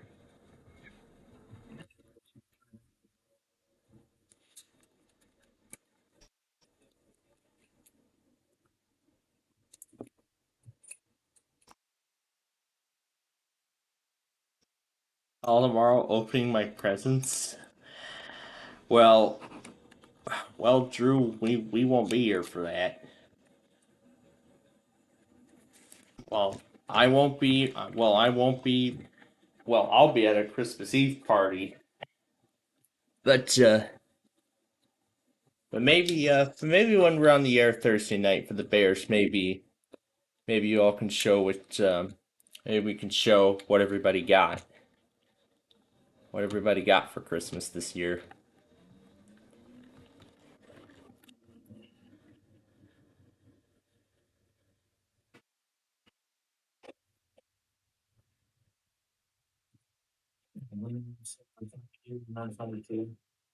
Okay. There you go.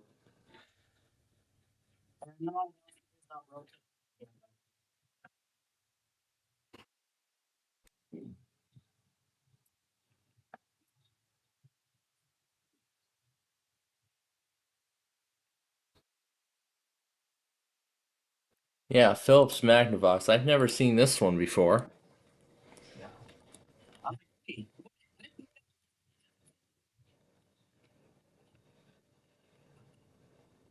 Well, too bad that thing isn't even going to get a proper radio reviews episode. Yeah. Because it's pretty much been canceled.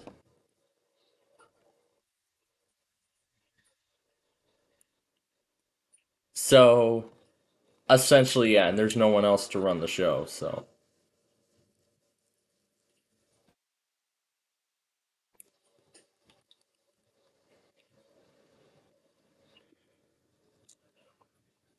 But that's interesting that's an interesting model. I've never, again, as I said, I've never heard of such, so. But yeah, once again, but as I said again, I'm hoping that, once again, as I said, I'm hoping to get a video of I-80 and 294, and furthermore, I'm hoping to do another road painting compilation.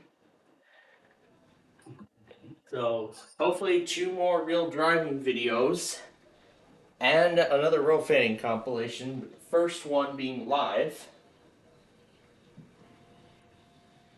And this whole live rotating thing is actually part of a sort of like a it'll serve for like two different purposes. First will be a bridge between season 2 and 3 of Downers Grove, considering in Western Springs it's still along the racetrack. And second, this will be sort of a test run for it'll be a test run for potentially future content on my channel.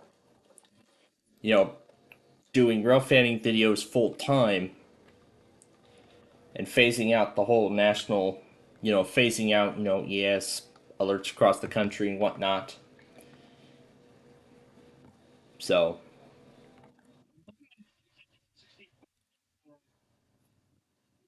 going local only, which is probably what I should have done in the first place, but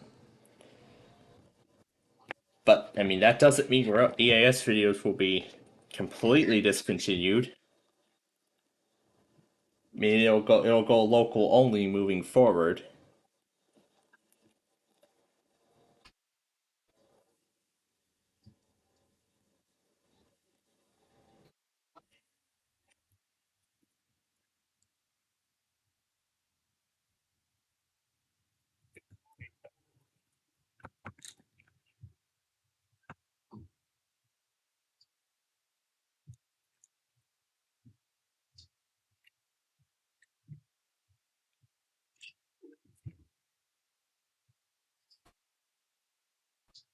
Over here.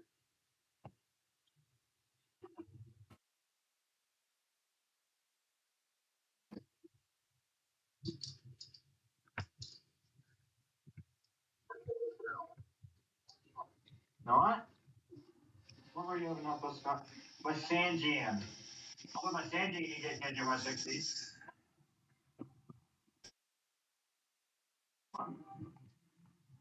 My Tier 100. On the Tier 100, you get.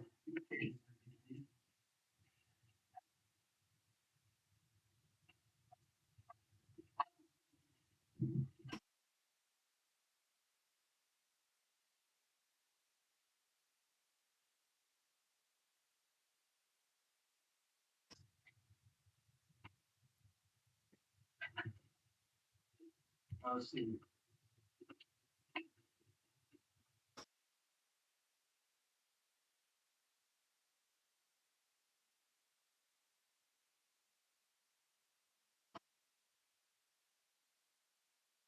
Some kind of arthritis. I know it can definitely take you at 50.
All right.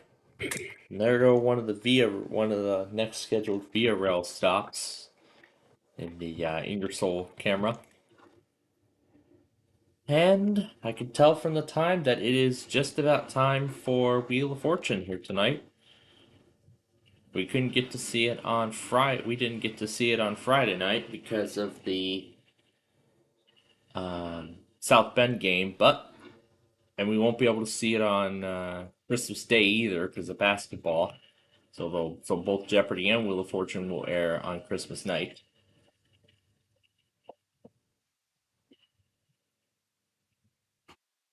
Yeah, the ads on this platform are just getting ridiculous now. All right, it is showtime.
Well, we're having a good time with Wheel of Fortune tonight, and at Pominock, just like La Plata, it's going to be all freights going forward now because that's all the Amtrak's.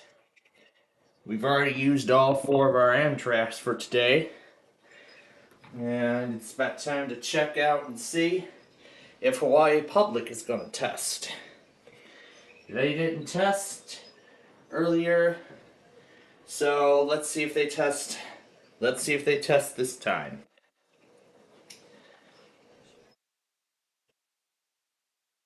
I see that DGG went, so where are they at? I can take them out. Yep, they're coming off the list. Oh yes, I'm enjoying Ingersoll, Ontario, and Comonock, and all 4 of these rail cams at once. I'll probably have all 4 of them going again tomorrow. I'll probably have them all going again tomorrow before we get out the door, and I'll just have all Union Pacific. That's really nice that we're getting these rail cams. I would really love to see Plainfield, my hometown, get a cam one day. I would love to see that happen. Anyway, let's see how this all ends.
All right, that's it for Wheel of Fortune. Now let's get back to this, which was what we were doing a moment ago.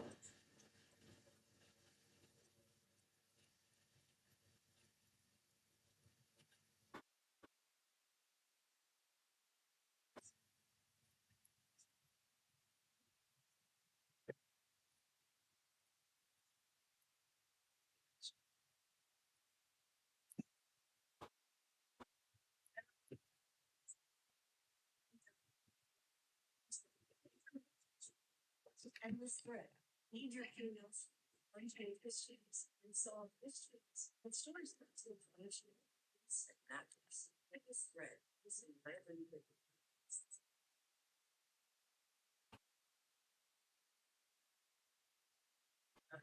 Why Public Ghost tonight? That would be great.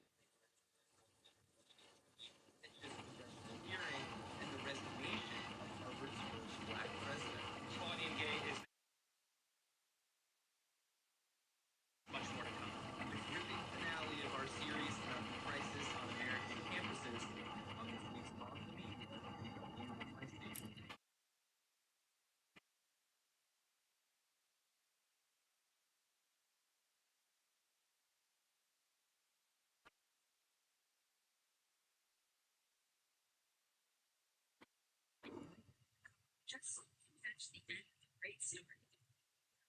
HBO app, you can get that story anytime. Replay national shows as well as local news stories and new driveway moments. They of the past. Get the HBO app in the App Store or on Google Play. With WBZ, they have similar functionality like that on their website.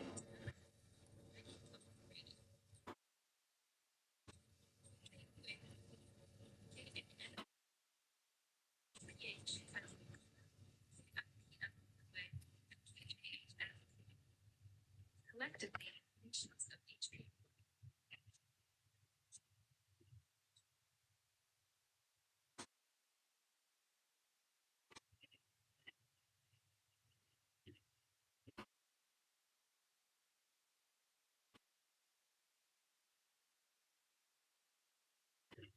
Here we get started celebrating the holidays, specifically Christmas music. First, John Batiste will be back.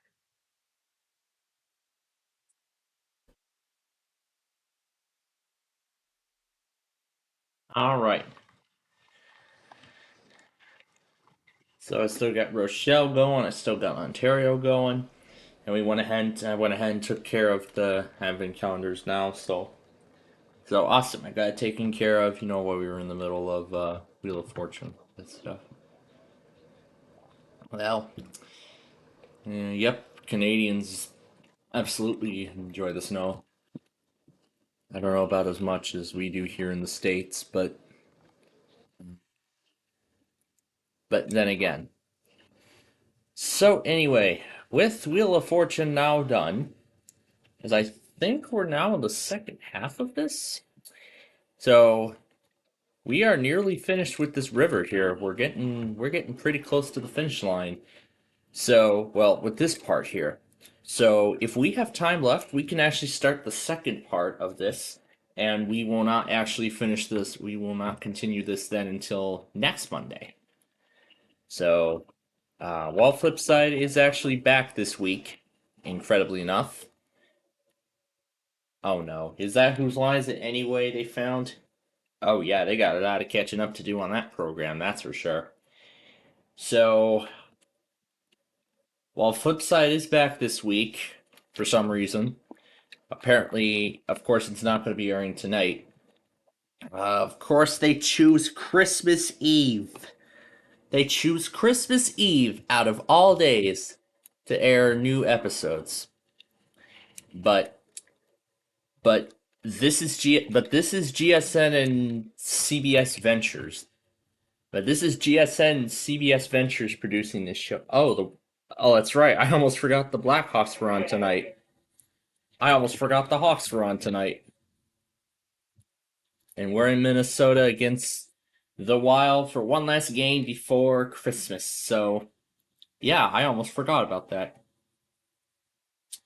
But I'm really enjoying the trains on these cameras, that's for sure. Ontario, enjoying all these other cameras from multiple sources.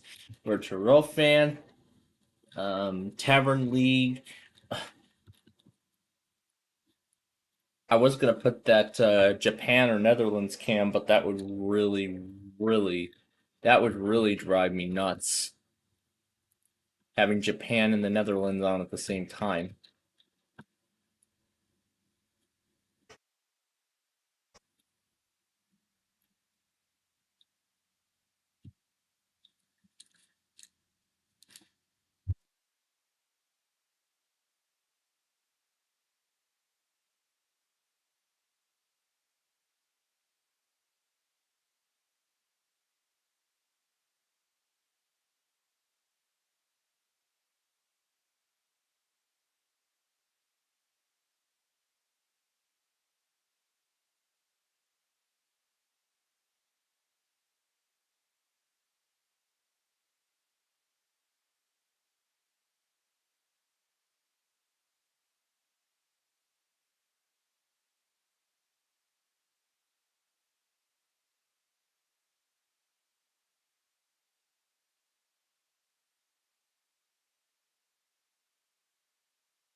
All right, here comes the anthem.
Nice performance there. All right. So let's keep this river going here. We're getting closer to the end.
In a while, just get on the board. It's 1-0.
And there's the first goal from the Hawks, and we're tied at 1. So we got quite the construction going here. So yeah, I think we can get started with the other river project now.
And that's our Southwest Chief coming.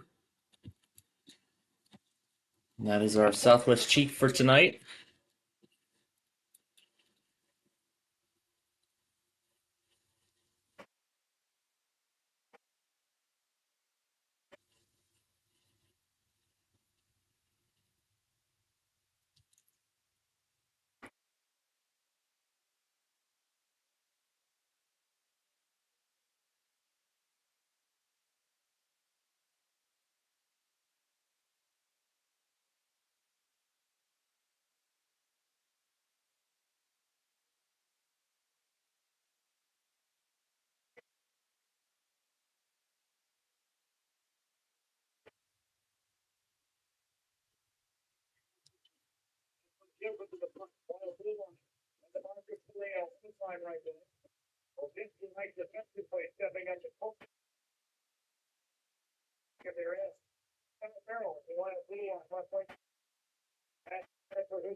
All right. So the Wild actually have the lead right now, 2-1 from what I remember. So we're going to finish off this section here, and then I'm going to take a break. And ooh, the Drive wanted to test now. Okay. Well, that's nice of you to test before Christmas. Good. I want as many of these weeklies done as possible before Christmas. So after this part is fully dug up, we will stop so I can get some popcorn for tonight, and then we will return and we will continue on with this.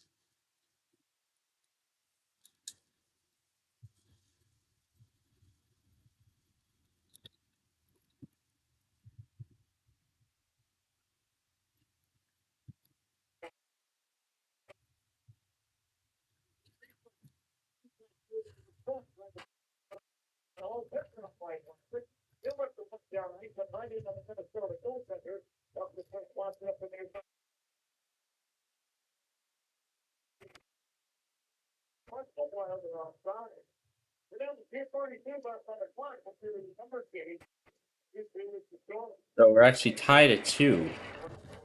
So we were tied at 1 earlier, and now we're tied again. This time at 2.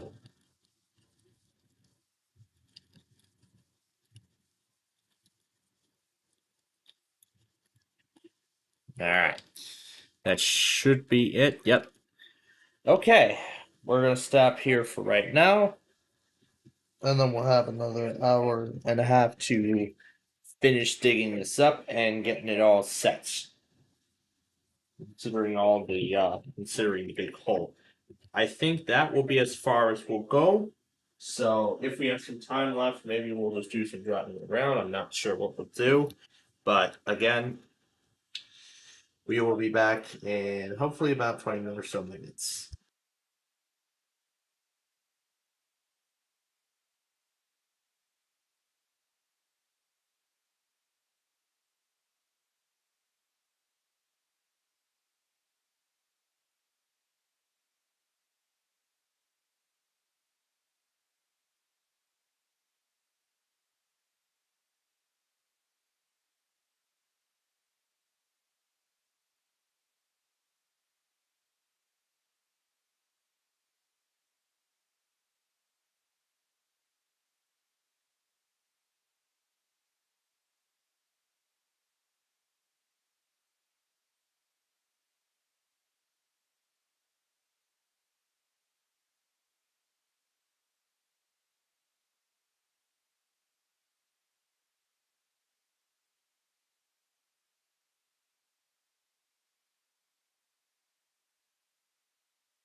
All right.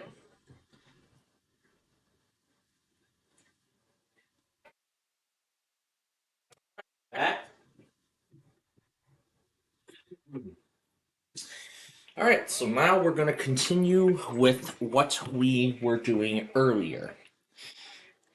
Now, as we continue here, I did review the Monopoly stream from last week a little further. And right now there's actually like a mixture of like plans and such. There's like a mixture of plans in regards to next week. This is next week. Remember, that was last week's show. So in that stream, he did Turd Ferguson mentioned that Monopoly is set to go on this week, tonight, in about an hour and a half or so. That's at least what he's hoping to do. However, that's only if there's people around to play the game. So, of course, as usual, we will wait until 11:10, and if we do not hear from them by then that's it. Then Monopoly would not go on. So, he said Monopoly will go on. He doesn't have any plans on canceling it. Well, why would I have any plans on canceling my streams over Christmas? Well,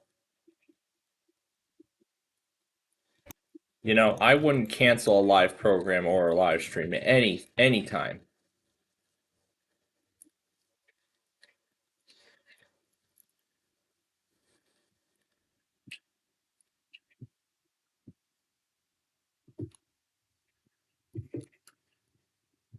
The only time that ever would happen is if my parents somehow get Boris phobia into their they get the only time it would be canceled is if my father or mother ever get Boris phobia in their head and decided to give me punishment day in the form of chores at like the last minute. Like with what happened with Wait Wait Don't Tell Me, we were supposed to start like with what happened with Wait Wait Don't Tell Me about a while ago, for those you remember. We were supposed to start right at 11, but then right as I got out, but just as I was about to take my shower, I get yelled at like literally the last second. I literally get yelled out at like the last second and I get outraged almost immediately.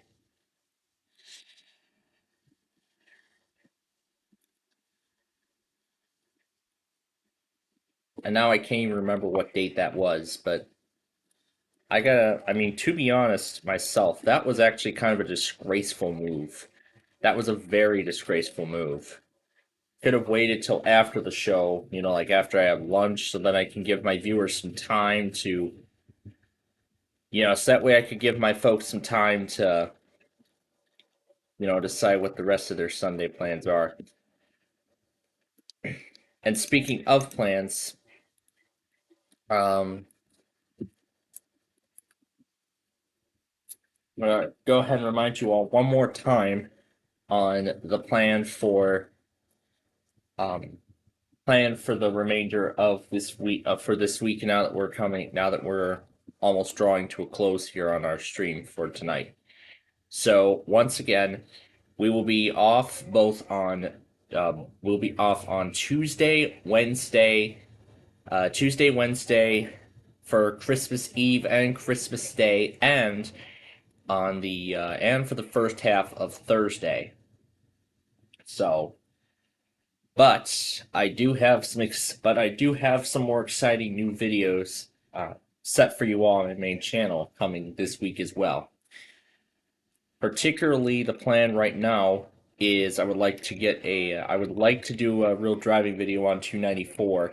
I actually will get another opportunity to do 294 North because I blew that chance. You know, I blew that chance last time rating the chip tune instead of the road.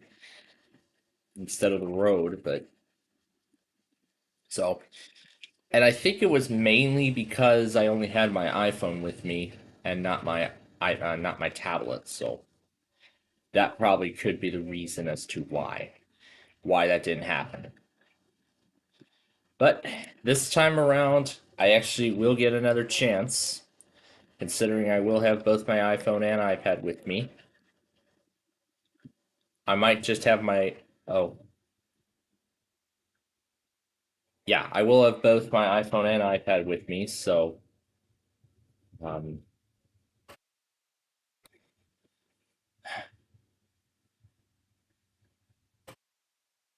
Unless they decide to pull a Vion Boris and say no, all for nothing, and act like I'm grounded for triple tranquility. But nonetheless, that's what I am hoping to do this week. So, 2 new real driving videos plus, and I did talk about this earlier about Western Springs. If it all goes well, then I will end up doing, for the first time ever, a rail fanning live stream. That's right. This will actually be a sort of a concept test. So, if I do go forward with this, not only will this be a bridge between season 2 and 3 of Downers Grove, but this will also be a concept test. Considering I would like to debut something new on the considering that this could be the future kind of content I could debut on the channel. So I'm very excited that I get to introduce I'm getting very excited that I would like to introduce this kind of stuff. But furthermore, I'm furthermore very excited about, Christmas Eve, and I sure hope everybody else is too. Because as I'm sure everybody, and I'm not sure if anybody in FEG is even going to be up at like 10, 11 o'clock at night playing Monopoly. But I'm sure by 12 midnight it'll already be Christmas Eve. As I mean, by the time they get started, it would already be like 12 midnight Eastern time. It would already be Christmas Eve by that point. So, as I said, with my radio station, that's going to remain running. And of course, since I was told everybody's still going to be doing their NWS test despite it being Christmas Day, well, even though it's Christmas Day, I still am planning to keep my station going during that time. Thursday night, I'll put the original monitors back in. So yeah, Thursday night I'll put the and then that Thursday I come back, I'll put the original monitors back in. And everything else like that. So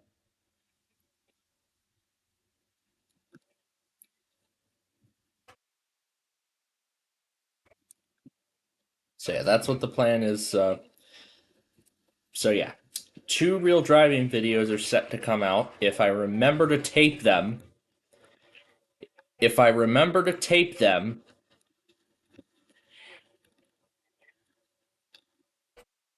And the other one is that Western Springs live stream, if it all goes well.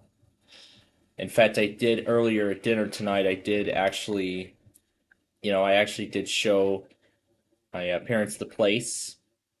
So it seems like we're getting closer to now to making that a reality. It seems like we're getting close to making it happen, but as of right now, it's still but right now we're still on the early stages of determining if that would be the best place to do lunch or not. So I told him about it, but now I'm just waiting. But again, as I just said, I'm waiting for full approval. And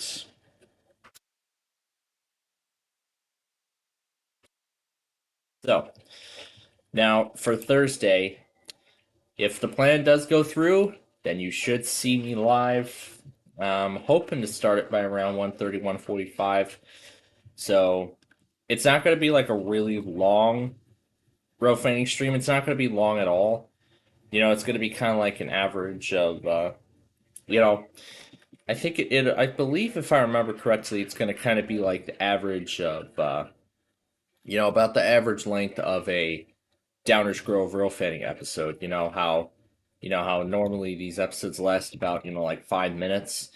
However, there was one time it lasted less than a minute, but that happens only on very rare occasions. So, and that's only the first time that that has happened, where a Downers Grove episode only lasted like less than 15 seconds. But on average, the episodes do last about I believe about 3 to 5 minutes on average. However, there were a few episodes that crossed over the 10-minute mark, so. But as I said, I'm looking forward. But I mean, with this place being considered, I'm looking forward to returning to the racetrack. I mean, I had Elmhurst in my mind as well. Crafted Burger in Elmhurst was actually another place I had in mind. But I mean, I can only decide between one or the other. So it's either Elmhurst and the Geneva subdivision, or the racetrack and Western Springs and Hillgrove. So I mean, as much as I would really like to go to Elmhurst, I really want to go back to Western Springs because let me tell you, it has been, as I said, it's been a long time. It has been a very long time since I have last been to downtown Western Springs. It has been a very long time since then. And I don't really know what has changed. What has even changed about that town since I was last there? So, I am very excited that this could finally happen. So, what we're gonna do now is for the remainder of so here we go. We have another hour and a half to finish this. We're gonna dig up the rest of this section of the river. After this is done, that I think will take us to the end of our show, and we'll start the catch-up process soon after, and then afterward we'll prep the Verizons, we'll prep my station, and then we will get ready to, then we'll get ready for Monopoly despite it being Christmas week, if Mr. Turd Ferguson and MVG Productions crew is even going to do it. Because I heard Neil saying that there has also, when I looked at that stream, I also heard Neil mention that there's no guarantee that Monopoly would be on Monday night. But, I mean, there's no guarantee, but again, that's what they're planning on, if anyone's there to do it. But otherwise, then Monopoly will probably wait till either the week after Christmas, the week of New Year's, or they will just push it to actually the next 2 weeks. So yeah, as Barry and Enright Cup will actually be off for 2 weeks. So we won't have to worry about that. Now, this week for Christmas and the other week for New Year's, because everybody's going to be, nobody's going to have time to, do the Barry and Enright Cup because they're all going to be watching, the ball drop and everything. And of course, we will be doing our New Year's special. So we'll probably do a Roblox New Year's live stream special.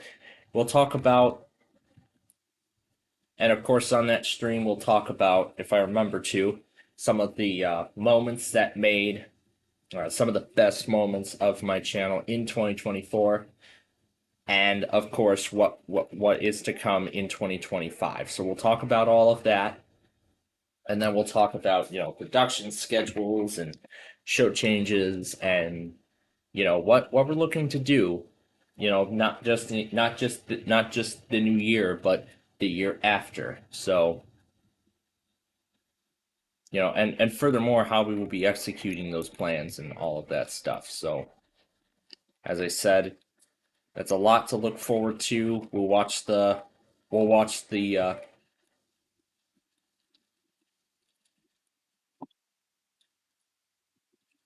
so of course we'll be watching the ball drop here, not here at home, but somewhere else. We'll be watching the ball drop there. And well, yeah, both the ball drop in New York City and whatever else Chicago has planned. In addition to the first Verizon Mania of 2025. So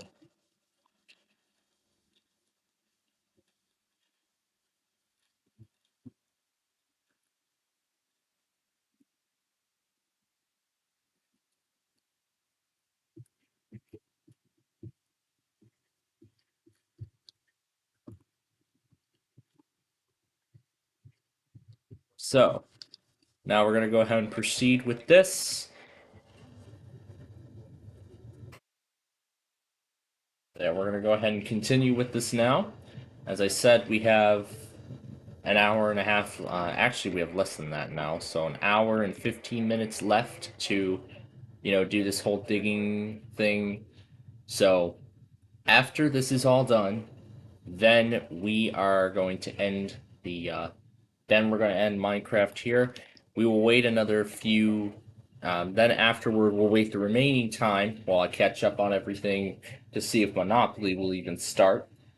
Otherwise, if not, then we will just, we'll just talk about our plans for, my plans technically for, Christmas and whatnot, and what else is to come. So that's what we got coming up.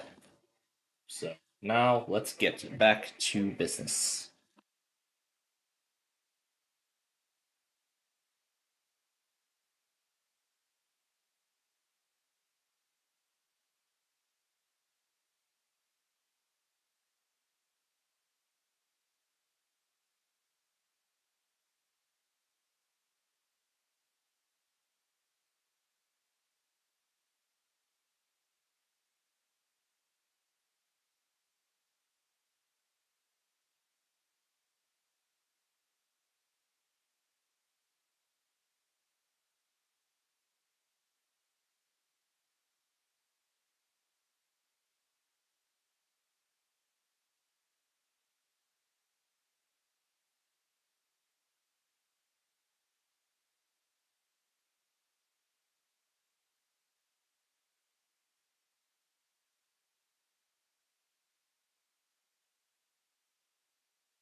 And the Wild win it.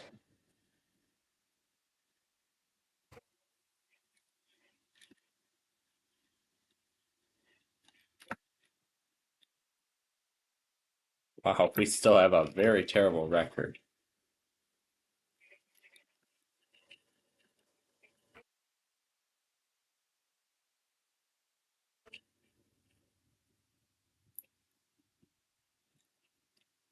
Yep, and we'll go ahead and we'll just go ahead and put this back on K-Love. As there isn't even really a real reason anymore, so. I'll just let John handle some of the stations for me, while I'm away, so.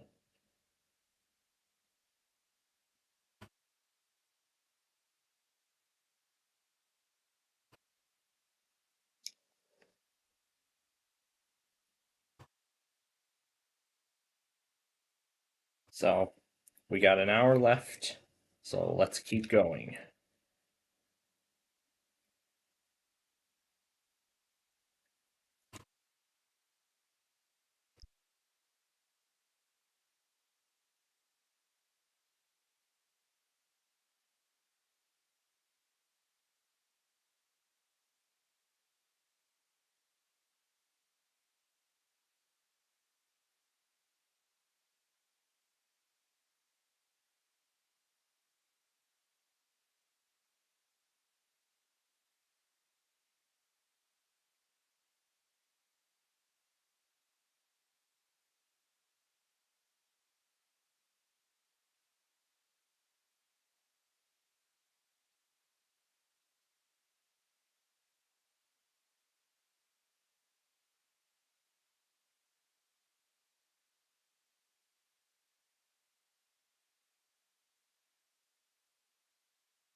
Alright.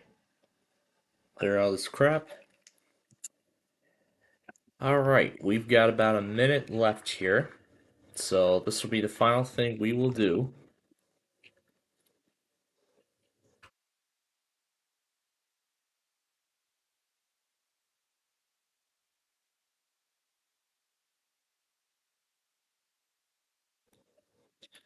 Alright.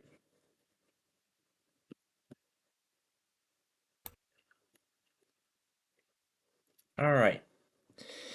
So, we're just about out of time, so how about a bit of an explosive finale? How about a bit of an explosive finale?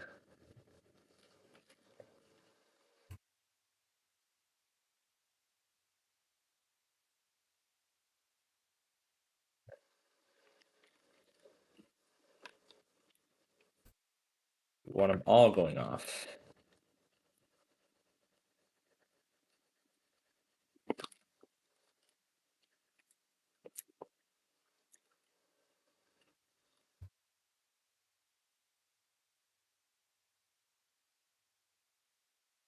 Alright.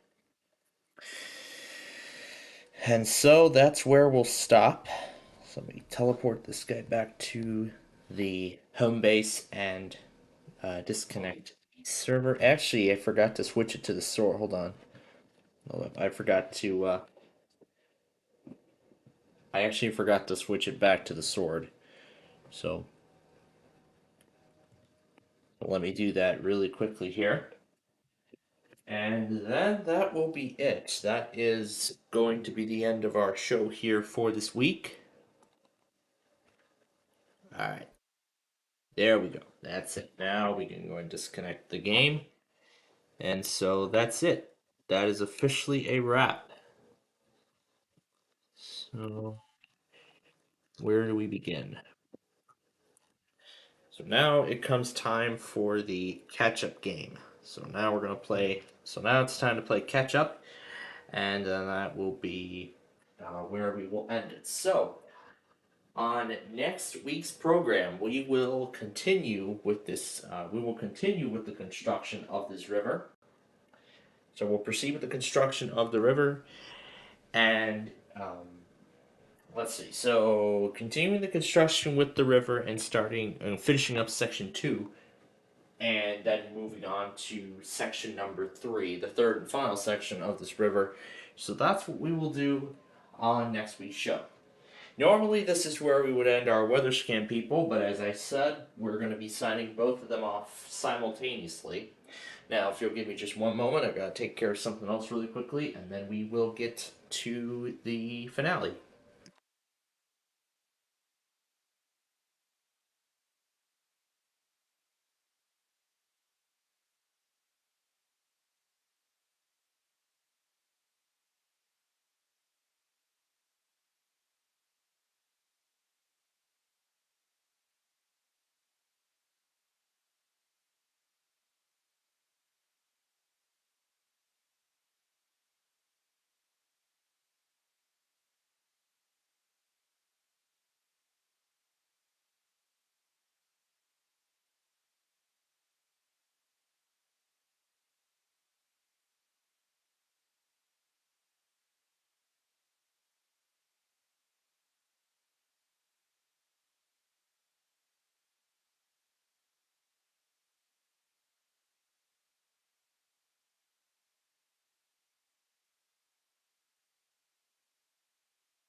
Okay, that's done. Let me quickly refresh our. Let me refresh our weather scan, people, just to get them all caught up. even if that's unnecessary. All right. Now we got some catching up to do, so let's get started. All right, first up, WDGG.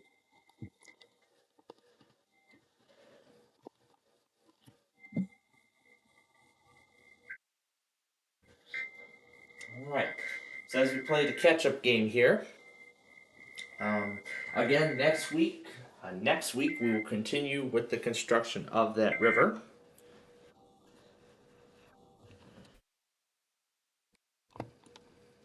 Here's rice and steel.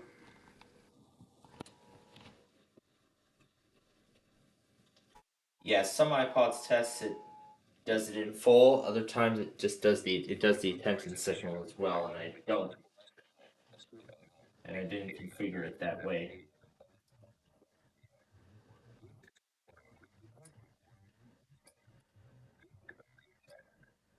I don't think that message was even complete. All right, moving on. So WTMX. I have already made the changes.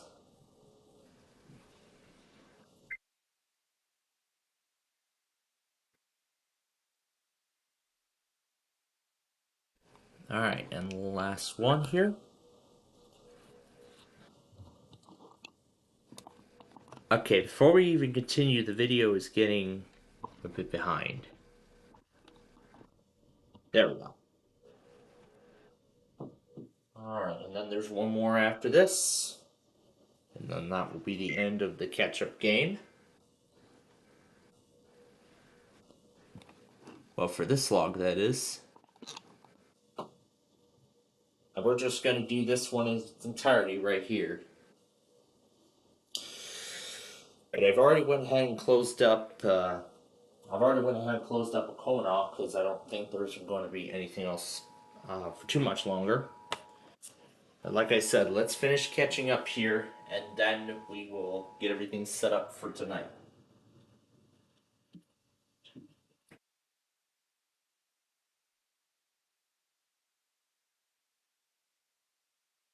Yeah, that sounds messed up. Okay. Well, we're going on now to the next logger anyway. Did I miss anything else? Well, we're going to go through every logger anyway.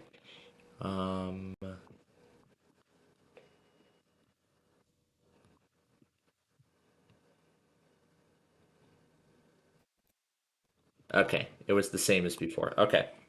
All right. We'll take it like that. Wow. That was a lot of things John failed to relay. All right. XJM.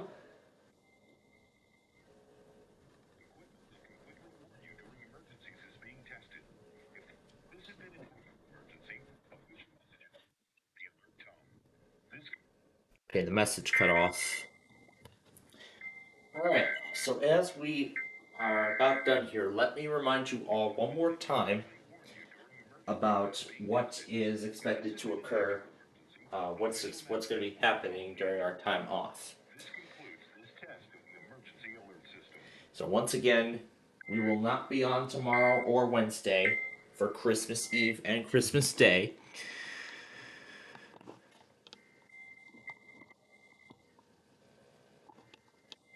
And we also will not be on for the first half of Thursday. I am hoping to be back in time for the Bears game on Thursday night. But again, it depends on what the plans are. So again, that's what I'm hoping to do. I'm hoping to start streaming the Bears game right on time. Alright, and Vermont Public Radio testing right before winter storm warning. And there's a few more loggers to check. Alright, I think that's it for this area. Yep. Alright, moving on. We already got that one, rice and steel, Vermont. Nope. Oh, Kala. That was another one That was actually another one I had just spotted. This was actually another one that I had just spotted. Otherwise, that's it then.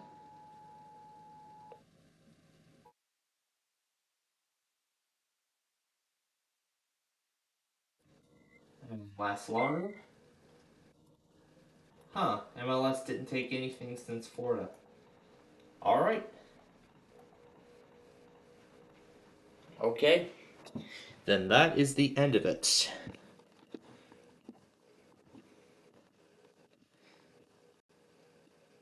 Alright. So, okay, that's one thing. Now we need to check on Comcast. See if anything else came through. Of course more stuff came through. What was the time? 2:26. Ooh, no Comcast happened since this afternoon. And no Coxes. Okay, perfect. So, no Comcast or Cox weeklies have happened. And of course, as Turd Ferguson promised, they would do a Monopoly live stream despite it being Christmas week. But, of course, I figured that was going to happen. And just in time too, because we are almost caught up with everything. So we'll actually come in at about 5 minutes. I'm gonna wait for the spectrograph to load because I had to refresh the thing a whole lot of times. So anyway, I'm gonna go ahead and get the Tuesday stuff put in right now. Where do we begin? KCSI. Yep, here we go. We're not adding Frankfurt this week because it is part of the. So we're not adding Frankfurt because it is part of the thing, as it is part of the Christmas Eve configuration that I'll be putting in. I might do some more testing with these configs tomorrow. Do some final testing and such before we actually before we actually go any further.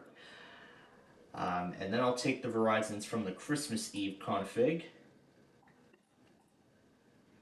And where do we begin? Where does it go? Right here.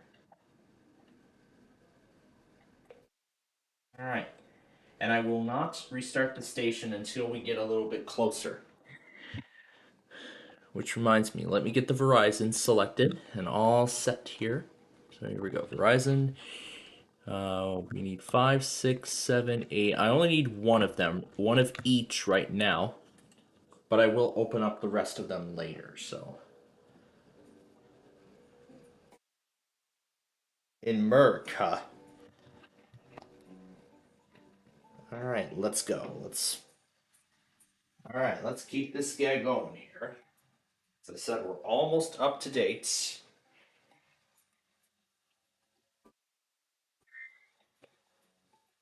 So they were just like us bits, essentially. Didn't I say I was going to retake Rice and Steel? I think I said I was going to redo Rice and Steel. I was going to do John's better relay of it. Yeah, I think that's what I said. So in that case, let's retake Rice and Steel, and then we'll be all set. Rice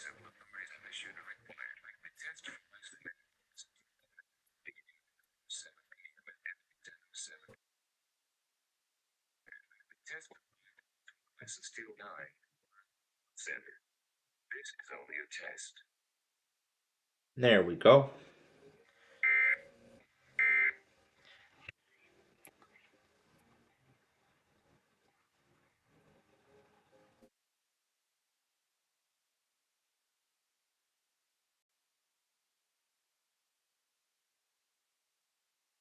So I guess Turd Ferguson was right. He said they would do Monopoly despite it being a Christmas week, and then no Barry and Enright Cup tomorrow night, and then of course no Barry and Enright Cup for the next 2 weeks, and then they will return, and then they'll return after the holidays. So.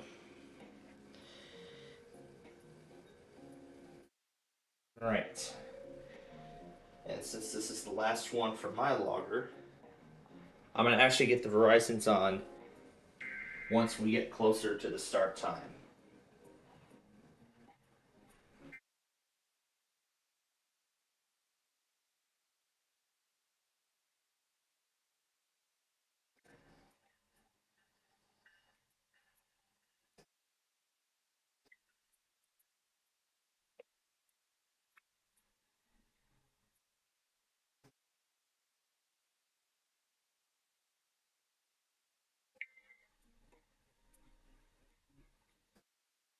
Doesn't play all the way, but whatever.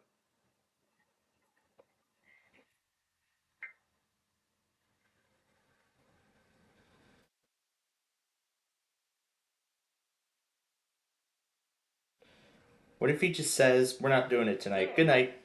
Hey, I see you guys there. But as long as I'm glad that you're here, you know why? Because it's Monopoly. That's right.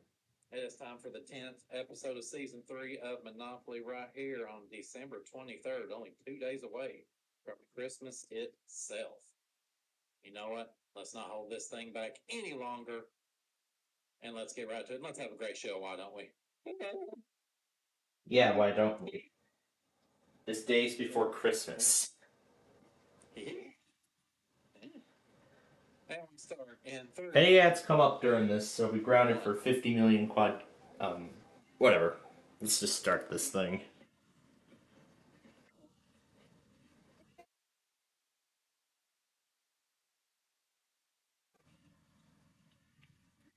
Can we just have one episode of Monopoly without any interruptions for once?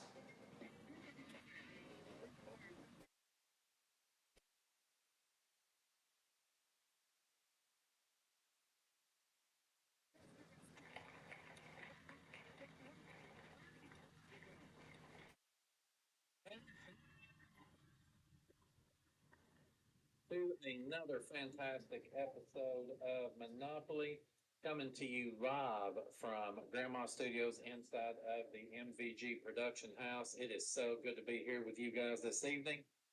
Let's go ahead and get right into this thing. All right, Of course, we're all we're caught going up to now. start Everything's with all said and done. He is back. Again, he has 4 wins. Oh, I didn't finish Barney the Cockatoo. In these last 4 games, he's been able to rack up $175, I never finished Barney the Cockatoo, so let me finish that.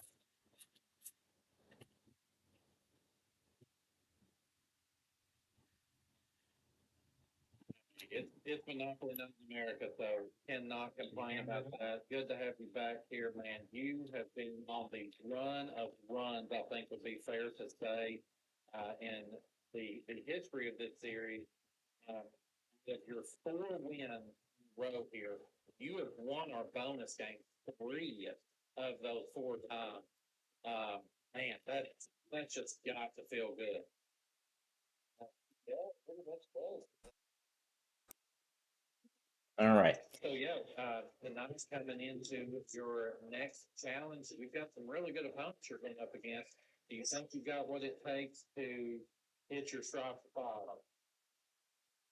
5? But actually have both ends on, in case one end gets interrupted.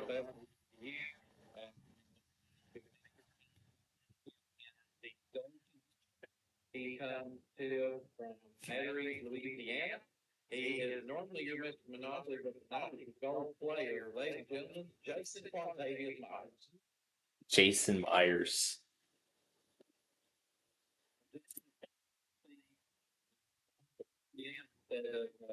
Holding a handful of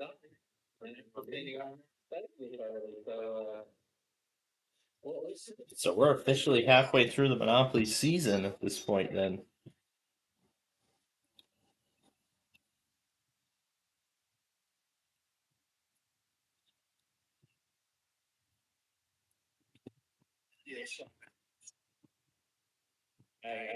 I think Neil's going to do a fantastic job here. And I think you have a very good opportunity here to potentially take down Steffi. So As we get into this here tonight, if it's your first time here on the stage, I want to go ahead and remind everybody where you're from and what you do for a living. Originally from the place that doesn't be serious from the western side of the world. But it's kind of, to me, it's kind of weird to think that they are doing Monopoly when tomorrow's Christmas Eve. But Fair enough. So, yeah, we can't give you any extra pull here. We do need to level up. We would need but the regardless, here. He is in but regardless, let's enjoy this game.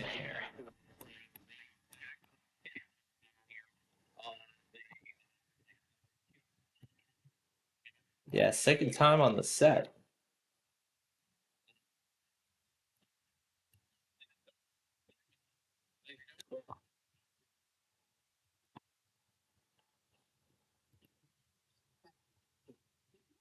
The guy who fell asleep during one of the Sorry championship games.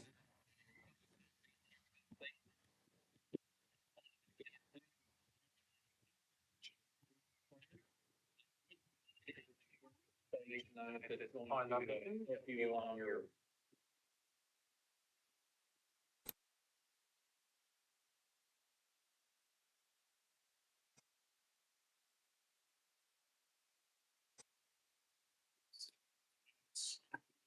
That's the end of it.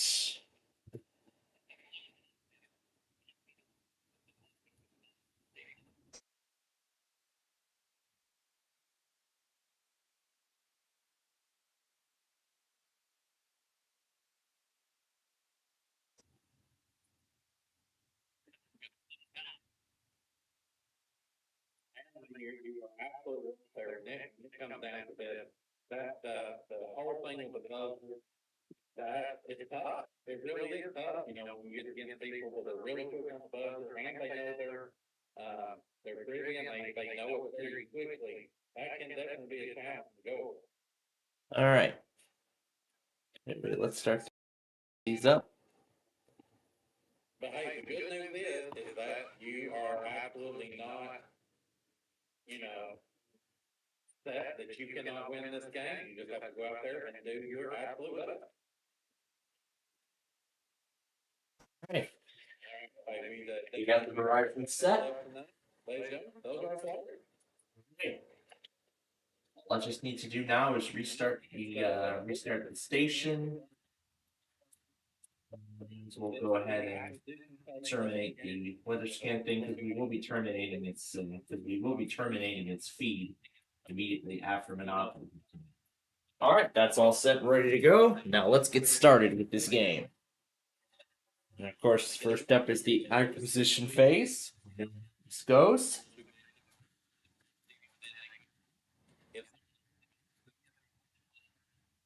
If they do not follow them, then we will go into a showdown round. We're talking about that as that comes to us.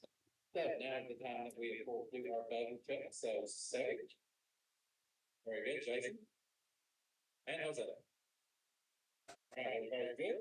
So let's get into this here as we start with our brand property here. And All right. We start with Mediterranean Avenue worth $60. Here we go.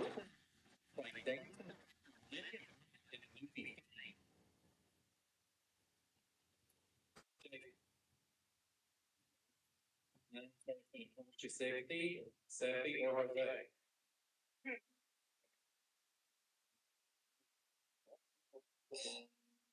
That'll be Debbie Allen. Debbie Allen. Cut that property down in half now we're $30. Next one. In literature, which Washington Irving character falls asleep and awakens 20 years later? Steffi? Rip Van Winkle. $30 over for you. You own one brown property. Next up is Baltic Avenue worth $60. Which adopted son of Claudius was emperor of Rome when a fire destroyed the city and that Steffi? Nero was correct. Yes, $60 Nero. to you for that. Which means you get the combined value of all showing of $120, and that takes you up to $210. 200 We now make our way toward the Blue property. We start with at Victoria Avenue. $100. In music, which Material Girl had a hit with Like a Virgin, Jason? Madonna is correct. 100 you're at $40. Next up, Vermont Avenue for 100. Vermont Avenue is next. The only of U.S. paper currency not to feature a portrait of a foreigner, and that's SEPI. $100 bill. Yep, $100 bill. We go to Now Connecticut. to Connecticut Avenue.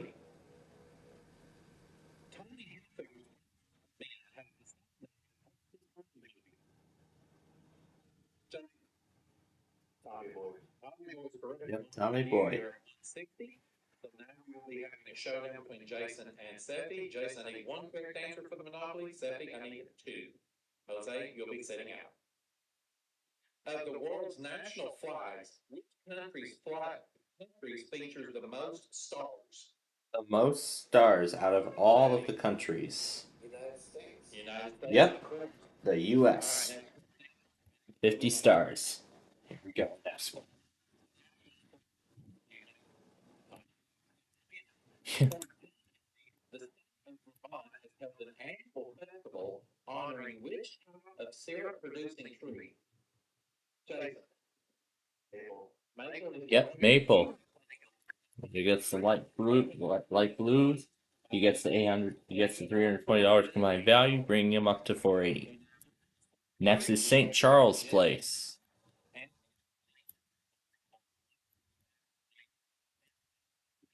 Yep, here comes the question.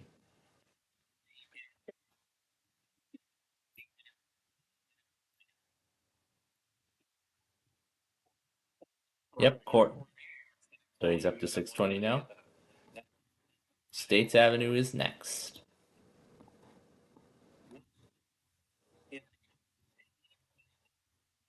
Sounds like a sounds like a blockbuster question. All right, and the third and last of the magentas, Virginia Avenue.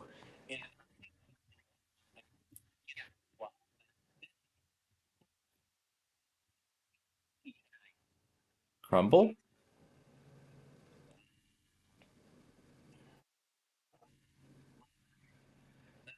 Nope. Not Little Debbie. Does Seppi have a guess?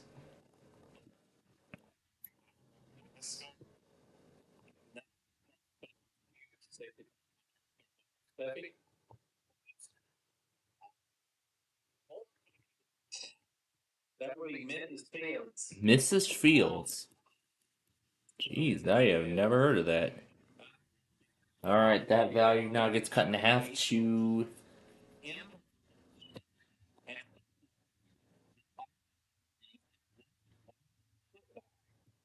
$80. Yeah. Yep, hacky sack.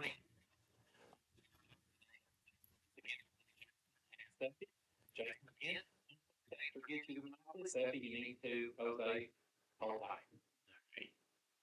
In music, which parody artist recorded the songs Seppi? Weird Al Yankovic. Yankovic, yep. All right. That's got one. Kennedy, the highest award given to civilians is known as the Presidential Medal of what? Honor? Jason. No. Not the Medal of Honor. Seppi. Yes, Presidential Medal of Freedom. He gets the magenta group, $440 in combined value, bring him up to $830.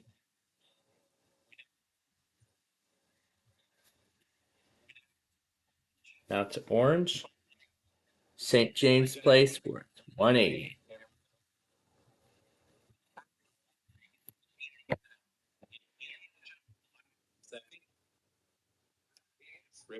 Yep, River Phoenix.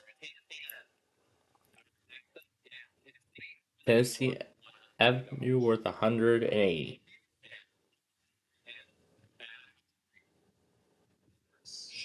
Wow, great anticipation. New York Avenue is next, worth $200.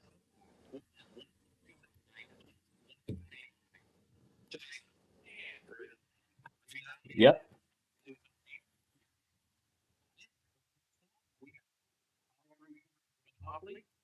With a penalty, meaning now everyone's at the showdown. Everyone's gonna need 2 correct answers, not consecutively, to take the Monopoly.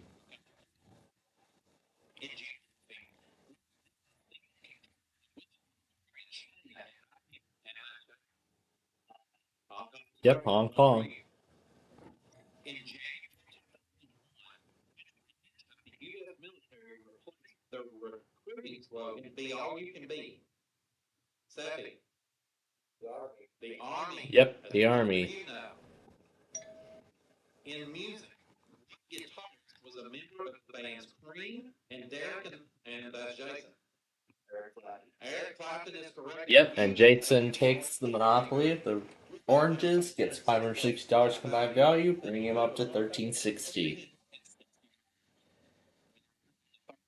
Now to Kentucky Avenue for $220.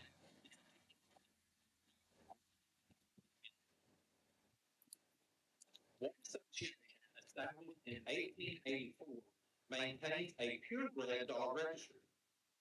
Jason.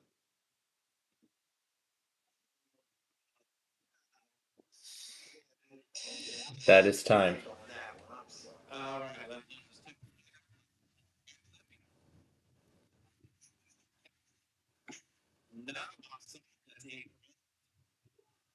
You want to show that? Sure.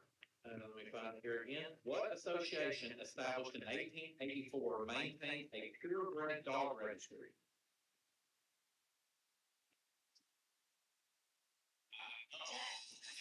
It couldn't come to me. The American Kennel Club.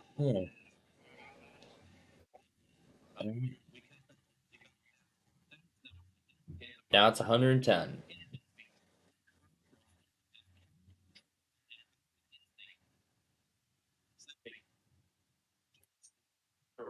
Yep.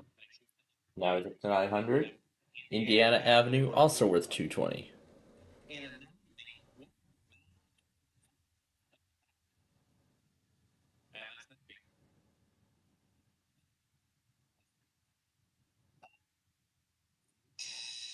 That is time.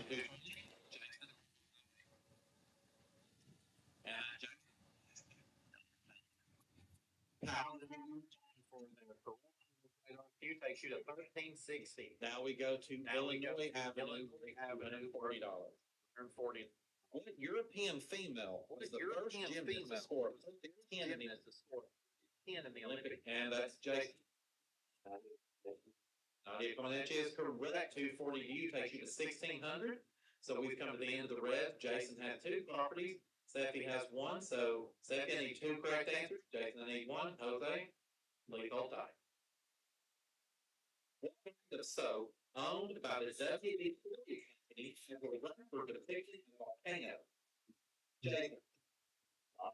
Lava is correct. Lava, yep. He gets the red properties. He gets 680 my value, bringing up to 2280. Now we go to Atlantic Avenue, worth 260.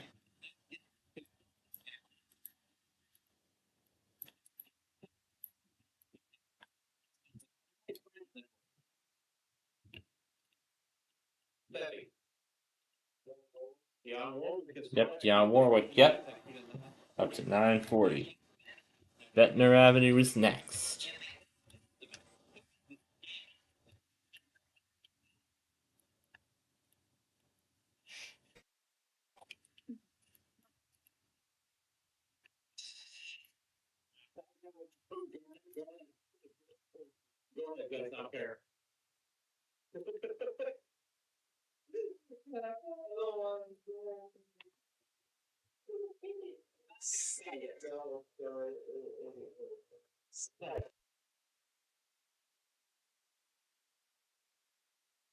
Oh gosh.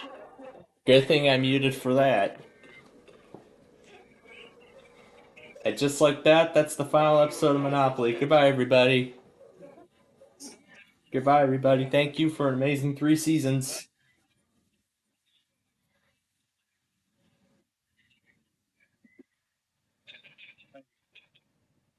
Well, I won't say that either. Okay, so we got the value down. It's now worth $130. Here's the next one. In literature, Edmund and Esplin were the first two names of what poet who seldom used capital letters? Seffi. E.E. Cummings is correct. That's $130 for you, taking you to 1070. All right, so is that one apiece or is that both for Seffi? All right, 2 for Seffi. Just making sure. All right, next up, Marvin Gardner. Marvin Gardens is next. 280.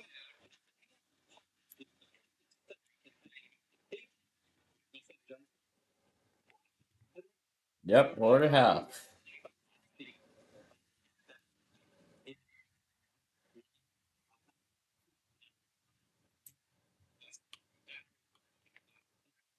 You need to chewy chocolate chip granola bars, the 89-ounce Simply Orange. Grant General and Revolutionary War hero lent his name to the park across the street from the White House.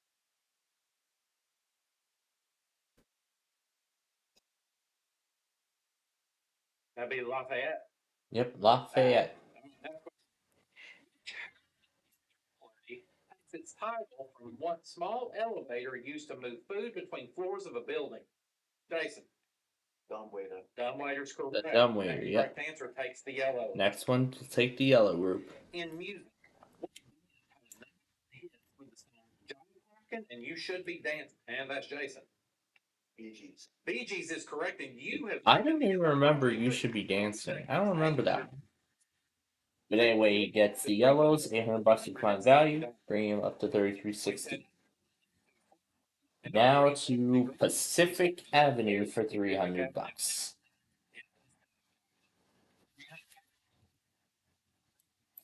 Playing.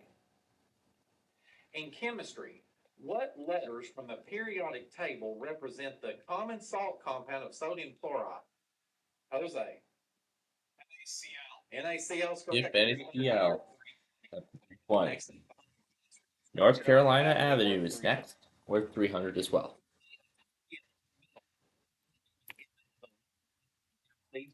On the lowest, and that's Jason. Mezzanine is The mezzanine, yep. Up to 3660. Up next, Pennsylvania Avenue, 320.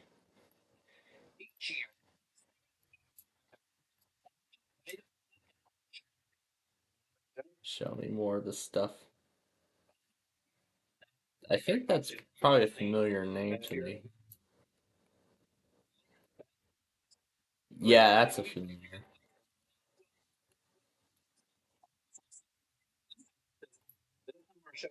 Between Jose, who needs 1, Jason, who needs 2. Jose, this could be huge for you. In movies, what 1989 baseball film featured the line, "If you build it, Jason? Field of Dreams. Field of Dreams is correct. Next correct answer makes the Greens. Also known as Denali, what is the highest mountain, Jason? Mount McKinley. Mount McKinley, yep. You have taken the Greens. Jason gets the greens. Probably with $920 combined value, bringing him up to $4260. $60. Alright, we have made it to the last 2 properties on this board. Park Place for $350.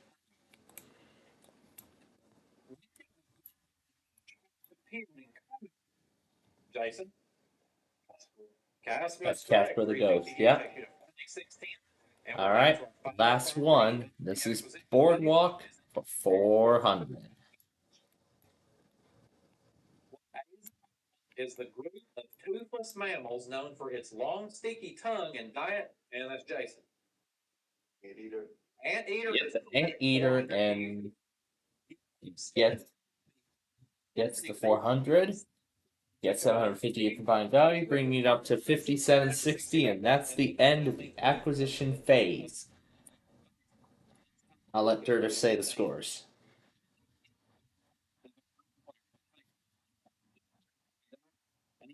No monopolies currently.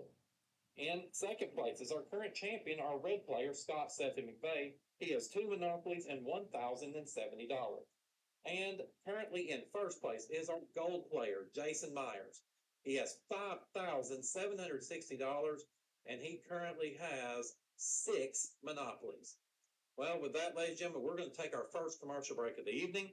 This is where our players are going to get to spend that money they've just earned to add houses and hotels to their property. And when we come back, we're going to do our 15-minute big money round with Neil Stranitzky, where we find out who's going to go on to play for up to $50,000 right here on Monopoly.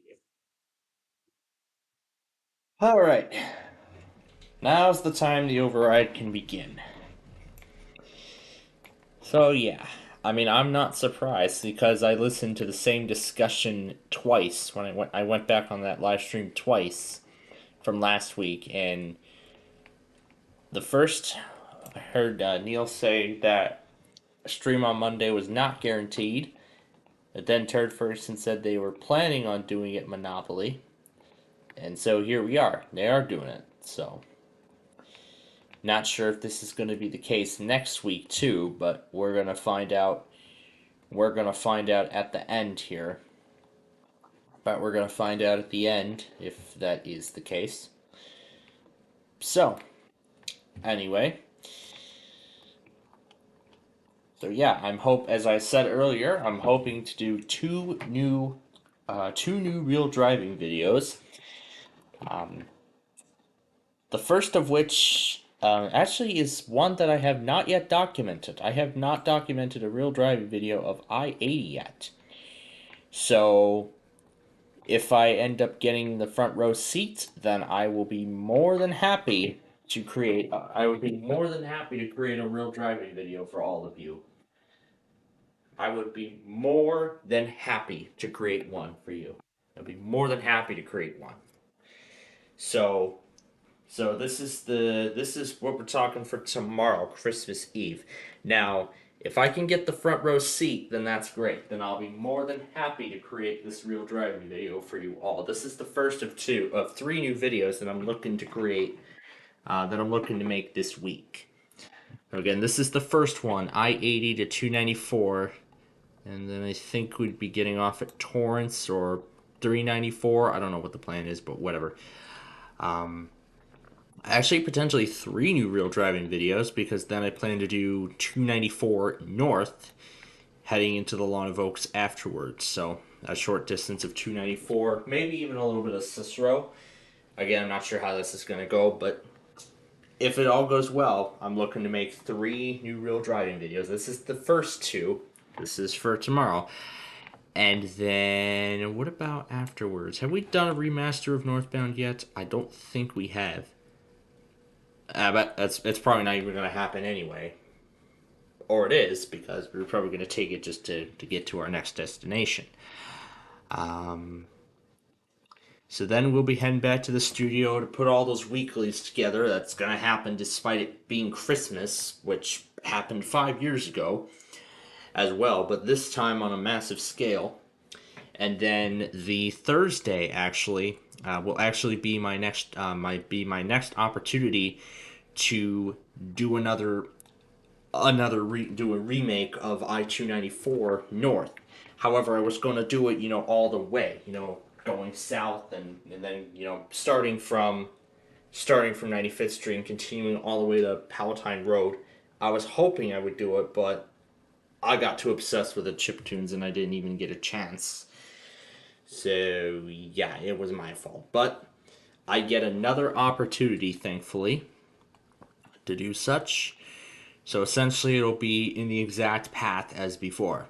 So it'll be turning onto O'Hare. However, it's going to be a little different. As far as I know, really no plans about doing it southbound like in the original. Or we could do it southbound. Again, I don't know what the plan is yet. And if we do it southbound, then most likely it would be till Ogden. So coming soon then, 3 new real driving videos. Yeah, 3 new ones. Plus, if it all goes well, a row fanning live stream from Western Springs. So this will be the first time in our channel, in my channel's history, that we get to do a row fanning compilation live. Because if I go back on the previous entries of such series, or maybe I have to go here and then go to the playlist, which I had saved. So, out of every single row fanning compilation we have made, this is actually, I have made 3 row fanning compilations this year alone. So Elkhart was in August, and then we did 2 in September, Rochelle and Lockport. We didn't do one over the past few months, so this will definitely be, and this will also break, sort of a long drought we've had with real driving videos, because the last one I made was New Year 2024, so there hasn't been another real driving video since. So if it all goes well, then we will finally break the drought once more and get another real driving video out for you all. So 3 new real driving videos plus a row fanning live stream. So 5 row fanning compilations. Those were all just separate pre-recorded videos, and we just put them all together. So this is going to be the first time in our channel's history that we'll be doing it live. And furthermore, we're not doing it on Plainfield TV. Yes, live streams are coming back to the main channel for the first time since within the first few months when I started it. Yeah. That was the last time we did a live stream. And this will actually finally eliminate the remaining remnants of IBH's presence on my channel. So this will eliminate the rest of the remnants of the damage that was done. So I'm very happy that we're getting closer right now to making this happen. So right now I told him about it, but right now, we're still in the planning stages of that, but again, we have to wait for approval before we even continue on and proceed any further with it. So again, that is what I'm hoping for. I am hoping to actually do a real fanning stream from Western Springs. So, crap, I could have done the pine tree today. Oh well. If I still have the picture on the drive, I probably don't. I'll have to reshare it.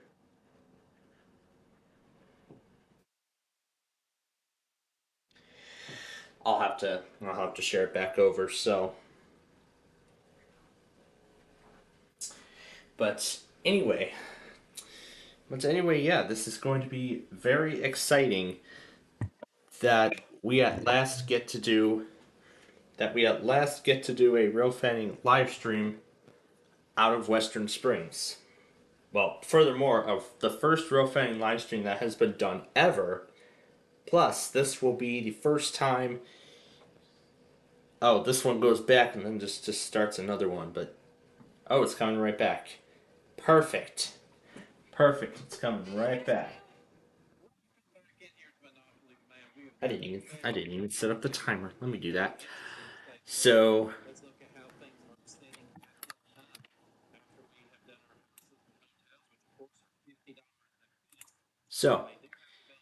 all right, now I can't remember where we were at.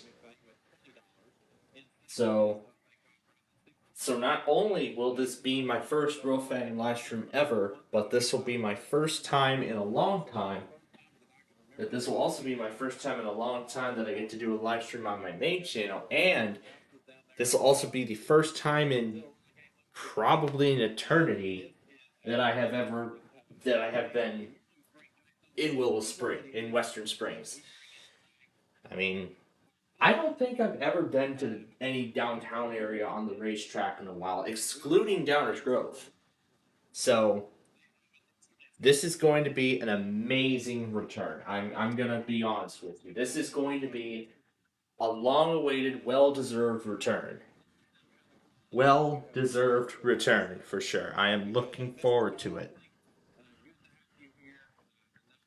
I am absolutely looking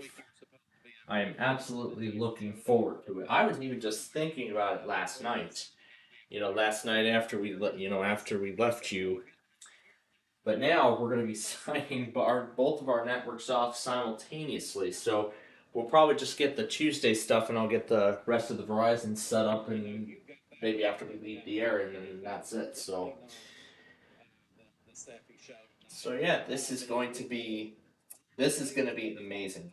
Let me tell you that this is going to be an amazing time. I'm getting very excited.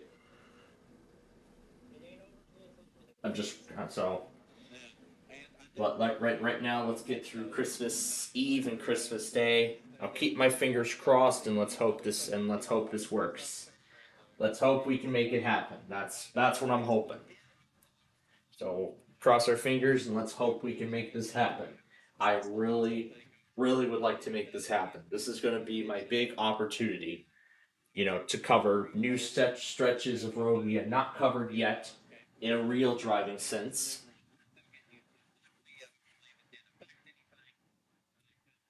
And this will be a lot of new stuff coming onto Plainfield TV, that's for sure.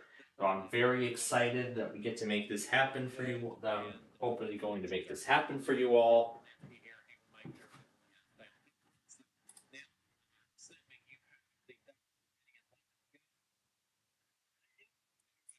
Let you go ahead over to your part of the board. So, of course, players, this is our 15-minute big money round. Anyway, here we go. The 15-minute big money round. Well, of course, now this works. Gonna get through as many of these as we can. 15 minutes. That's simple. And of course, I'll be keeping track of time as well. And of course, I will be. What episode is this? Is this the end?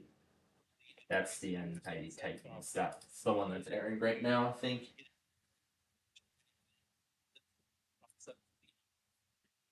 They get Christmas. And it's going to cost them, and it's going to cost them here. So you do have to be careful of it. Of course, we have our other properties on the board, such as our utilities, waterworks, and electric company, where 100 times the roll, that can make a big dent in someone being behind. We have got our income tax and luxury tax, which that's going to take money away from you and put it over in our free parking, which is in the upper left-hand corner. That one starts at $500. We land on that. Trivia question can earn you unheard of riches. Go to jail, sends you directly to jail. You get out immediately by paying $50 to get yourself out, which of course also goes into the free parking jackpot. We have our railroads on the board, which of course those are hostile takeovers, which is one question in the game. And what is it called? The Kevin Henry spaces, really chess and chance. He never understands why it is that we go on and on about this so much. It is the absolute bane of my existence, and normally the bane of whoever's in the lead in this game's existence. And of course, it can bring me a little bit of money, and it can also be a big thorn in your ass. So, with that being said, I'm going to go ahead and get ourselves board there with the token. And Now we're gonna have 3 of them running.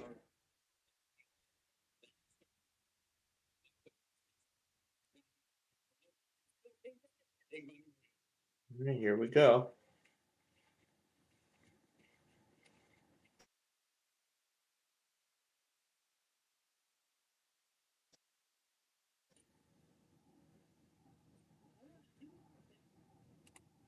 Alright, and off we go to Oriental Avenue.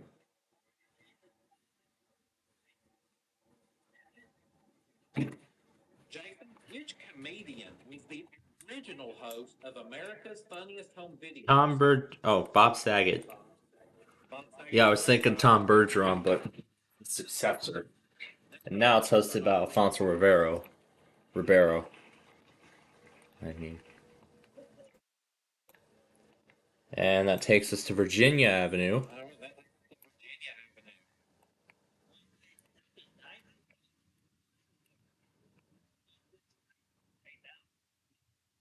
Steffi, what name for the surface of an airport runway comes from an 18th century Scottish engineer?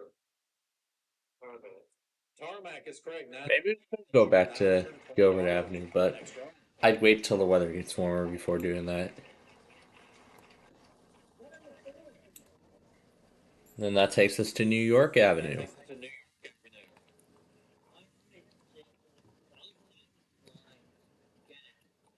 Jason, in Astrid Lindgren's books, which pig-tailed Swedish girl lives with a horse and an ape? Eddie? No, I'm sorry, toss up. Steffi or Jose? Jose. That'd be Jose. Pippi Longstocking. Yep, Pippi Longstocking. Yep, that's it. 1640, next roll.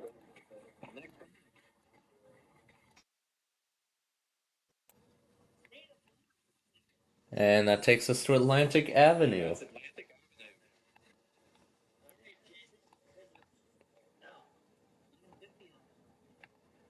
Jason, Tanqueray and Bombay Sapphire are both types of what liquor? Rum. No, I'm sorry. They're not rum. Steffi or Jose?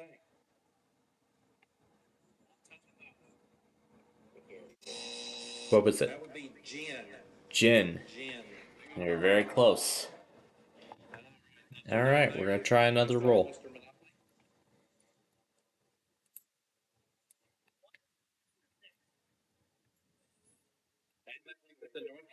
North Carolina Avenue.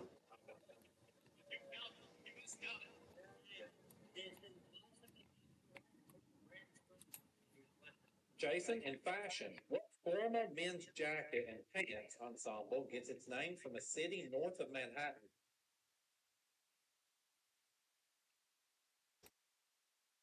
Tuxedo is Yep, correct. tuxedo. You takes you to 33.35. Next one.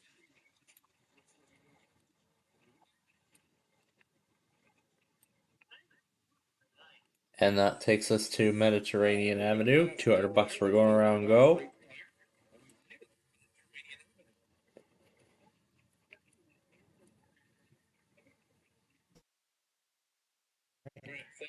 Similar to sucrose, what milk sugar is produced by milk nursing mothers?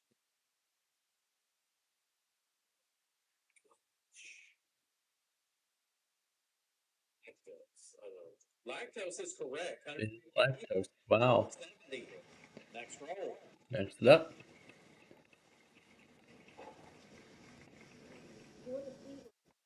And that takes us to Oriental Avenue. Oriental Avenue. Like we're 550. Jason, in the United States, what lake west of the Mississippi has the largest surface area?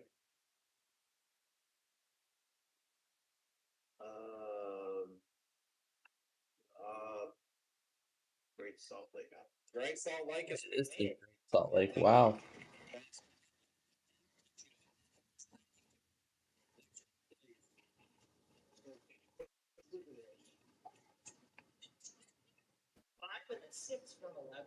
And that takes us to the community chest. Alright, let's see what happens. Community chest and that says building code violation.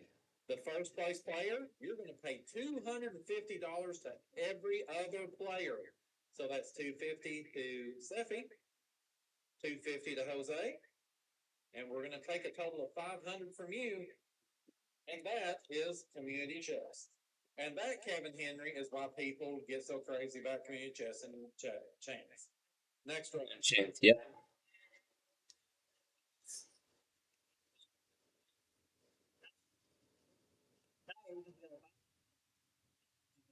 I was going to say 9. How'd you roll a 9?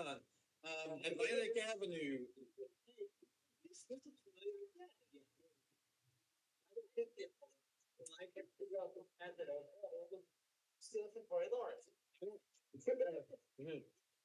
All right, so Jason, on the television series Alice, at which restaurant did Alice, Vera, and Flo wait on tables? Mel's Diner. Yep, Mel's Diner. Next roll.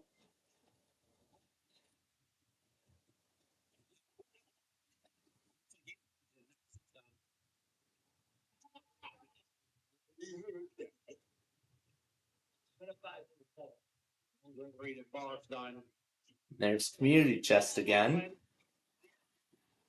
All right, let's see what happens this time.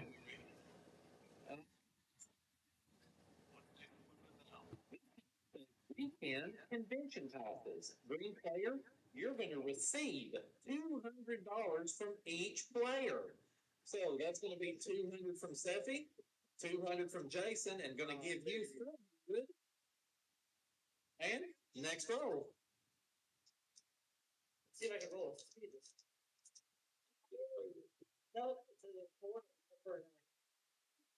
Meaning we're going to go. So another $200, and we got the community chest again. And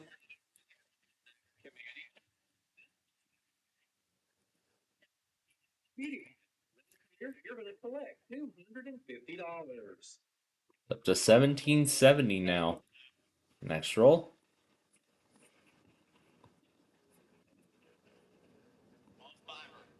Fiver. And that will take us to the electric company. So 100 times the roll, so $1,000 for this question.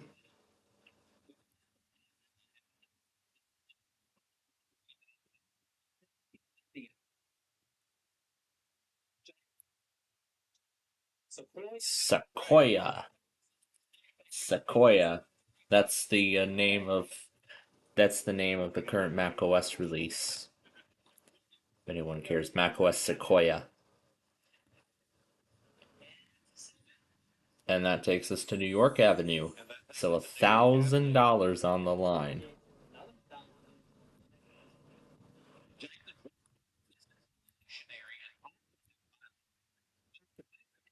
Being exiled Stalin.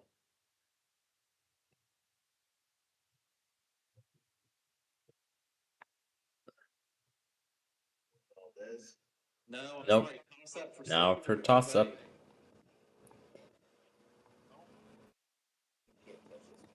And what was it? Leon Trotsky it was. Alright, nothing done there. Let's move on.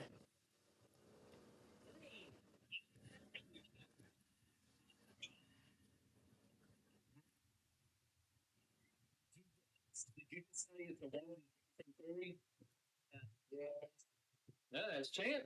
Alright, chance.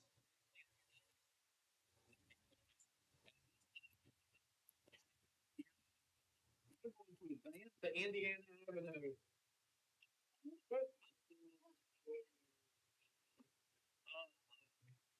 Jason, it's a nice little trip.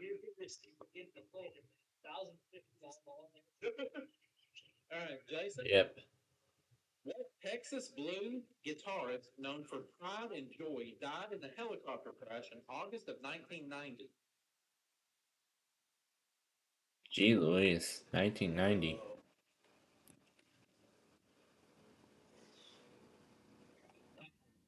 Yep, that's time. Toss up.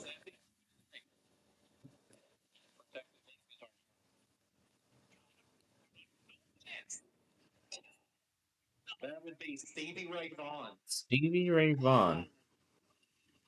Interesting. Ah, interesting. Alright. Another 10 to the community chest.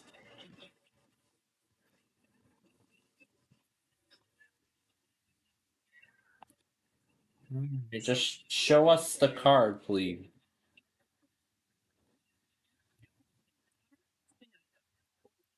10% would be $177.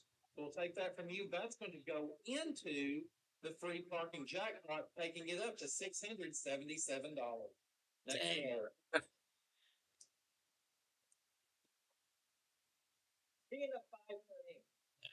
Take us to Mediterranean Avenue. $200 for going around go.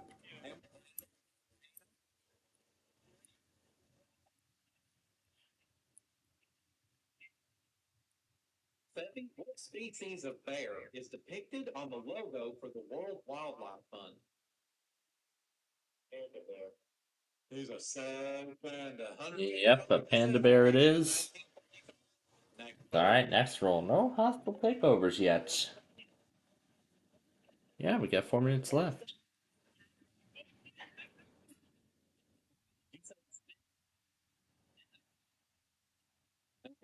Yep, he said 6, so here we go. It's a chance card. What do we see?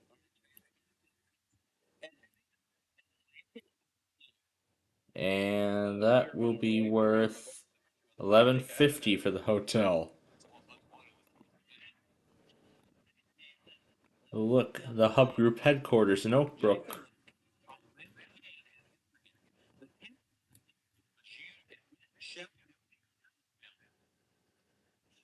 The Shining is correct. Yep, The Shining.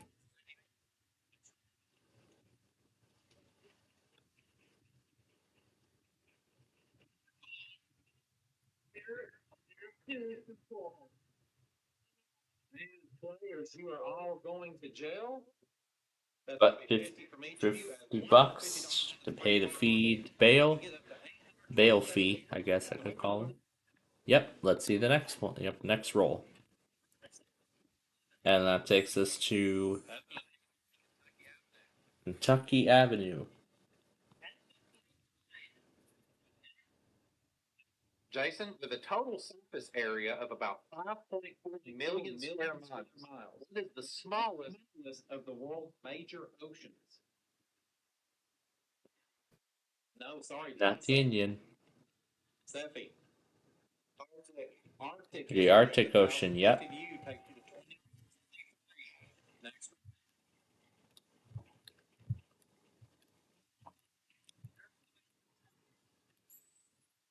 That'll take us to Pacific Avenue. Very specific. This one goes $5.75 on all. Jason, first released in 1978, what Milton Bradley electronic game challenged players to repeat a pattern of lights and tones? Simon. Simon is correct. Yep, it's Simon.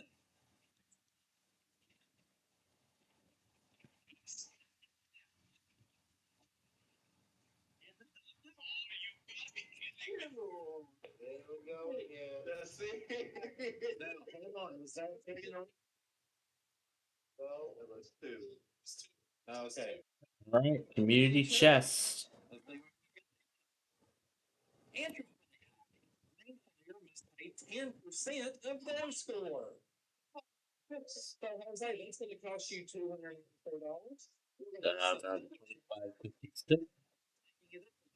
$1,111. Next roll. Yep, next roll. Alright, next roll. And that'll take us to Boardwalk.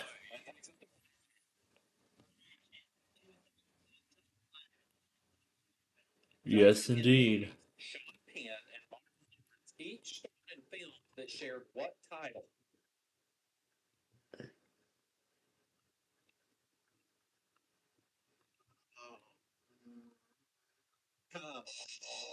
All right, toss up. Seffi or Jose? Yep, toss up for either.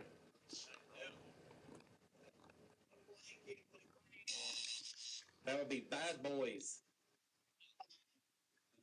Yeah, I just remembered the movie now. And that'll take us to Oriental Avenue. And this, yep, $200 for going around go. And this will be the last question. And this will be the final question.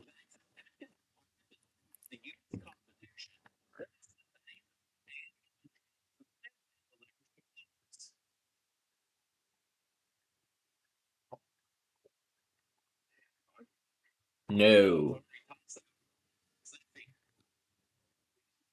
Yes, State of the Union address. Next roll. Did time just run out?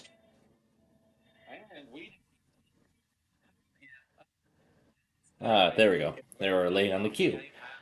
All right, so here we go. Jason's in the lead right now with 85.10. Scott is at 36.93, and Jose is at 27.56. So, as we near the end here, they're going to take one final break, and during this time, they're going to sell back all the upgrades that were made to each of the properties. And from what I can see, I believe Jason Myers is going to be our new champion. Is going to be our new Monopoly champion, defeating Scott McVeigh from his 5th win and going for a car.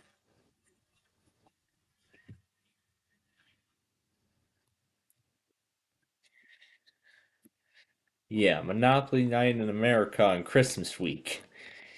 But anyway, yeah. Here's the Shake Shack location in Oak Brook. So now I know of another Shake Shack. I don't know. I wonder when this one opened. It's gotta be fairly recently. So let's turn back the clock a bit. It was there in 21. Why won't it let us go back farther? There we go. 2018. It was just being built. This is what it was before. Just a bunch of trees on a lawn. And this is what it looks like now. Now there's a Shake Shack in Oak Brook. Right by the Oak Brook Mall. Or I shouldn't say Oak Brook Mall, this is Oak Brook Center. But then as you can see right here, this is the Lifetime Fitness. So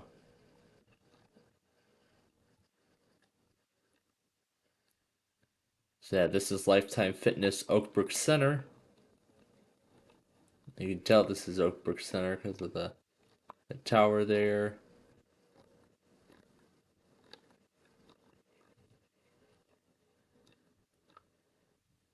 Playpad, they call it. They call it Playpad. And then these are, not sure what that is. No swimming after sunset. Well, that's for sure. Okay, so as we get ready to... That's their cafe. Okay, so as we get ready to wrap things up here this evening,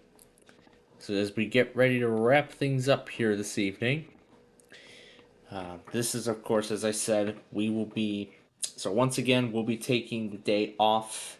Actually, we'll be taking multiple days off. We'll be taking off tomorrow for Christmas Eve, Wednesday for Christmas Day, and Thursday for other plans. Half of Thursday, and I'm hoping to be back with another broadcast at 7 p.m. on Thursday night following Wheel of Fortune, and we will be doing our edition of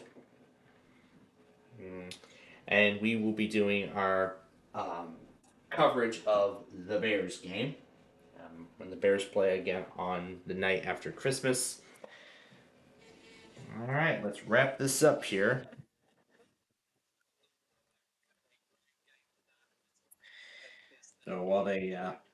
So yeah, that's the plan for the next few days. So Jose didn't have anything, so 2756 is his total. Scott had only 2 properties and not that many upgrades, so I know for sure Jason Myers is going to win this game and become the new Monopoly champion.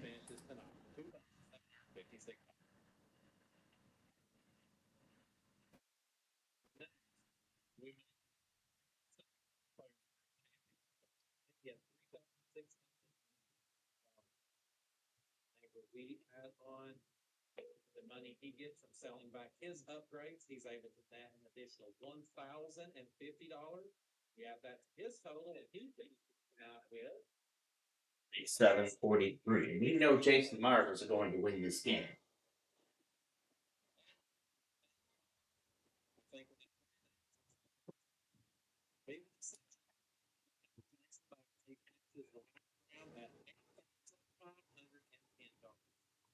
sell back all of the upgrades he had had. That nets him an additional $4,250. And we have that in total. So he wins with 12,760. He's the new champion of Monopoly. Congratulations.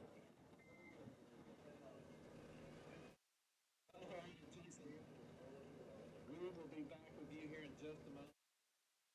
And talk to our runners up. Of course, tonight in third place, Jose Costas, $2,756. I know your first thing to do is say, "Oh man, I just never really took a chance on it." But here's the thing: you more than doubled what you made in your last time that you were here with us on Monopoly. So hey, that's a lot of progress. Yes, it is.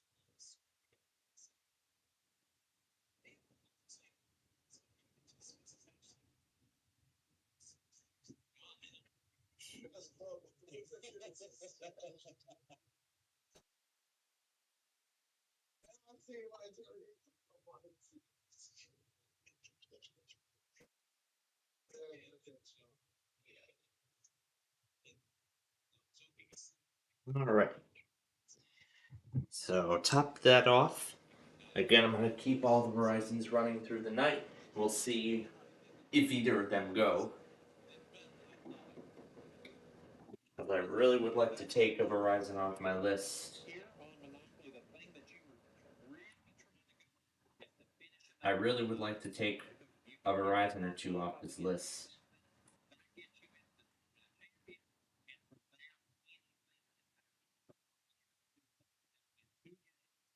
And it's all over that point. So you're looking to try to get into the top. That is what's most important to you right now. So with that being said, did you have a good time with us tonight, Jose? Oh yeah, into the top 9. That's right. Because when we get to the Tournament of Champions, there will be three. There will be 3 matches.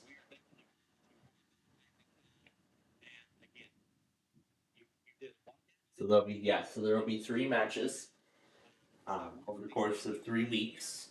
So there will be semifinal 1, semifinal 2, then semifinal 3, and then of course the finals, the finale. And of course the finale.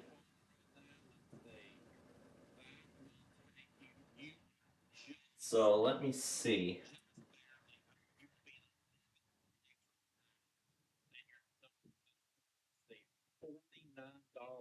So probably by the end of March. I think by end of March, early April is when this whole Monopoly thing is going to be over. And with Barry and Enright Cup being off for a few weeks, I think they're on 8 right now. I think they're on 10 as well, so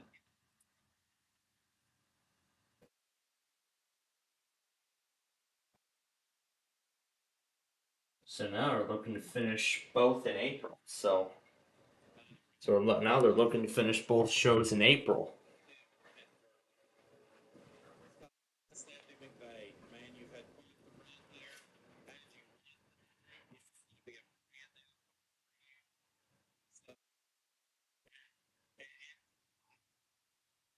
This is true. You do have to buy a car. You could buy the car that we were going to give you multiple times over. So you've had one. Yeah, because I mean, he won almost. I mean, he won almost 200. He won almost 200 grand in his 4 days on the show.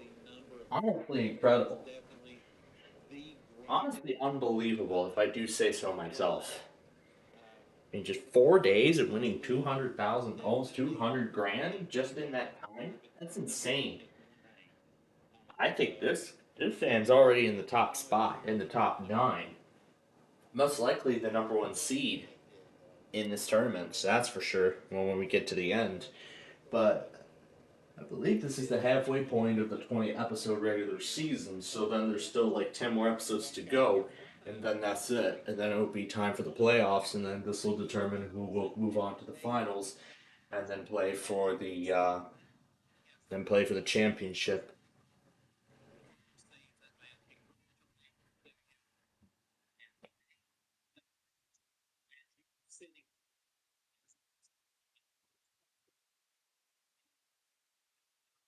I guessed correctly. He's in the top spot.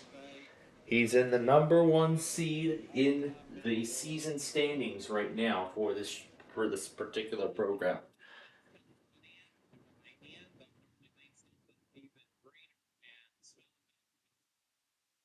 And that's him, Jason Quantavius Myers. $12,760 is your name right now, man. Tell me, what are your initial thoughts? So this will either be the last or the second to last Monopoly episode of 2024.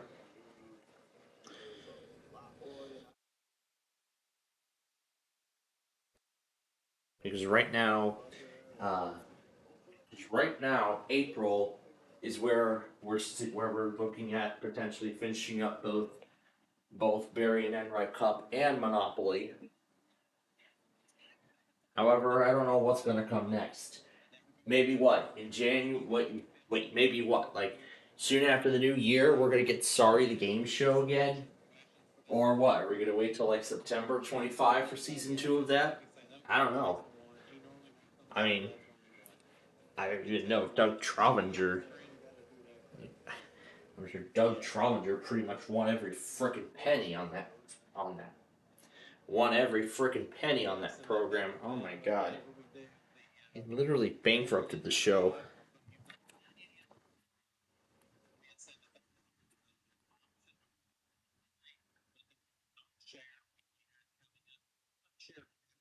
Show that's coming up with never the question. Same thing here. I normally use a lot of trivia books and stuff for the stuff that I use, and they have no idea which book I'm using. And I was saying I like that they probably don't have the same book. You know, if I end up getting a trivia book one day, maybe I may end up starting a trivia show of some kind. But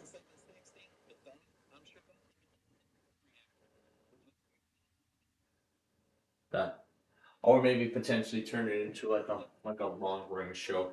I mean that, I mean that crappy millionaire show that we did only lasted for I don't know, just a few months or so. It didn't even last that long at all. Let me tell you, it was. I mean, while it was a great experience, it didn't turn out great. I mean, it did not turn out great through the 9 o'clock hour. I can tell you all of that right now. You know, when we started back in 2021. I mean, we've come a long way since then, so.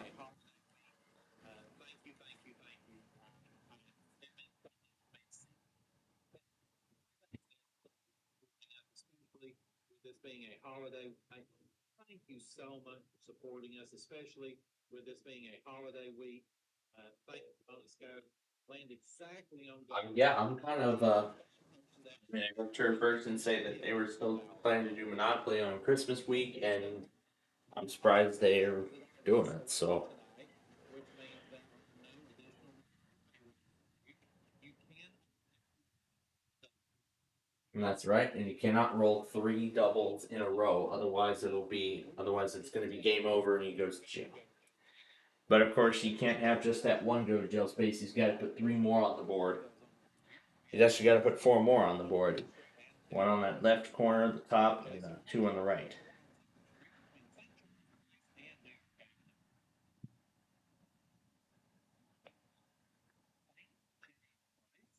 Hey, James.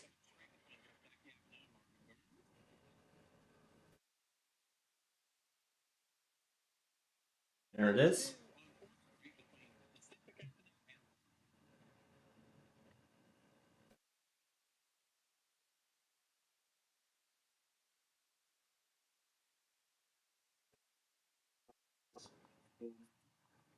So we went with Pennsylvania and Park Place. All right, ready to start. So again, remember doubles get you that extra roll. Yep, Every doubles gets the that you extra get roll. here, every step that you take, 100 in that center box, you can walk away at any time with that. If you make it through all 5 rolls and you don't make it home, but you also didn't hit go to jail, we'll also give you that center jackpot to go home with. So if you're ready, So we're ready to go. Let's go once around the. Yep. Mr. Startupper is going to get that. And he's ready.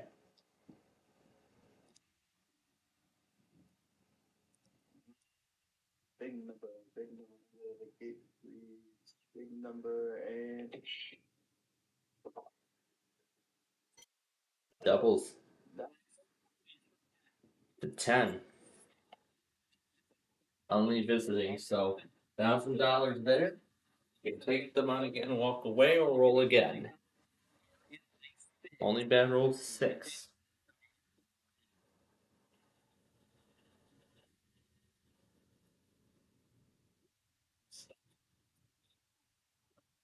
he's going on. Yeah, it's kind of silly to stop on the first roll. Push that right back. Yep, when he's ready.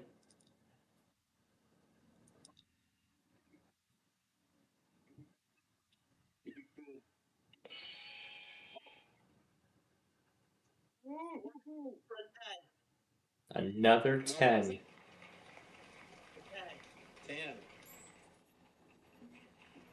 Okay, now he's in danger.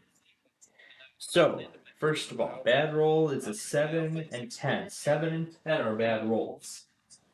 If another double shows up, it's game over.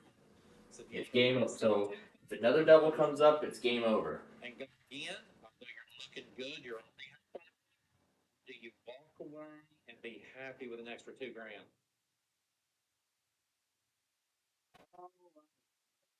Here we go. All right. That rock and roll. Once again, 7 and 10 you do not want to see. Or another double.